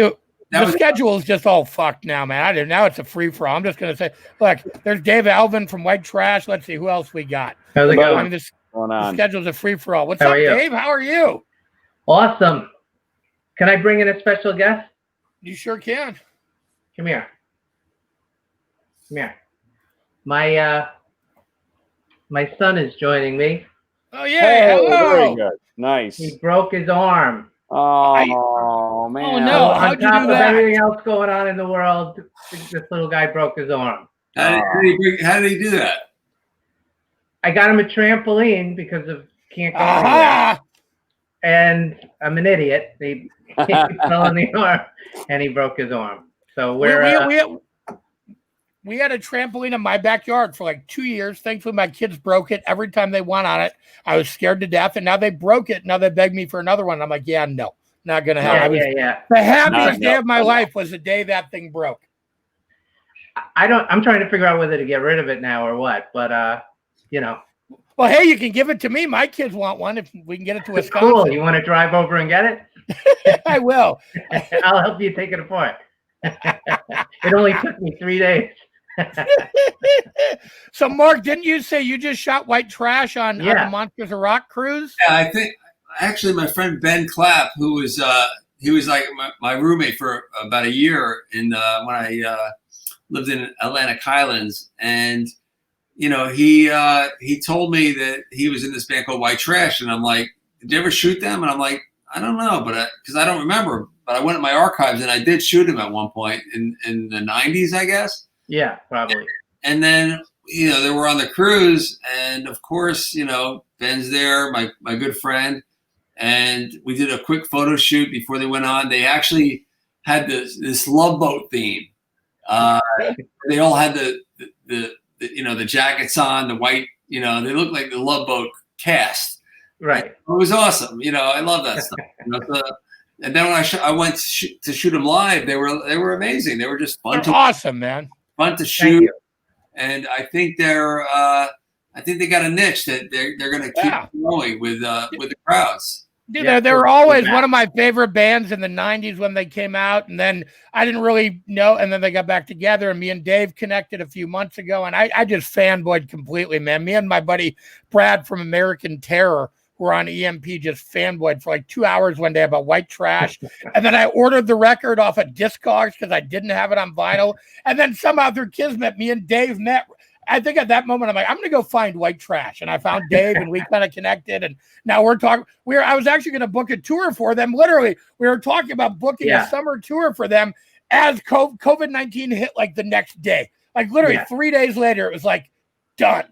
We were starting to line up dates, and like I was joking, like the book The Stand. I'm like Larry Underwood. He was like the guy who wrote the pop song. He was on the verge of making it, and then the world ended. That's all of us, man. But yeah, I just want to say, Mark, it was so funny, like seeing you on the boat, and we were talking, and we had the Love Boat costumes and all that stuff. And yeah, you did a great guy, like because guys in my band, they're like monkeys. They're like climbing all over the place. I had to get them together. I was like, listen to this guy. He's like super. This is the photographer you want taking your picture. Like, relax, listen to what he's doing. It was right before they went on stage, and there was like 10 of them, and it's like I only had like a minute before they went on stage. So at some point, I like to be like cool and collective, but I got to pull it together. So I'm like bossing. I'm yelling at them, you know, like, all right, you go there. Come on, we only got, you know, they're calling for him. I'm like, so I had to take control over the situation, and we got a nice photo out of it. That's awesome. Cool. I still haven't seen it. I got to see those pictures. You never saw them? Yeah. No, does Ben have them? I don't know. Oh, there you go. I'll connect you guys. You can see them. I'm going to bring in some more of our friends, man. Phil and Jeremy from the Rock and Roll Residency in Nashville. Hey, guys. Join us. How are you? Good. How are you? How you doing, Dave? You're in Nashville. Stars right here. I am. I'm right down the street from you. I'm just down Spring tonight. So Franklin area, as you know. So good to see you guys again. If times were a little more normal, we'd all get together or something. We'd all hang. I know exactly. It's I got down here about a week ago, working on some recording, and so it's been good. It's in fact we actually booked this because we were gonna.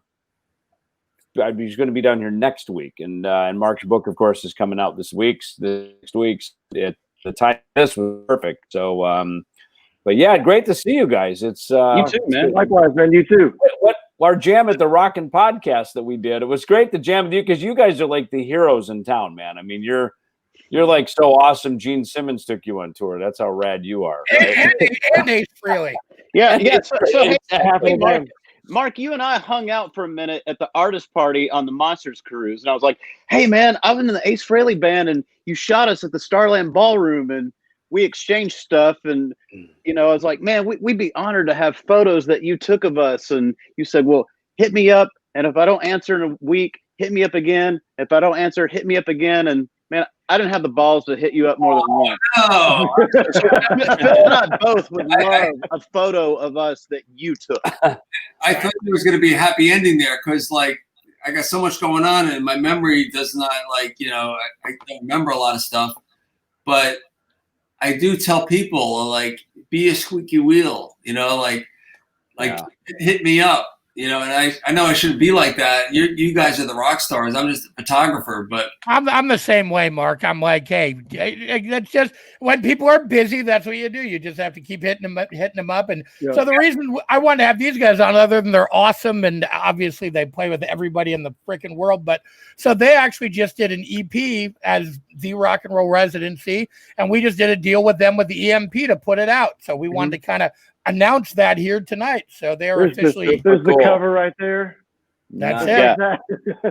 Dude, you guys, you know, it's funny. I remember a year ago we were down here working on the Megadeth record, and I took our drummer Dirk and our guitar player Kiko, because they didn't really know the area. And I've been to Nashville a ton, you know, over the years, and kind of a second home in a way, you know. And so I said, look, we got to go out and see some live music. That's what this town is about. Everybody who plays out plays great. And you guys happen to be playing. I remember Chuck Garrick was there from Alice Cooper's band, and you guys were doing some deep cuts, man. I mean, you know, which I know you like to do. I've seen you do, you know, Kiss songs, and of course I jumped up and played, I don't know, Holy Diver or something with you one time. Oh yeah, that's right. When it was when you were at the other location, but down on, is it Cannery Row? Is that where you guys are at now? Or Mercy Lounge. Mercy Lounge, yeah. And man, you were playing. I mean, it's funny. I played with Ronnie Montrose for a few years, you know, so I kind of, you know, was around a lot of that Edgar Winter and a bunch of that stuff. But it's like, man, you guys were going down deep into some like, and I don't know what that was. It was just like, is that kind of what your deal is when you play live? Yes. Your set's never really the same, right? We never went for like the big radio singles. We went with the album cuts. Yes. And that was kind of more what we did. And even stuff you never heard of, like Sensational Alex Harvey Band. And yes. You know, like, you know, we never really cared if you heard it or not. And, you know, we took pride in, you know, like maybe turning you on to some music. Yeah. Yeah. And I always say it's like you guys are the only rock and roll in Nashville. Right. And it's, and that's no disrespect, Nashville. The town's got great players. There's a ton of famous rock stars who live here, but it's not like everybody's out playing. You know what I mean? It's of course we had Mark Slaughter on, and you know, Tommy Shaw. I mean, all kinds of famous people live around here, Head and everything. But it's not like people. You know, it's kind of like that in Phoenix where I live. You know, for years,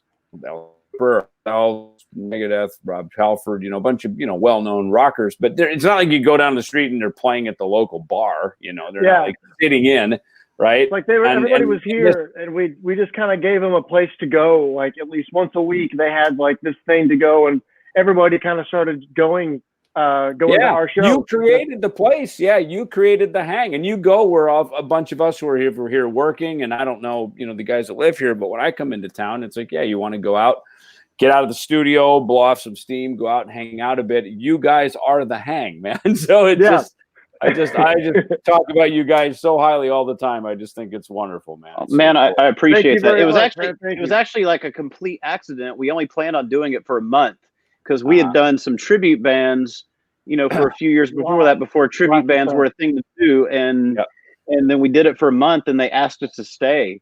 And that wound up being like 5 years. We haven't really been doing a weekly thing in about a year and a half, because when we started touring with Gene and then with Ace, you know, you can't tell people that you're playing weekly if you only play 26 weeks out of, you know, 52-week year. Yeah, right. So now we're like every now and then. We're more the rock and roll occasional performance now. No residency, just like the whatever.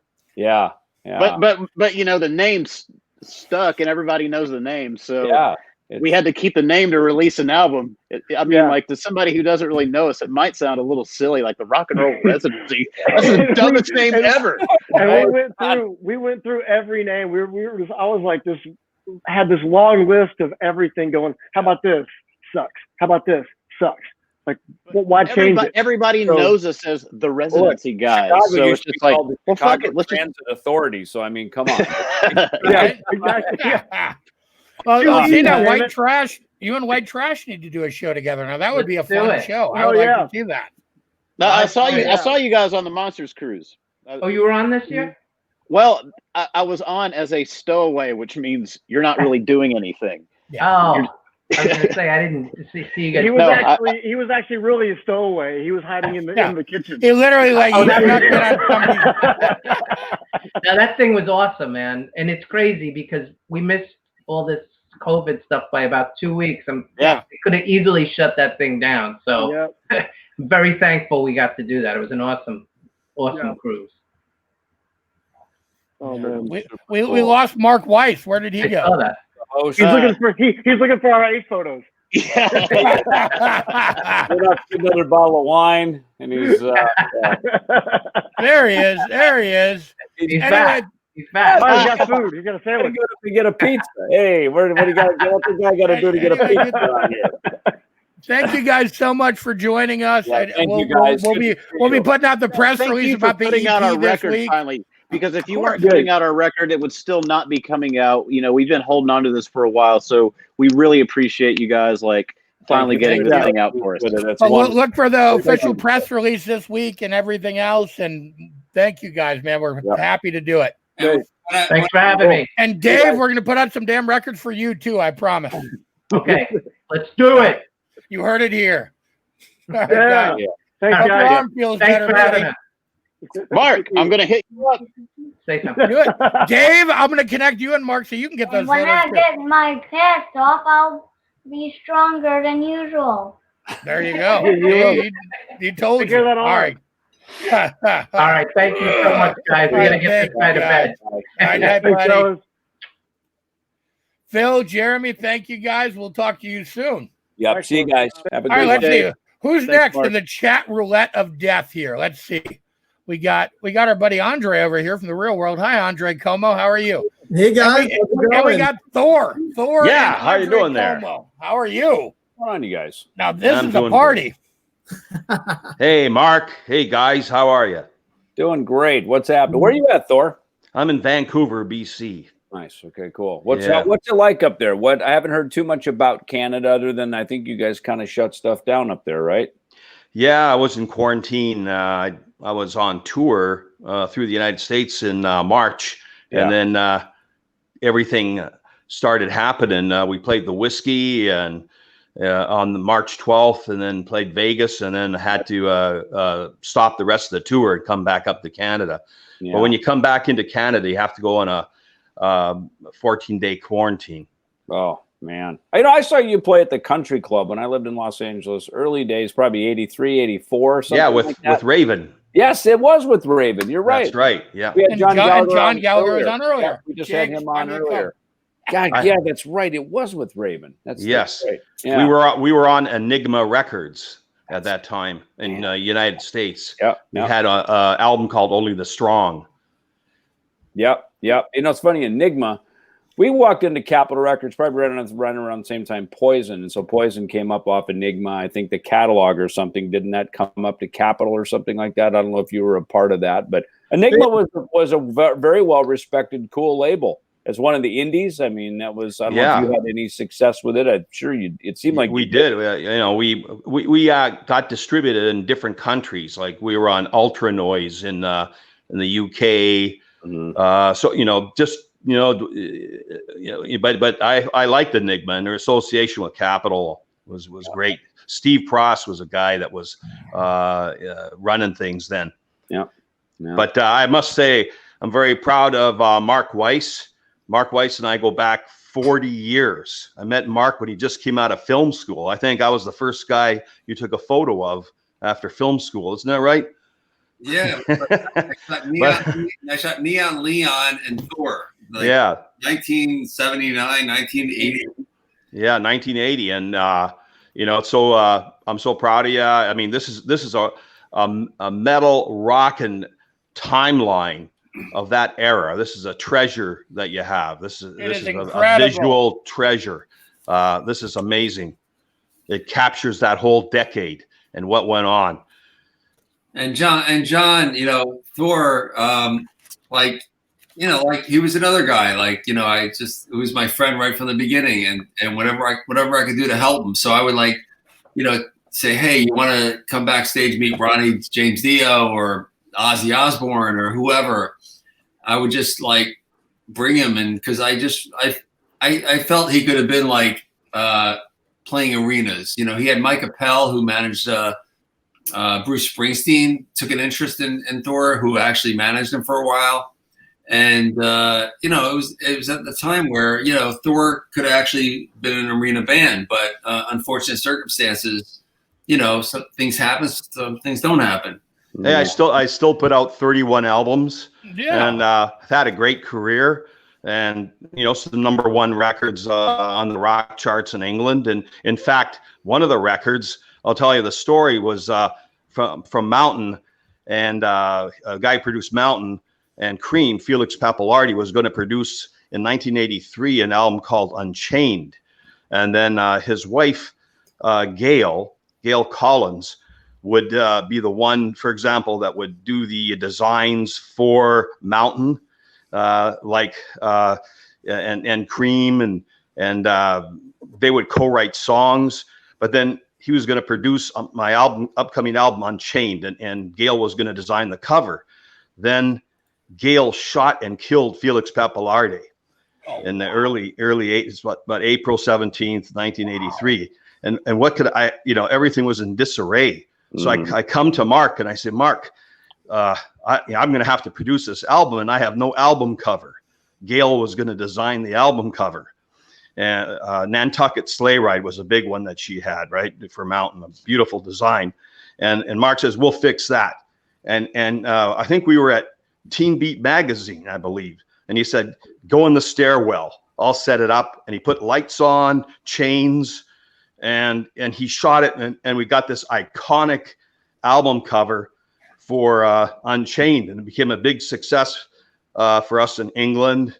And I believe it's in your book, Mark, that photograph. Yeah, it is. It's actually in the chapter opener.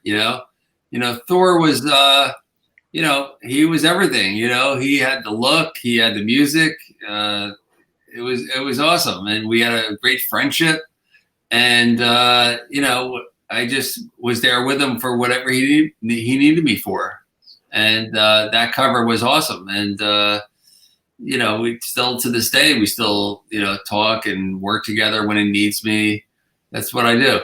Yeah, 40 years of friendship. I'd say that's a pretty solid friendship there, so. Well, that's awesome. And to be honest, I didn't know much about Thor until I saw an amazing documentary a few years ago about his career, and it was incredible just seeing the things that you did. And again, it's those stories, man, that touch my heart. Those bands that are just right there, but keep doing it and keep putting out records and don't ever quite get the big break, but they keep putting out music and doing it. And here you are 30, 40 years later, still doing it, which is amazing, Yes. And I probably will continue. Right now I'm 67 years old, and I was just on tour before the COVID. If I get to go back on tour, maybe in another couple of years, maybe I'll just keep touring and recording. I'm definitely going to be recording till I'm 100 for sure. That's awesome. We live to rock. Yes, we do. That's awesome, man. Well, thank you so much for joining us, Thor. Yeah. It's so Thank cool. you, guys. Thank you. Thank you. Yep. See you. Congratulations again, Mark. Thank you, brother. Love you. So, Andre, my man, how are you doing? Real good, guys. How you doing, Tom, David, Mark? I'm good. Have you enjoying the show? It's so much fun. I've been watching the show. It's been I love the New Jersey hang that was a little earlier. I lived in New Jersey for a few years. My old band Rain Dance was shot by Mark's former assistant Jeff Tisman. And we did a lot of we did a lot of stuff there. It's just I miss my friends in New Jersey a lot. It's been fun watching the show.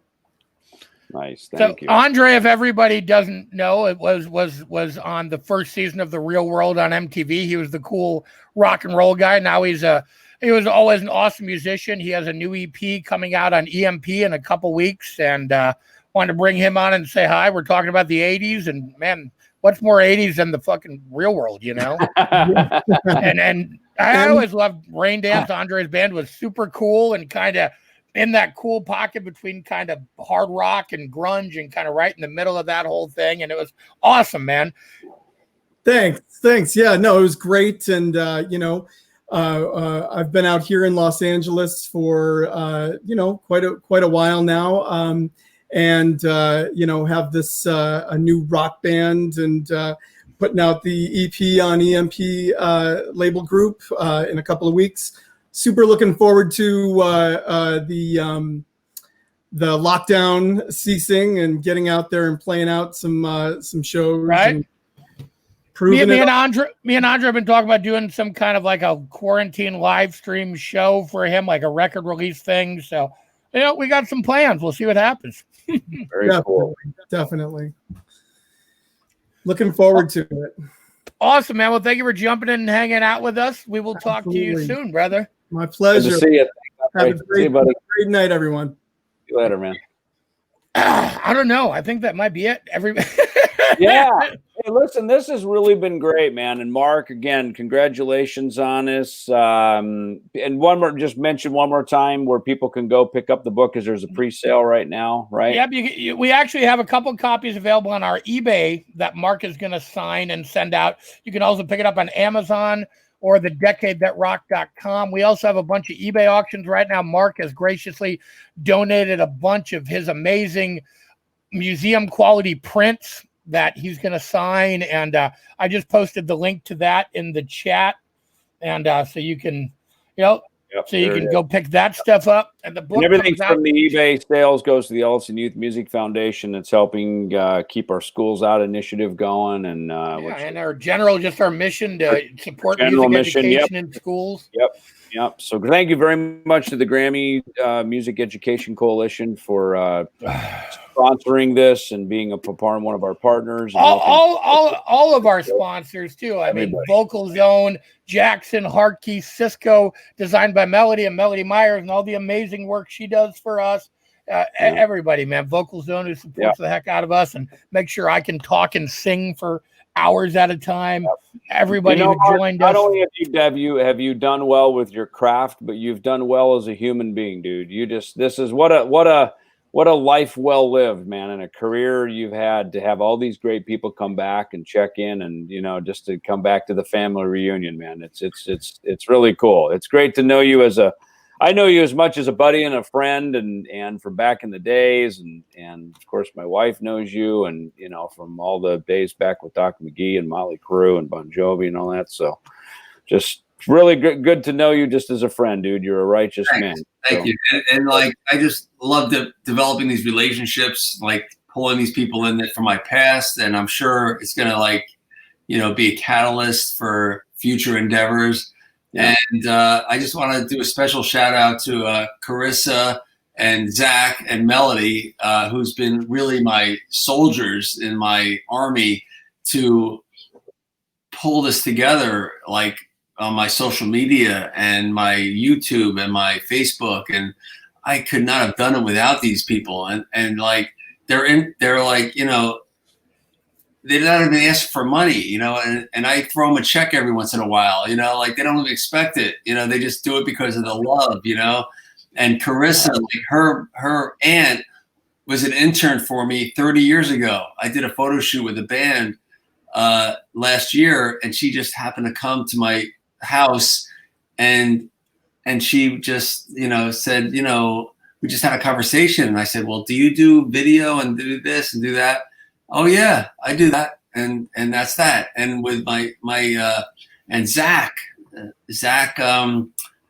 Smith, a guitar player, he's in a band. He teaches guitar at home, with Zoom and all that. I did a public announcement at my this George Dassinger, who like had a lot to do with my career. He was a teacher, and he worked in the William Patterson College, and I did a speaking and an Alice Cooper show. Zach was in the school during my little speech that I gave, and I saw him at Alice Cooper show, and he saw me. He said, "Hey, Mark, remember me?" And I was at when you guys did this, did a little speech at the William Patterson College, and we just started talking. And the first thing out of my mouth was, "Do you do video? Can you edit?" And he's like, "Yeah." He's just an eager beaver, and these guys are like, without them, like just like that army that you got, and Tom, and now David, it's like a step up, It's like everything's coming together. I'm so happy. Oh, and your other step up, Melody. Don't forget to mention her again too. I mentioned her. You can't mention her enough. No, And Tom, you know what, dude? Tom, you did an incredible job putting this together. I've been in the middle of, obviously, I was trying to finish up some stuff on our record, and then heading here to Nashville this last week. Everything moved up a week earlier, so suddenly I didn't have the the time for some other stuff. So you took the bull by the horns while I've been down here playing bass and in Megaland, and so thank you for putting all this together. I watched the emails. I'm just going, man, you're the man. Thank God I don't have to deal with all that. That's a lot of logistics. Thank you, Mark, man. Thank you, Mark. It's an honor to be able to. Full of emails from Tom, Mark, going back and forth and getting the guests in, and just really. And Lisa Sharkin, I just want to give a shout out. She's on the thread here. Lisa used to work at Sam Ash, and she actually sold me a Jack bass over when I really done the P-cells to her and threw my only Jackson bass in the air and broke the neck. And she that ugly yellow eggshell bass. You probably took some photos of somewhere along the line, Mark, back in the day. And but Lisa was a good friend to all of us, New York girl, and thanks so much for everybody stepping in here. So thank you, Mark. It's an honor to be here and pay respect to your legacy and the book. Thank you to everybody who joined us. Anybody who couldn't get in, sorry. Thank you. We'll see you next time. And we're gonna close off with a little bit of coolness again by our friend Melody right here. Mark Weiss, the wise guy, the decade that rocked. Hang on 1 second, and dang it. Let's do this again. We got audio. I hate that. I'm always so dramatic, and then it's like, nope. Melody did this video. Like, Melody's like an awesome, like, she just like took my craft and just kind of put it together, made me look as good as it possible. And this little clip here, she did the video to it. Like, I'd be like in my bedroom, like sleeping, and she'd be like working on my website and my videos, and she'd be just a trooper, like, I'm telling you, she's the captain of my group. Awesome. You're her hero, man. She loves you. You're working. And she's also one of the captains of our boat too. She just couldn't stop talking enough about it all. So it's cool. All right, let's see what we got here, Tom. See if it's working. The guys took pictures of Van Halen and Aerosmith. Rock stars like Led Zeppelin, AC/DC. You had to have great shots. And that's one of the reasons we work with Mark. Mark Weiss, he was one of my favorite, still is one of my favorite photographers. The thing about Mark Weiss is super cool, and you just chill, and it feels good when you see the photo. Mark Weiss, there's a name that most everybody must know, especially if you lived in the 80s. He was one of the main photographers. Mark Wise did great sessions with us all over the place, all over the world, actually. His photos are completely iconic. I would see Mark's name so many times in some of the records I loved or credited to some of the photos I would love. His work stands the test of time. What's his name again? Mark Weiss. That's right. One of my very best buddies. He shot the cover for Night Songs for us, and Mark scheduled the shoot for daytime. And I kept saying to him, that's not going to look right. And he said, I shoot day for night. And I don't know what the fuck that meant. You would find certain people you knew were the photographers you liked, come out on stage and see somebody I didn't know, and then saw, oh, there's Mark Weiss. And then maybe you would happen to be a little bit more over on that side that night. But to me, a guy that would always capture me in that great moment was Mark Weiss. Mark has shot, you name it, everybody in the business. Just incredible, incredible photography, legendary, obviously. But they asked me, well, what was it like, growing up in the 80s and being in the rock business and all that? And they can't believe the stories, really? That happened? So he said, hey, Zach, man, you ever think about auditioning for Ozzy? I remember Dave calling me up saying, oh, yeah, man, Ozzy's up in Mark's studio up at Empire State Building. I got the tape to Mark, and Ozzy said, just, play with your heart, and the rest is history. I did a shoot with Mark Weiss, the first Dangerous Toys shoot. That photo shoot with Mark was very influential on the rest of the photographs I ever took, whether it was a solo photo or with a band. You can tell when Mark did something, it was so beautiful, was so many things to look at. It always had a great vibe. This is no surprise that we're sitting here now 30 years later or something and still doing it, because you're one of those guys who have been able to identify and move forward with the manifesting of your passion, and nothing's going to stop you. Wow, all those pictures in there, amazing. He was everywhere you dreamt of being and then some. This Mark Weiss guy. Mark Weiss is a fucking genius.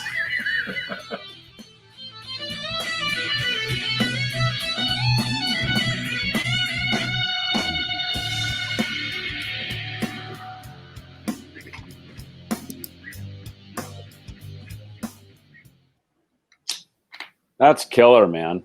That's great. That's the way to wind it down, man. Thank you. Isn't that great? Yeah. All right. Well, thanks, guys. I'm signing off from Nashville. Thank you so much, Mark. You're awesome. And Tom, we will, I'm sure, talk in about 5 minutes. So I'm sure we will. Awesome, guys. Thank you. So thank everybody for joining us. Team, I really feel like we're going to go somewhere with this. Like, I think it's like our headbangers ball. I think we're going to do it again pretty soon. All right. Well, let's started do that. a new band. Good night, everybody. Thank you.